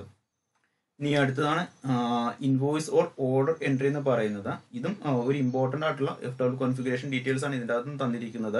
നമുക്ക് നോക്കാം. അതായത് നമ്മൾ ഇൻവോയ്സുകളോ അല്ലെങ്കിൽ ഡെലിവറി നോട്ടുകളോ അല്ലെങ്കിൽ പർച്ചേസ് ഓർഡറോ സെയിൽസ് ഓർഡറോ ഒക്കെ കൊടുക്കുമ്പോൾ അതുമായി ബന്ധപ്പെട്ടുകൊണ്ടുള്ള കോമൺ സെറ്റിംഗ്സ് ആണ് ഇവിടെ പറഞ്ഞേക്കുന്നത്. ഇതിന് മൊത്തം 4 രീതിയിലാണ് ക്ലാസിഫിക്കേഷൻ ചെയ്തേക്കുന്നത്. ഇതിൻ്റെ അകത്ത് പൊതുവായിട്ടുള്ള കാര്യങ്ങൾ മാത്രമേ സാറ് പറയുന്നുള്ളൂ. ഒന്നാമത്തെ കാര്യമാണ് ജനറലിൻ്റെ അകത്ത് പറയുന്ന കാര്യമാണ് എനേബിൾ സപ്ലിമെൻ്ററി ഡീറ്റെയിൽസ്. അതായത് നമ്മൾ പർച്ചേസ് ചെയ്യുമ്പോൾ സപ്ലയർ ഡീറ്റെയിൽസ്, ആരാണ് നമുക്ക് സാധനം തന്നെ അയാളുമായി ബന്ധപ്പെട്ടുകൊണ്ടുള്ള അയാളുടെ ഡീറ്റെയിൽസ്, അയാളുടെ അഡ്രസ്സ്, ഡിസ്പാച്ച് ഡീറ്റെയിൽസ് മുതലുള്ള കാര്യങ്ങൾ കൊടുക്കേണ്ടതായിട്ട് വരും. ഇനി കസ്റ്റമർക്ക് ആണ് നമ്മളൊരു സാധനം കൊടുക്കുന്നതെങ്കിൽ ഏത് കസ്റ്റമറാണ് സാധനം കൊടുക്കുന്നത്, കസ്റ്റമറുടെ അഡ്രസ്സ്, അയാൾക്ക് ഏത് ഡേറ്റിലാണ് സാധനം എത്തിച്ചു കൊടുത്തേക്കുന്നത് മുതലുള്ള ഡീറ്റെയിൽസ് അവിടെ കൊടുക്കണം. ഇനി മറ്റൊരു കാര്യമാണ് hello separate buyer or consignee names, അതായത് സാധനം വാങ്ങുന്ന ആളുടെ പേര്, അതുപോലെ തന്നെ കൺസൈനിയുടെ നെയിം സെപ്പറേറ്റ് ചെയ്ത ബില്ലുകളിലോ അല്ലെങ്കിൽ വൗച്ചറുകളിലോ അല്ലെങ്കിൽ ഫിനാൻഷ്യൽ റിപ്പോർട്ടുകളിലോ ഫിനാൻഷ്യൽ സ്റ്റേറ്റ്മെന്റുകളിലോ സെപ്പറേറ്റ് ചെയ്ത് കാണിക്കണം. ഇൻവോയ്സ് ജനറേറ്റ് ചെയ്യുമ്പോൾ അത് സെപ്പറേറ്റ് ചെയ്ത് കാണിക്കണമെന്നാണ് ചോദിച്ചേക്കുന്നത്. പിന്നെ പറഞ്ഞിരിക്കുന്ന ഒരു കാര്യമാണ് അതുമായി ബന്ധപ്പെട്ടുകൊണ്ടുള്ള കാര്യങ്ങൾ തൊട്ട് താഴേക്ക് പറയുന്നത്. ബാക്കിയൊക്കെ നമുക്കത് ചെയ്ത് നോക്കുമ്പോഴേ മനസ്സിലാവുകയുള്ളൂ. ഇനി മറ്റൊരു കാര്യമാണ് എക്സ്പോർട്ടിംഗ് ഓപ്ഷൻസ് എന്ന് പറയുന്നത്. പ്രൊവൈഡ് എക്സ്പോർട്ട് ഷിപ്പിംഗ് ഡീറ്റെയിൽസ്, അതായത് നമ്മളൊരു ഗുഡ്സ് നമ്മുടെ ബിസിനസ് ഓർഗനൈസേഷനിൽ നിന്ന് നമ്മളെന്താണ് എക്സ്പോർട്ട് വിദേശ രാജ്യത്തുള്ള ഒരു വ്യക്തിക്ക് വിറ്റ് കഴിഞ്ഞാൽ ആ എക്സ്പോർട്ടുമായി ബന്ധപ്പെട്ടുകൊണ്ടുള്ള ഡീറ്റെയിൽസുകൾ, അതുപോലെ തന്നെ അത് നമുക്കറിയാം ആ ഒരു ഗുഡ്സ് ഏത് കണ്ടെയ്നറിൻ്റെ ഉള്ളിലാകുന്ന കയറ്റി നമ്മൾ വിദേശ രാജ്യത്തുള്ള കസ്റ്റമറിൻ്റെ കൈകളിലേക്ക് എത്തിക്കുന്ന ആ കണ്ടെയ്നർ ഡീറ്റെയിൽസ്, അതുപോലെ തന്നെ നമ്മൾ provide number and kind of package, അതായത് നമ്മൾ പാക്കേജ് ഡീറ്റെയിൽസ് ഒക്കെ, അതായത് നമ്മൾ ഇവിടുന്ന് എങ്ങനെയാണ് പാക്കേജ് ചെയ്ത് വിട്ടേക്കുന്നത്, ആ പാക്കേജിന്റെ നമ്പർ എത്രയൊക്കെയാണ്, ആ ഡീറ്റെയിൽസ് മുതലായിട്ടുള്ള കാര്യങ്ങൾ ഇൻവോയ്സ് ജനറേറ്റ് ചെയ്യുമ്പോൾ കൊടുക്കണമെന്ന് അറിയാൻ വേണ്ടിയാണ് നമ്മൾ ഇത്തരം കാര്യങ്ങൾ ഉപയോഗിക്കുന്നത്. അതായത് ഇപ്പം എനിക്കൊരു ബിസിനസ് ഓർഗനൈസേഷൻ ഉണ്ടെങ്കിൽ എൻ്റെ ബിസിനസ് ഓർഗനൈസേഷനിൽ ഞാൻ വിദേശ രാജ്യത്തുള്ള ഏതെങ്കിലും കസ്റ്റമറിന്റെ ഗുഡ്സ് വിളിക്കുന്നുണ്ടെങ്കിൽ ആ കസ്റ്റമറുമായി ബന്ധപ്പെട്ടുള്ള ഷിപ്പിംഗ് ഡീറ്റെയിൽസ് കൊടുക്കണം. അതുപോലെ തന്നെ അയാൾക്ക് ഏത് ഗുഡ്സിലാണ് അല്ലെങ്കിൽ ഏത് കണ്ടെയ്നറിന്റെ ഉള്ളിലാണ് സാധനം കയറ്റി കസ്റ്റമറിന്റെ കൈകളിലേക്ക് ഉൽപ്പന്നം കയറ്റി അയക്കുന്ന ആ ഡീറ്റെയിൽസ് ഇൻക്ലൂഡ് ചെയ്തിട്ടുണ്ടാകണം. പിന്നെന്താണ് ആ കസ്റ്റമറിന് ഞാൻ സ്റ്റോക്ക് ഐറ്റംസ് പാക്കേജ് ചെയ്ത് കൊടുക്കുന്ന പാക്കേജ് നമ്പർ മുതലായിട്ടുള്ള കാര്യങ്ങൾ ഇതിൻ്റെ അകത്ത് എൻ്റർ ചെയ്ത് കൊടുത്തിട്ടുണ്ടാകണം. അതാണ് ഇവിടെ പറഞ്ഞേക്കുന്നത്. പിന്നെ പറഞ്ഞേക്കുന്ന ഒരു കാര്യമാണ് ഇൻവെന്ററി ഡീറ്റെയിൽസ്. ഇൻവെന്ററി ഡീറ്റെയിൽസിൻ്റെ അകത്ത് പറഞ്ഞേക്കുന്ന കാര്യമാണ് വാണോ നെഗറ്റീവ് സ്റ്റോക്ക് ബാലൻസ്. അതായത് നമ്മൾ കസ്റ്റമറിന് ഇൻവോയ്സ് ഒക്കെ ജനറേറ്റ് ചെയ്യുമ്പോൾ ആ നെഗറ്റീവ് സ്റ്റോക്ക് ബാലൻസ് ഉണ്ടെങ്കിൽ അത് കാണിക്കണം. അതുമായി ബന്ധപ്പെട്ടുകൊണ്ടുള്ള കാര്യങ്ങൾ. അതുപോലെ തന്നെ വാണോ ഡ്യൂപ്ലിക്കേറ്റ് ഓർഡർ നമ്പർ, അതായത് എന്താണ് നമ്മൾ ഇപ്പം നമ്മളൊരു ക്ലാസ്സിൽ റോൾ നമ്പർ ഇടുകയാണെങ്കിൽ ഒരു വ്യക്തിക്ക് തന്നെ ഒന്നിലധികം റോൾ നമ്പർ കൊടുക്കില്ലല്ലോ, ഒരൊറ്റ റോൾ നമ്പറിൽ ഒരാൾക്ക് കിട്ടുള്ളൂ. അപ്പോൾ നമ്മൾ ഒരിക്കൽ കൊടുത്തേക്കുന്ന ഒരു പർച്ചേസ് ഓർഡർ നമ്പറോ സെയിൽസ് ഓർഡർ നമ്പറോ വീണ്ടും നമ്മൾ റീയൂസ് ചെയ്യുമ്പോൾ നമുക്കൊരു വാർണിംഗ് തരാൻ വേണ്ടി നമ്മൾ സഹായിക്കുന്ന ഒന്നാണിത്. പിന്നെ provide complete allocation order delivery not, അതായത് ഒരു പർച്ചേസ് ഓർഡറുമായി ബന്ധപ്പെട്ടുകൊണ്ടോ അല്ലെങ്കിൽ സെയിൽ ഓർഡറുമായി ബന്ധപ്പെട്ടുകൊണ്ടുള്ള കംപ്ലീറ്റ് ട്രാൻസാക്ഷനുമായി ബന്ധപ്പെട്ടുകൊണ്ടുള്ള ഡീറ്റെയിൽസ് അതുമായി ബന്ധപ്പെട്ടുകൊണ്ടുള്ള റിപ്പോർട്ടുകൾ കാണിക്കാൻ നമ്മൾ സഹായിക്കുന്ന ഒരു ഓപ്ഷനാണിത്. പിന്നെ മറ്റൊരു കാര്യമാണ് സ്റ്റാറ്റ്യൂട്ടറി എന്ന് പറയുന്നത്. സ്റ്റാറ്റ്യൂട്ടറി എന്ന് പറയുന്നത് എന്തിനാ ഉപയോഗിക്കണമെന്ന് വെച്ച് കഴിഞ്ഞാൽ നമ്മൾ പറഞ്ഞു ഒരു ബിസിനസ് ഓർഗനൈസേഷനിലുള്ള ഒരു ബിസിനസ് ഓർഗനൈസേഷൻ്റെ ടാക്സ് എമൗണ്ട് അല്ലെങ്കിൽ ഒരു ബിസിനസ് ഓർഗനൈസേഷനിലുള്ള ഒരു ബിസിനസ് ഓർഗനൈസേഷന്റെ പ്രോഫിറ്റ് എന്ന് പറയുന്നത് ഗവൺമെന്റ് നിശ്ചയിച്ചിരിക്കുന്ന പരിധി കൂടുതലായി കഴിഞ്ഞാൽ അവൻ എന്ത് ചെയ്യണം, ഗവൺമെന്റിലേക്ക് ടാക്സ് അടയ്ക്കേണ്ടതായിട്ട് വരും അല്ലെ. അപ്പൊ അതുമായി ബന്ധപ്പെട്ടുകൊണ്ടുള്ള റിപ്പോർട്ടുകളോ അതുമായി ബന്ധപ്പെട്ടുകൊണ്ടുള്ള സ്റ്റേറ്റ്മെന്റുകൾ നമ്മൾ തയ്യാറാക്കുമ്പോൾ ടാക്സ് എമൗണ്ട് കാൽക്കുലേറ്റ് ചെയ്യുവാനും അതുപോലെ തന്നെ അതുമായി ബന്ധപ്പെട്ടുകൊണ്ടുള്ള റിപ്പോർട്ടുകളിൽ ആ ടാക്സ് എമൗണ്ട് ഓട്ടോമാറ്റിക്കലി കാൽക്കുലേറ്റ് ചെയ്ത് കാണിക്കുവാനും നമ്മൾ സഹായിക്കുന്ന ഒരു ഓപ്ഷനാണ് ഇതെന്ന് പറയുന്നത്. അതായത് നിലവിൽ ഇപ്പൊ നമ്മുടെ ബിസിനസ് ഓർഗനൈസേഷന്റെ വരുമാനം എത്രയാണോ അതിന്റെ അടിസ്ഥാനത്തിൽ എത്ര എമൗണ്ട് ഗവൺമെന്റിലേക്ക് ടാക്സ് അടയ്ക്കണം അത് കാൽക്കുലേറ്റ് ചെയ്ത് തന്നോ അല്ലെങ്കിൽ കാൽക്കുലേറ്റ് ചെയ്തുകൊണ്ട് തൊട്ടടുത്തുള്ള നമ്മൾ എടുക്കുന്ന ഫിനാൻഷ്യൽ സ്റ്റേറ്റ്മെന്റുകൾ ഫിനാൻഷ്യൽ റിപ്പോർട്ടുകൾ ടാക്സ് എമൗണ്ട് എത്രയെന്ന് ഓട്ടോമാറ്റിക്കലി കാൽക്കുലേറ്റ് ചെയ്ത് തന്നോ നമ്മുടെ ബിസിനസ് ഓർഗനൈസേഷന്റെ കറണ്ട് വരുമാനം വെച്ചുകൊണ്ട് അല്ലെങ്കിൽ ബിസിനസ് ഓർഗനൈസേഷന്റെ നിലവിലത്തെ ഇൻകം വെച്ചുകൊണ്ട് എത്ര രൂപയാണ് ഗവൺമെന്റിലേക്ക് ടാക്സ് അടയ്ക്കേണ്ടത് അത് കാൽക്കുലേറ്റ് ചെയ്ത് തരണമോ എന്നാണ് ചോദിച്ചേക്കുന്നത്. ഇത്രയുമാണ് പ്രധാനമായിട്ടും invoice, delivery note, order, voucher കോൺഫിഗറേഷൻ്റെ അകത്ത് വരുന്ന പ്രധാനപ്പെട്ട IFW കോൺഫിഗറേഷൻ സെറ്റിംഗ്സ് എന്ന് പറയുന്നത്. ബാക്കിയുള്ളത് നമുക്ക് ചെയ്ത് നോക്കുമ്പോൾ പറയാം. ഓക്കെ, ഇനി നമ്മൾ അടുത്ത് പഠിക്കാൻ പോകുന്ന ടോപ്പിക് എന്ന് പറയുന്നത് പേറോൾ കോൺഫിഗറേഷൻ ആണ്. പേറോൾ എന്ന് വെച്ച് കഴിഞ്ഞാൽ എംപ്ലോയിയുടെ ഡീറ്റെയിൽസുമായി ബന്ധപ്പെട്ടുകൊണ്ടുള്ള കാര്യങ്ങൾ. അതായത് പേറോളിൽ സാധാരണ രീതിയിൽ എന്തിനു ഉപയോഗിക്കണമെന്ന് വെച്ച് കഴിഞ്ഞാൽ ഒരു ബിസിനസ് ഓർഗനൈസേഷനിലെ എംപ്ലോയീസിന്റെ സാലറി കാൽക്കുലേറ്റ് ചെയ്യാൻ വേണ്ടിയാണ് നമ്മൾ പേറോൾ സ്കീം ടാലി സോഫ്റ്റ്വെയറിൻ്റെ അത് ഉപയോഗിക്കുന്നത്. ഒരു ബിസിനസ് ഓർഗനൈസേഷനിലെ എംപ്ലോയീസ് അവന്റെ ജോലിയുടെ പൊസിഷന്റെ അടിസ്ഥാനത്തിലും അതുപോലെ തന്നെ എന്താണ് അവൻ എത്ര ദിവസം ബിസിനസ് ഓർഗനൈസേഷനിൽ വന്നില്ല എന്നതിന്റെ അടിസ്ഥാനത്തിലും അതുപോലെ തന്നെ അവന്റെ സാലറി സ്കീമിന്റെ അടിസ്ഥാനത്തിലും അവന്റെ ഒരു മാസത്തെ സാലറി എത്രയാണ് എന്ന് കാൽക്കുലേറ്റ് ചെയ്യാൻ നമ്മളെ സഹായിക്കുന്ന ഒന്നാണ് പേറോൾ എന്ന് പറയുന്നത്. ചുരുക്കരൂപം എത്ര ഉള്ള ഒരു ബിസിനസ് ഓർഗനൈസേഷനിലെ എംപ്ലോയീസിന്റെ സാലറി കാൽക്കുലേറ്റ് ചെയ്യുന്ന അയാളുടെ പൊസിഷന്റെ അടിസ്ഥാനത്തിൽ അവൻ എത്ര ദിവസം വന്നു, എത്ര ദിവസം വന്നില്ല, എത്ര ദിവസം പ്രസന്റ് ഉണ്ടായിരുന്നു, എത്ര ദിവസം ആബ്സെന്റ് ഉണ്ടായിരുന്നു, മുതലായിട്ടുള്ള എല്ലാ ഡീറ്റെയിൽസും അതിൻ്റെയൊക്കെ അടിസ്ഥാനത്തിൽ എംപ്ലോയിയുടെ ഒരു മാസത്തെ സാലറി എന്ത് അത് കാൽക്കുലേറ്റ് ചെയ്യാൻ നമ്മളെ സഹായിക്കുന്ന ഫംഗ്ഷനാണ് പേറോൾ എന്ന് പറയുന്നത്. ഇനി ഇതിന്റെ ഒരു പ്രത്യേകത എന്ന് വെച്ച് കഴിഞ്ഞാൽ പേറോൾ കോൺഫിഗറേഷൻ്റെ അകത്ത് ഒരു എംപ്ലോയിയുമായി ബന്ധപ്പെട്ടുകൊണ്ടുള്ള ഡീറ്റെയിൽസ് ആണ് വരുന്നത്. നമുക്ക് നോക്കാം എന്താ പറഞ്ഞേക്കുന്നതെന്ന്. അതായത് ആഡ് നോട്ട്സ് ഫോർ എംപ്ലോയീസ്, അതായത് ബിസിനസ് ഓർഗനൈസേഷൻ വർക്ക് ചെയ്യുന്ന എംപ്ലോയിയുമായി ബന്ധപ്പെട്ടുകൊണ്ടുള്ള ഡീറ്റെയിൽസ് ഇൻക്ലൂഡ് ചെയ്യണമെന്നാണ് ചോദിച്ചേക്കുന്നത്. ദെൻ ഷോ സ്റ്റാറ്റ്യൂട്ടറി ഡീറ്റെയിൽസ്, അതായത് എംപ്ലോയിയുമായി ബന്ധപ്പെട്ടുകൊണ്ട് എന്തെങ്കിലും തരത്തിലുള്ള എംപ്ലോയീസിന് സാലറി കൊടുക്കുന്ന കാര്യമോ അല്ലെങ്കിൽ എംപ്ലോയീസിന്റെ സാലറിയിൽ നിന്നും ടാക്സ് എമൗണ്ട് കളക്ട് ചെയ്യുന്ന ഡീറ്റെയിൽസുമായി ബന്ധപ്പെട്ടുകൊണ്ടുള്ള കാര്യങ്ങളോ അതൊക്കെ എന്ത് ചെയ്യണം, അതുമായി ബന്ധപ്പെട്ടുകൊണ്ടുള്ള ഡീറ്റെയിൽസ് എംപ്ലോയീസിന്റെ സാലറി കൊടുക്കുന്ന സാലറി സ്ലിപ്പിലോ അല്ലെങ്കിൽ സാലറി റിപ്പോർട്ടുകളിലോ ഒക്കെ കാണിക്കണമെന്നാണ് ചോദിച്ചേക്കുന്നത്. പിന്നെ മറ്റൊരു കാര്യമാണ് provide passport and visa details, അതായത് ബിസിനസ് ഓർഗനൈസേഷൻ വർക്ക് ചെയ്യുന്ന എംപ്ലോയീസിന്റെ പാസ്പോർട്ട് അതുപോലെ തന്നെ വിസയുമായി ബന്ധപ്പെട്ടുകൊണ്ടുള്ള ഡീറ്റെയിൽസ് അതുമായി ബന്ധപ്പെട്ടുകൊണ്ടുള്ള റിപ്പോർട്ടുകളിലെ സ്റ്റേറ്റ്മെന്റുകളിലെ ലെഡ്ജർ ഓഫ് ബുക്സ് ഓഫ് അക്കൗണ്ട്സുകളിലൊക്കെ കാണിക്കണമെന്നാണ് ചോദിച്ചേക്കുന്നത്. ദെൻ പ്രൊവൈഡ് കോൺടാക്ട് ഡീറ്റെയിൽസ്, എംപ്ലോയീസിന്റെ കോൺടാക്ട് ഡീറ്റെയിൽസ് മുതലുള്ള കാര്യങ്ങൾ ഇൻക്ലൂഡ് ചെയ്യണമോ. Then show resign and retired employees, അതായത് ഒരു ബിസിനസ് ഓർഗനൈസേഷനിൽ റിട്ടയർഡ് ആയി പോയേക്കുന്ന എംപ്ലോയീസിന്റെ ഡീറ്റെയിൽസ് അതുപോലെ തന്നെ റിസൈൻ ചെയ്തേക്കുന്ന എംപ്ലോയീസിന്റെ ഡീറ്റെയിൽസ് മുതലായവ ഇൻക്ലൂഡ് ചെയ്യണമോ. Show the employee display name, അതായത് നമ്മൾ എംപ്ലോയീസിന് സാലറി കൊടുക്കുമ്പോഴോ അല്ലെങ്കിൽ എംപ്ലോയീസിന് മറ്റേതെങ്കിലും തരത്തിലുള്ള ബെനിഫിറ്റുകൾ നമ്മൾ പേ ഓഫ് ചെയ്യുമ്പോഴോ അതുമായി ബന്ധപ്പെട്ടുകൊണ്ടുള്ള ലെഡ്ജർ ഓഫ് അക്കൗണ്ട്സുകളിൽ എംപ്ലോയീസിന്റെ നെയിം മെൻഷൻ ചെയ്യണമോ എന്നാണ് ചോദിച്ചേക്കുന്നത്. ഇത്രയും കാര്യങ്ങൾ കൊടുത്തു കഴിഞ്ഞാൽ നമുക്ക് അതുമായി ബന്ധപ്പെട്ടുള്ള റിപ്പോർട്ടുകൾ ഈ പറഞ്ഞിരിക്കുന്ന കാര്യങ്ങൾ ആഡ് ചെയ്തു വരും. ഇനി അടുത്തൊരു കാര്യമാണ് ബാങ്കിങ് കോൺഫിഗറേഷൻസ് എന്ന് പറയുന്നത്. ബാങ്കിങ് കോൺഫിഗറേഷനകത്ത് പ്രധാനമായിട്ട് ചോദിച്ചേക്കുന്ന കാര്യം എന്ന് വെച്ച് കഴിഞ്ഞാൽ show all reconciled transactions in bank reconciliation till date, അതായത് നമ്മൾ ബാങ്ക് റീകൺസിലേഷൻ നടത്തുന്ന ഡേറ്റിൽ ബാങ്കുമായി ബന്ധപ്പെട്ടുകൊണ്ടുള്ള അൺറീകൺസിലേഷൻ ചെയ്യാത്ത ട്രാൻസാക്ഷനുകൾ ആ ഒരു ബാങ്ക് റീകൺസിലേഷൻ സ്റ്റേറ്റ്മെന്റിൽ കാണിക്കണോ എന്നാണ് ചോദിച്ചേക്കുന്നത്. അതായത് നമ്മൾക്കറിയാം ബാങ്ക് റീകൺസിലേഷൻ സ്റ്റേറ്റ്മെന്റ് എന്തിനാണ് ഉപയോഗിക്കുന്നത്, അതായത് നമ്മുടെ ക്യാഷ് ബുക്കിലെ ബാങ്ക് ബാലൻസും അതുപോലെ തന്നെ പാസ്ബുക്കിലെ ബാങ്ക് ബാലൻസും തമ്മിൽ മാച്ച് ചെയ്തു പോകാൻ വേണ്ടിയാണ് നമ്മൾ എന്ത് ഉപയോഗിക്കുന്നത്, നമ്മൾ ബാങ്ക് റീകൺസിലേഷൻ സ്റ്റേറ്റ്മെന്റ് ഉപയോഗിക്കുന്നത്. അതായത് ബാങ്കുകാർ നമ്മുടെ ബിസിനസ് ഓർഗനൈസേഷന്റെ ബാങ്ക് അക്കൗണ്ടിൽ സംഭവിക്കുന്ന ഫിനാൻഷ്യൽ ട്രാൻസാക്ഷൻസിനെ പറ്റി പാസ്ബുക്കിൽ ആക്യുറേറ്റ് ആയിട്ട് വിവരങ്ങൾ എൻട്രി ചെയ്തിട്ടുണ്ടാകും അല്ലെ. അതനുസരിച്ചുകൊണ്ട് നമ്മുടെ ക്യാഷ് ബുക്കിലെ ബാങ്ക് ബാലൻസും കൃത്യമായ രീതിയിൽ മെയിൻറ്റെയിൻ ചെയ്തു പോകണം. എങ്കിൽ മാത്രമേ നമുക്ക് എന്ത് ചെയ്യാൻ പറ്റുള്ളൂ, ബാങ്കിലും ബാങ്കുകാരുടെ പാസ്ബുക്കും അതുപോലെ തന്നെ ബിസിനസ് ഓർഗനൈസേഷന്റെ ക്യാഷ് ബുക്കും തമ്മിൽ എന്താണ് നല്ല രീതിയിൽ മാച്ച് ചെയ്ത് പോകുന്നത് നടക്കുകയുള്ളൂ അല്ലെ.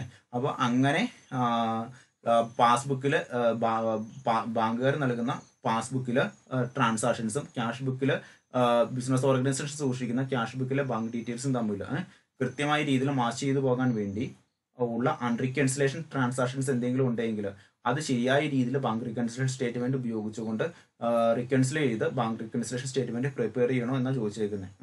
അപ്പോൾ ഇത്രയുള്ള ചുരുക്കരൂപം ഇത്രയും മനസ്സിലാക്കിയാൽ മതി. അതായത് ബാങ്ക് ഇപ്പം എനിക്കൊരു ബിസിനസ് ഓർഗനൈസേഷൻ എന്ന് കരുതാം. അപ്പോൾ ബാങ്കുകാരായിരിക്കും എന്ത് ചെയ്യുന്നത്, ആക്യുറേറ്റ് ആയിട്ട് എൻ്റെ ബിസിനസ് ഓർഗനൈസേഷനിൽ ബാങ്കുമായി റിലേറ്റഡ് ആയിട്ട് നടക്കുന്ന എല്ലാ ട്രാൻസാക്ഷൻസും കൃത്യമായിട്ട് പോസ്റ്റ് ചെയ്ത് റെക്കോർഡ് ചെയ്യുന്നത് അല്ലേ. കാരണം ബാങ്കുകാർക്ക് കൃത്യമായിട്ട് എൻ്റെ ബിസിനസ് ഓർഗനൈസേഷനുമായി ബന്ധപ്പെട്ടുകൊണ്ടുള്ള എന്ത് ട്രാൻസാക്ഷൻസ് ബാങ്ക് സംഭവിച്ചു കഴിഞ്ഞാൽ അത് ബാങ്കുകാർക്ക് കൃത്യമായിട്ട് അറിയും. അവരെന്ത് ചെയ്യും, അത് കൃത്യമായ രീതിയിൽ പാസ്ബുക്കിൽ എൻട്രി ചെയ്ത് വെച്ചിട്ടുണ്ടാകും. അത് അപ്പോൾ സ്വാഭാവികമായിട്ട് ഞാൻ എൻ്റെ ബിസിനസ് ഓർഗനൈസേഷനിൽ എൻ്റെ ബാങ്കിൽ വന്നു പോകുന്ന ക്യാഷ് ട്രാൻസാക്ഷനുമായി ബന്ധപ്പെട്ടുകൊണ്ടുള്ള എല്ലാ കാര്യങ്ങളും എൻ്റെ ക്യാഷ് ബുക്കിൽ റെക്കോർഡ് ചെയ്ത് വെച്ചിട്ടുണ്ടാകും. അപ്പോൾ ഇവ തമ്മിൽ കൃത്യമായ രീതിയിൽ മാച്ച് ചെയ്ത് പോയി കഴിഞ്ഞാൽ മാത്രമേ എനിക്ക് എന്ത് ചെയ്യാൻ പറ്റുള്ളൂ, എനിക്ക് ശരിയായ രീതിയിൽ ട്രേഡിംഗ് ആൻഡ് പ്രോഫിറ്റ് ലോസ് കൊണ്ടും ബാലൻസ് ഷീറ്റ് മെയിൻറ്റെയിൻ ചെയ്ത് നടക്കുകയുള്ളൂ അല്ലേ. അപ്പോൾ അതിനെന്ത് ചെയ്യണം, ബാങ്കുകാർ സൂക്ഷിക്കുന്ന പാസ്ബുക്കും എൻ്റെ ക്യാഷ് ബുക്കിലെ ബാങ്ക് ബാലൻസ് നമ്മൾ കൃത്യമായ രീതിയിൽ റീകൺസിലേഷൻ ചെയ്ത് നടത്തി പോകണം. തെറ്റുകളും കുറ്റങ്ങളും ശരിയായ രീതിയിൽ കൃത്യമായ രീതിയിൽ എന്ത് ചെയ്യണം, എനിക്ക് ക്ലിയർ ആക്കിക്കൊണ്ട് വേണം പോകാൻ. അപ്പോൾ അതിന് റീകൺസിലേഷൻ നടത്താത്ത ട്രാൻസാക്ഷനുകൾ കൃത്യമായ രീതിയിൽ ബാങ്ക് റീകൺസിലേഷന് വേണ്ടി എൻ്റെ റിപ്പോർട്ടുകൾ കാണിക്കണം എന്നാണ് ചോദിച്ചേക്കുന്നത്. ഈ കാര്യം മിസ്സാക്കിയിട്ടുണ്ടെങ്കിൽ കൃത്യമായ രീതിയിൽ എനിക്ക് ബാങ്ക് റീകൺസിലേഷൻ നടത്താൻ പറ്റും. പിന്നെ remove bank date on altering reconciled voucher, അതായത് റീകൺസിലേഷൻ നടത്തിയിരിക്കുന്ന ഡേറ്റിലെ ട്രാൻസാക്ഷനുകൾ ശരിയായ രീതിയിൽ ക്യാഷ് ബുക്കും പാസ്ബുക്കിലെയും ക്യാഷ് ബുക്കിലെയും ട്രാൻസാക്ഷനുകൾ ശരിയായ രീതിയിൽ റീകൺസിലേഷൻ നടത്തി കഴിഞ്ഞാൽ ആ ട്രാൻസാക്ഷൻസിൻ്റെ ഡേറ്റ് പിന്നെ നമ്മൾ ആ ഒരു റീകൺസിലേഷൻ സ്റ്റേറ്റ്മെൻറ്റിൽ നിന്ന് മാഞ്ഞു പോകണമോ എന്നാണ് ചോദിച്ചേക്കുന്നത്. അത് നമുക്കത് ചെയ്യുമ്പോൾ കൃത്യമായ രീതിയിൽ മനസ്സിലാക്കാൻ പറ്റും. പിന്നെ പറഞ്ഞേക്കുന്ന ഒരു കാര്യമാണ്, നമ്മൾ ബാങ്ക് റീകൺസിലേഷൻ നടത്തിയതിന് ശേഷം ഓരോ ഡേറ്റാസ് സൂക്ഷിക്കുന്നത് എവിടെയാണ്, കമ്പ്യൂട്ടറിൻ്റെ ഉള്ളിൽ ആ ഒരു സ്ഥലമാണ് ഇവിടെ പറഞ്ഞേക്കുന്നത്. ഇപ്പം നമ്മൾ പറഞ്ഞു നമ്മുടെ ബിസിനസ് നമ്മൾ ടാലി സോഫ്റ്റിൻ്റെ അകത്ത് റെക്കോർഡ് ചെയ്യുന്ന ഏതൊരു കാര്യം ഈ ടാലി സോഫ്റ്റിൻ്റെ അകത്തായിരിക്കും സേവ് ചെയ്ത് വെച്ചേക്കുന്നത് അല്ലേ. അത് കമ്പ്യൂട്ടറിൻ്റെ ഏതെങ്കിലും ഒരു മെമ്മറി ലൊക്കേഷൻ്റെ അകത്തായിരിക്കും സേവ് ചെയ്ത് വെച്ചേക്കുന്നത്. എന്ന് പറഞ്ഞ പോലെ തന്നെ നമ്മൾ ബാങ്ക് റീകൺസിലേഷൻ സ്റ്റേറ്റ്മെൻറ്റുകൾ തയ്യാറാക്കിയതിന് ശേഷം അല്ലെങ്കിൽ ബാങ്ക് റീകൺസിലേഷൻ സ്റ്റേറ്റ്മെൻറ്റുകൾ പ്രിപ്പയർ ചെയ്തതിന് ശേഷം നമ്മൾ ഡേറ്റാസ് സേവ് ചെയ്യുന്നത് കമ്പ്യൂട്ടറിൻ്റെ ഉള്ളിൽ എവിടെയാണെന്നാണ് ചോദിച്ചേക്കുന്നത്. നോക്കി, കമ്പ്യൂട്ടറിൻ്റെ local disk C, program file ടാലിയുടെ അകത്ത് ടാലി ERP9 എന്ന് പറയുന്ന ഫോൾഡറിൻ്റെ അതിലാണ് സേവ് ചെയ്ത് വെച്ചേക്കുന്നത്. ആ കാര്യങ്ങളാണ് പ്രധാനമായിട്ടും ഇതിനകത്ത് പറഞ്ഞേക്കുന്നത്. അതുമായി ബന്ധപ്പെട്ടുകൊണ്ടുള്ള ലൊക്കേഷൻസുമാണ് ഇതിനകത്ത് പറഞ്ഞേക്കുന്നത്. ജസ്റ്റ് നമുക്ക് അത് ജസ്റ്റ് ചെയ്യുമ്പോൾ നമുക്ക് നോക്കാം. ഓക്കെ, പിന്നെ നമ്മൾ പഠിക്കാൻ പോകുന്ന അടുത്ത കാര്യം എന്ന് വെച്ച് കഴിഞ്ഞാൽ അടുത്ത കാര്യം എന്ന് വെച്ച് കഴിഞ്ഞാൽ ഇനി നമ്മൾ പഠിക്കാൻ പോകുന്നത് പ്രിന്റിംഗ് കോൺഫിഗറേഷൻ ആണ് പഠിക്കാൻ പോകുന്നത്. പ്രിന്റിംഗ് കോൺഫിഗറേഷൻ എടുത്തു കഴിഞ്ഞാൽ നമ്മൾ ഈ കൊടുത്തിരിക്കുന്ന എല്ലാ കാര്യങ്ങളും, അതായത് നമ്മുടെ ബിസിനസ് ഓർഗനൈസേഷനിലെ എന്താ പറഞ്ഞിരിക്കുന്നത് പ്രിന്റിംഗ് എന്ന് പറഞ്ഞുകൊണ്ടുള്ള FW കോൺഫിഗറേഷൻ എടുത്തു കഴിഞ്ഞാൽ അതിനകത്തുള്ള എന്തും കാര്യങ്ങളും നമ്മുടെ ബിസിനസ് ഓർഗനൈസേഷനിലെ വ്യത്യസ്തമായുള്ള ബുക്സ് ഓഫ് അക്കൗണ്ട്സുകളായി കൊടുത്തിരിക്കുന്ന മൊത്തം, അതുകൂടാതെ തന്നെ വ്യത്യസ്തമായുള്ള സ്റ്റേറ്റ്മെന്റുകളായി കൊടുത്തിരിക്കുന്നത്. ആ സ്റ്റേറ്റ്മെന്റുകളൊക്കെ നമുക്ക് എന്ത് ചെയ്യാൻ പറ്റും, ഓരോന്നും നമുക്ക് പ്രിന്റ് ചെയ്യാൻ പറ്റും. പിന്നെ പറഞ്ഞിരിക്കുന്ന കാര്യമാണ് ഇമെയിലിംഗ് എന്ന് വെച്ച് കഴിഞ്ഞാൽ എനിക്ക് എന്ത് ചെയ്യാൻ പറ്റും, അതായത് എനിക്കൊരു ബിസിനസ് ഓർഗനൈസേഷനിലെ ഫിനാൻഷ്യൽ റിപ്പോർട്ടുകൾ, ഫിനാൻഷ്യൽ സ്റ്റേറ്റ്മെന്റുകൾ മുതലായിട്ടുള്ള കാര്യങ്ങൾ എനിക്ക് എന്ത് ചെയ്യാൻ പറ്റും, ടാലി സോഫ്റ്റ്വെയറിൻ്റെ അകത്ത് നിന്ന് നേരിട്ട് എനിക്ക് ഇമെയിൽ വഴി മറ്റൊരു ക്ലയന്റിനോ മറ്റൊരു വ്യക്തിക്കോ എനിക്ക് അയച്ചു കൊടുക്കാൻ പറ്റും. അതിനെ സഹായിക്കുന്ന ഒന്നാണ് F12 കോൺഫിഗറേഷൻ്റെ അകത്തെ ഇമെയിൽ എന്ന് പറയുന്നൊരു കാര്യം. ഇമെയിൽ സെർവർ നമ്മൾ ഏത് മെയിലിംഗ് സർവീസാണ് ഉപയോഗിക്കുന്നത്, Gmail ആണോ, ഹോട്ട്മെയിൽ ആണോ, യാഹൂ മെയിൽ ആണോ നമ്മൾ ഉപയോഗിക്കുന്നത്. പിന്നെന്താണ്, സെർവറിൻ്റെ അഡ്രസ്സ് കൊടുക്കുക, അതുപോലെ തന്നെ എന്താണ് യൂസ് SSL മുതലായിട്ടുള്ള കാര്യങ്ങൾ. അപ്പോൾ ആരാണ് ഈ ഒരു ഇമെയിൽ അയക്കുന്നത്, ദെൻ എൻ്റെ ഇമെയിൽ ID എന്താണ്, ദെൻ എൻ്റെ ഇമെയിൽ ഐഡിയുടെ പാസ്വേഡ് എന്താണ്, ദെൻ ഫോർമാറ്റ് എന്തൊക്കെയാണ് മുതലായിട്ടുള്ള കാര്യങ്ങൾ കൊടുത്തിട്ട് ഞാൻ എന്ത് ചെയ്യുക, ഇമെയിൽ അയക്കുന്ന വ്യക്തിക്ക് അത് സെൻഡ് ചെയ്യുക. അത്രയേ ഉള്ളൂ. അതായത് ഇപ്പോൾ എന്താ പറഞ്ഞേക്കുന്നത്, എൻ്റെ ബിസിനസ് ഓർഗനൈസേഷനിൽ എന്ത് ഫിനാൻഷ്യൽ സ്റ്റേറ്റ്മെൻറ്റുകളും ഫിനാൻഷ്യൽ റിപ്പോർട്ടുകളും എനിക്ക് എന്ത് ചെയ്യാൻ പറ്റും, എനിക്ക് മറ്റൊരു വ്യക്തിക്ക് അയച്ചു കൊടുക്കാൻ പറ്റും. ടാലി സോഫ്റ്റ്വെയറിൻ്റെ അതൊന്നും നേരിട്ട്. അതിന് നമ്മൾ ഉപയോഗിക്കുന്ന സെർവർ ഏതാണ്, നമുക്കിപ്പോൾ നമ്മൾ പല രീതിയിലുള്ള സെർവറുകൾ ഉപയോഗിക്കുന്ന ആളുകളാണ്. Gmail ഉപയോഗിക്കുന്നവരുണ്ടോ, ഹോട്ട്മെയിൽ ഉപയോഗിക്കുന്നവരുണ്ടോ, യാഹൂ മെയിൽ ഉപയോഗിക്കുന്ന ആളുകളുണ്ട്. ഏതെങ്കിലും ഒരു മെയിൽ നമ്മൾ ജസ്റ്റ് സെലക്ട് ചെയ്യുക, ദെൻ അഡ്രസ്സ് കൊടുക്കുക, ആർക്കാണോ സെൻഡ് ചെയ്ത് കൊടുക്കുന്നത് അയാളുടെ അഡ്രസ്സ് കൊടുക്കുക, ദെൻ SSL നമ്പർ കൊടുക്കുക, SMTP അതായത് SMTP സെർവർ നമ്പർ കൊടുക്കുക, ദെൻ എന്ത് ചെയ്യുക, ആരാണ് സെൻഡ് ചെയ്യുന്നത് അയാളുടെ അഡ്രസ്സ് കൊടുക്കുക, ദെൻ അയാളുടെ യൂസർ ID പാസ്വേഡും കൊടുക്കുക. ഓക്കെ, ഇത്രയും കാര്യങ്ങളിലും കൊടുത്തിട്ട് നമ്മൾ എന്ത് ചെയ്യുക, കൃത്യമായ രീതിയിൽ എന്ത് ഡോക്യുമെൻ്റ് ആണോ നമുക്ക് സെൻഡ് ചെയ്യേണ്ടത് അതും അറ്റാച്ച് ചെയ്ത് എന്ത് ചെയ്താൽ മതി, നേരെ അയാൾക്ക് സെൻഡ് ചെയ്ത് കൊടുത്താൽ മതി. ഇത്രയും കാര്യങ്ങളാണ് പ്രധാനമായിട്ടും ഇമെയിൽ കോൺഫിഗറേഷൻ്റെ അകത്ത് വരുന്നത്. ദെൻ ഡേറ്റ കോൺഫിഗറേഷൻ എന്ന് പറയുന്ന ഓപ്ഷനാണ് ഇനി അടുത്താണ് ഡേറ്റ കോൺഫിഗറേഷൻ എന്ന് പറയുന്നത്. അതായത് നമ്മൾ ടാലി സോഫ്റ്റിൻ്റെ അകത്ത് നമ്മൾ സേവ് ചെയ്യുന്ന ഏതൊരു ഡേറ്റയും ഏത് ലൊക്കേഷനിലാണ് സേവ് ചെയ്ത് കിടക്കുന്നത് എന്നുള്ളതാണ് പറഞ്ഞേക്കുന്നത്. അതിപ്പോൾ നമ്മൾ പറഞ്ഞു നമ്മൾ ഏറ്റവും ആദ്യമേ കമ്പനി ക്രിയേറ്റ് ചെയ്തപ്പോൾ അല്ലെങ്കിൽ ബിസിനസ് പ്രൊഫൈൽ ക്രിയേറ്റ് ചെയ്തപ്പോൾ നമ്മൾ പറഞ്ഞായിരുന്നു ടാലി സോഫ്റ്റിൻ്റെ അത് സേവ് ചെയ്യുന്ന ഡേറ്റാസ് നമുക്ക് മറ്റ് പെൻ ഡ്രൈവിലേക്കോ അല്ലെങ്കിൽ മറ്റേതെങ്കിലും തരത്തിലുള്ള കമ്പ്യൂട്ടറിൻ്റെ മറ്റേതെങ്കിലും തരത്തിലുള്ള ഫോൾഡറിലേക്കോ ലൊക്കേഷനിലേക്ക് നമുക്ക് സേവ് ചെയ്യാമെന്ന് പറഞ്ഞായിരുന്നു അല്ലേ. ആ ഒരു പാത്താണ് ഇവിടെ കിടക്കുന്നത്. ഇപ്പോൾ ഇതെവിടെ കിടക്കുന്നത് ലോക്കൽ ഡിസ്ക് സീഡകത്ത് യൂസർ എന്ന് പറയുന്ന ഫോൾഡറിൻ്റെ അകത്ത് പബ്ലിക് എന്ന് പറയുന്ന ഫോൾഡറിൻ്റെ അകത്ത് ടാലി ഡേറ്റയുടെ അകത്ത് കിടക്കുന്നത്. നമുക്ക് എന്ത് ചെയ്യാൻ പറ്റും, അത് നമുക്ക് മാറ്റി കൊടുക്കാം. അപ്പോൾ അതുമായി ബന്ധപ്പെട്ടുകൊണ്ടുള്ള സെറ്റിംഗ്സ് ആണ് ഇവിടെ പറഞ്ഞേക്കുന്നത്. അതായത് ടാലി സോഫ്റ്റ്വെയറിൻ്റെ അകത്ത് എൻ്റർ ചെയ്യുന്ന ഡേറ്റാസ് ഏത് സോഫ്റ്റ്വെയറിൻ്റെ അകത്ത് അല്ലെങ്കിൽ ഏത് ലൊക്കേഷനിലേക്ക് സേവ് ചെയ്യണം, അതാണ് ഇവിടെ കൃത്യമായിട്ട് പറഞ്ഞേക്കുന്നത്. ദെൻ ഇനി അടുത്ത് പഠിക്കാൻ പോകുന്ന കാര്യം എന്തെന്ന് വെച്ച് കഴിഞ്ഞാൽ അഡ്വാൻസ്ഡ് കോൺഫിഗറേഷൻ ആണ്. അഡ്വാൻസ്ഡ് കോൺഫിഗറേഷൻ്റെ അകത്ത് പറഞ്ഞേക്കുന്ന കാര്യങ്ങൾ എന്തെന്ന് വെച്ച് കഴിഞ്ഞാൽ, അതായത് നമ്മൾ പറഞ്ഞായിരുന്നു ടാലി എന്ന് പറയുന്ന ഒരു സോഫ്റ്റ്വെയർ ഒരു ബിസിനസ് ഓർഗനൈസേഷനിലുള്ള ഒരു വ്യക്തിക്ക് അത് ലോകത്തിന്റെ ഏത് ഭാഗത്ത് നിന്നും എന്ത് ചെയ്യാൻ പറ്റും, ആക്സസ് ചെയ്യാൻ പറ്റും അല്ലെ. അപ്പോൾ അതുമായി ബന്ധപ്പെട്ടുകൊണ്ടുള്ള ടാലി നെറ്റിംഗ് അതുമായി ബന്ധപ്പെട്ടുകൊണ്ടുള്ള കാര്യങ്ങളാണ് ഇവിടെ പ്രധാനമായിട്ടും ചോദിച്ചേക്കുന്നത്. അതായത് ഇപ്പോൾ നമുക്ക് എന്താണ്, ഇപ്പം ഞാനൊരു ബിസിനസ്സുകാരാണ്, എൻ്റെ ബിസിനസ് ഓർഗനൈസേഷൻ രാജകുമാരിയാണ്, ഞാൻ കൊച്ചി ഇരുന്നുകൊണ്ടാണ് എൻ്റെ ബിസിനസ് ഓർഗനൈസേഷൻ്റെ എല്ലാ കാര്യങ്ങളും നോക്കുന്നത്. അങ്ങനെയാണെങ്കിൽ എനിക്ക് എന്ത് ചെയ്യാൻ പറ്റും, എനിക്ക് രാജകുമാരി വരേണ്ട കാര്യമില്ല, എനിക്ക് എന്ത് ചെയ്യാൻ പറ്റും, അവിടെ എൻ്റെ login I D user I ഡിയും പാസ്വേഡ് ഉപയോഗിച്ചുകൊണ്ട് എനിക്ക് ഓൺലൈനായിട്ട് ടാലി സോഫ്റ്റ്വെയറിൻ്റെ സഹായത്തോടു കൂടി രാജകുമാരി ബിസിനസ് ഓർഗനൈസേഷൻ നടക്കുന്ന എല്ലാ കാര്യങ്ങളും എനിക്ക് കൺട്രോൾ ചെയ്യാൻ പറ്റും. അപ്പോൾ ഇതിൻ്റെ ഒരു പ്രധാനപ്പെട്ട പ്രത്യേകത അതുമായി ബന്ധപ്പെട്ടുകൊണ്ടുള്ള ഏത് സെർവർ വഴിയാണ് ഞാൻ കയറുന്നത്, അതുപോലെ തന്നെ എനേബിൾ ODBC സെർവർ കംപ്ലൈൻസ്, അങ്ങനെ ഏത് പോർട്ടാണ് ഉപയോഗിക്കുന്നത്, ആ കണക്ഷൻ കോൺഫിഗറേഷൻസ് ഒക്കെ പറഞ്ഞു നിൽക്കുന്നത് നമ്മളിവിടെ. അതൊരു ടെക്നിക്കൽ ലെവലിലേക്ക് പോകുന്ന ഒരു കാര്യമാണ്. അതിപ്പോൾ തൽക്കാലം നമ്മൾ യൂസ് ചെയ്യേണ്ട കാര്യങ്ങളല്ല, ഇത്രയും കാര്യം മനസ്സിലാക്കിയാൽ മതി. ക്ലയന്റ് ഓർ സെർവർ കോൺഫിഗറേഷൻ എന്ന് വെച്ച് കഴിഞ്ഞാൽ വേറെ ഒന്നുമല്ല, ഒരു ബിസിനസ് ഓർഗനൈസേഷനിൽ ടാലി സോഫ്റ്റ്വെയർ ഏതൊരു ബിസിനസ് ഓർഗനൈസേഷനിലെ വ്യക്തിക്കും ലോകത്തിന്റെ ഏത് ഭാഗത്തു നിന്നും ആക്സസ് ചെയ്യാൻ പറ്റും. ഓക്കെ, അപ്പോൾ അതുമായി ബന്ധപ്പെട്ടുകൊണ്ടുള്ള യൂസർ ഐ ഡി പാസ്വേഡും ഉപയോഗിച്ചുകൊണ്ട് അയാൾക്ക് ലോകത്തിലെ ഏത് സ്ഥലത്ത് നിന്നിരുന്നുകൊണ്ടും ലോകത്തുള്ള ഏതൊരു ബിസിനസ് ഓർഗനൈസേഷനിലെയും ടാലി സോഫ്റ്റ്വെയറിലെ ഫിനാൻഷ്യൽ ട്രാൻസാക്ഷൻസ് ഫിനാൻഷ്യൽ റിപ്പോർട്ടുകൾ ജനറേറ്റ് ചെയ്യാനും എടുത്ത് പരിശോധിക്കാനും പറ്റും. അതിനെ നമ്മൾ സഹായിക്കുന്ന ഒന്നാണ് ക്ലയന്റ് സെർവർ കോൺഫിഗറേഷൻ എന്ന് വെച്ചാൽ അത് മാത്രം മനസ്സിലാക്കിയിരുന്നാൽ മതി. കാരണം ബാക്കിയുള്ളതൊക്കെ എന്താണ്, നമ്മളെ സോഫ്റ്റ്വെയറുമായി ബന്ധപ്പെട്ടുകൊണ്ട് അല്ലെങ്കിൽ സോഫ്റ്റ്വെയർ നിർമ്മിക്കുന്ന ആളുകൾ നമുക്ക് ആഡ് ചെയ്ത് വരുന്ന ഫീച്ചേഴ്സാണ് ഇത് മൊത്തം. ഓക്കെ അപ്പോൾ ഇനി അടുത്ത പ്രൊഡക്റ്റ് ഫീച്ചർ ലൈസൻസിങ്. ഇത് രണ്ടും നിങ്ങൾക്ക് ആവശ്യമില്ലാത്തൊരു FW കോൺഫിഗറേഷൻസ് ആണ്. ബാക്കിയുള്ള ഓൾമോസ്റ്റ് എല്ലാ കോൺഫിഗറേഷൻ ഡീറ്റെയിൽസും പറഞ്ഞു തന്നിട്ടുണ്ട്. നിങ്ങൾക്ക് എവിടെയെങ്കിലും മനസ്സിലാകാത്ത പോർഷനിലേക്ക് ക്ലിയർ ആയിട്ട് ചോദിക്കുക. നിങ്ങൾ നിങ്ങളുടെ പുസ്തകവും വെച്ചുകൊണ്ട് എന്ത് ചെയ്യുക, ഈ ടോപ്പിക് ക്ലിയർ ആയിട്ട് നോക്കുക. പിന്നെ ഇതിൻ്റെ അകത്ത് നമ്മൾ ഓരോ ഫംഗ്ഷൻ പഠിക്കുമ്പോഴും നമുക്കറിയാം അത് ഓരോന്നും ചെയ്ത് നോക്കിയാലും നമ്മൾ പഠിക്കുള്ളൂ എന്ന് നമുക്ക് കൃത്യമായിട്ട് അറിയാം. അപ്പോൾ ഇതൊക്കെ നമ്മൾ മൊത്തത്തിൽ ഈ ടാലി സോഫ്റ്റ്വെയറിൻ്റെ അകത്ത് കോമൺ ആയിട്ട് ഉപയോഗിക്കുന്ന FW കോൺഫിഗറേഷനുകളാണ് ഈ പറഞ്ഞേക്കുന്നത്. അത് ഓരോ ഫംഗ്ഷൻ പഠിക്കുമ്പോഴും എങ്ങനെയാണ് ഈ ഓരോ FW കോൺഫിഗറേഷനിലും ഓരോന്ന് ഉപയോഗിക്കുന്നത് നമുക്ക് ക്ലിയർ ആയിട്ട് പറഞ്ഞ് പരിശോധിച്ച് പോകാം. ഓക്കെ, നിങ്ങൾക്ക് എവിടെയെങ്കിലും മനസ്സിലാകാത്ത പോർഷൻസ് ഉണ്ടെങ്കിൽ ക്ലിയർ ആയിട്ട് ചോദിക്കുക. Okay, thank you.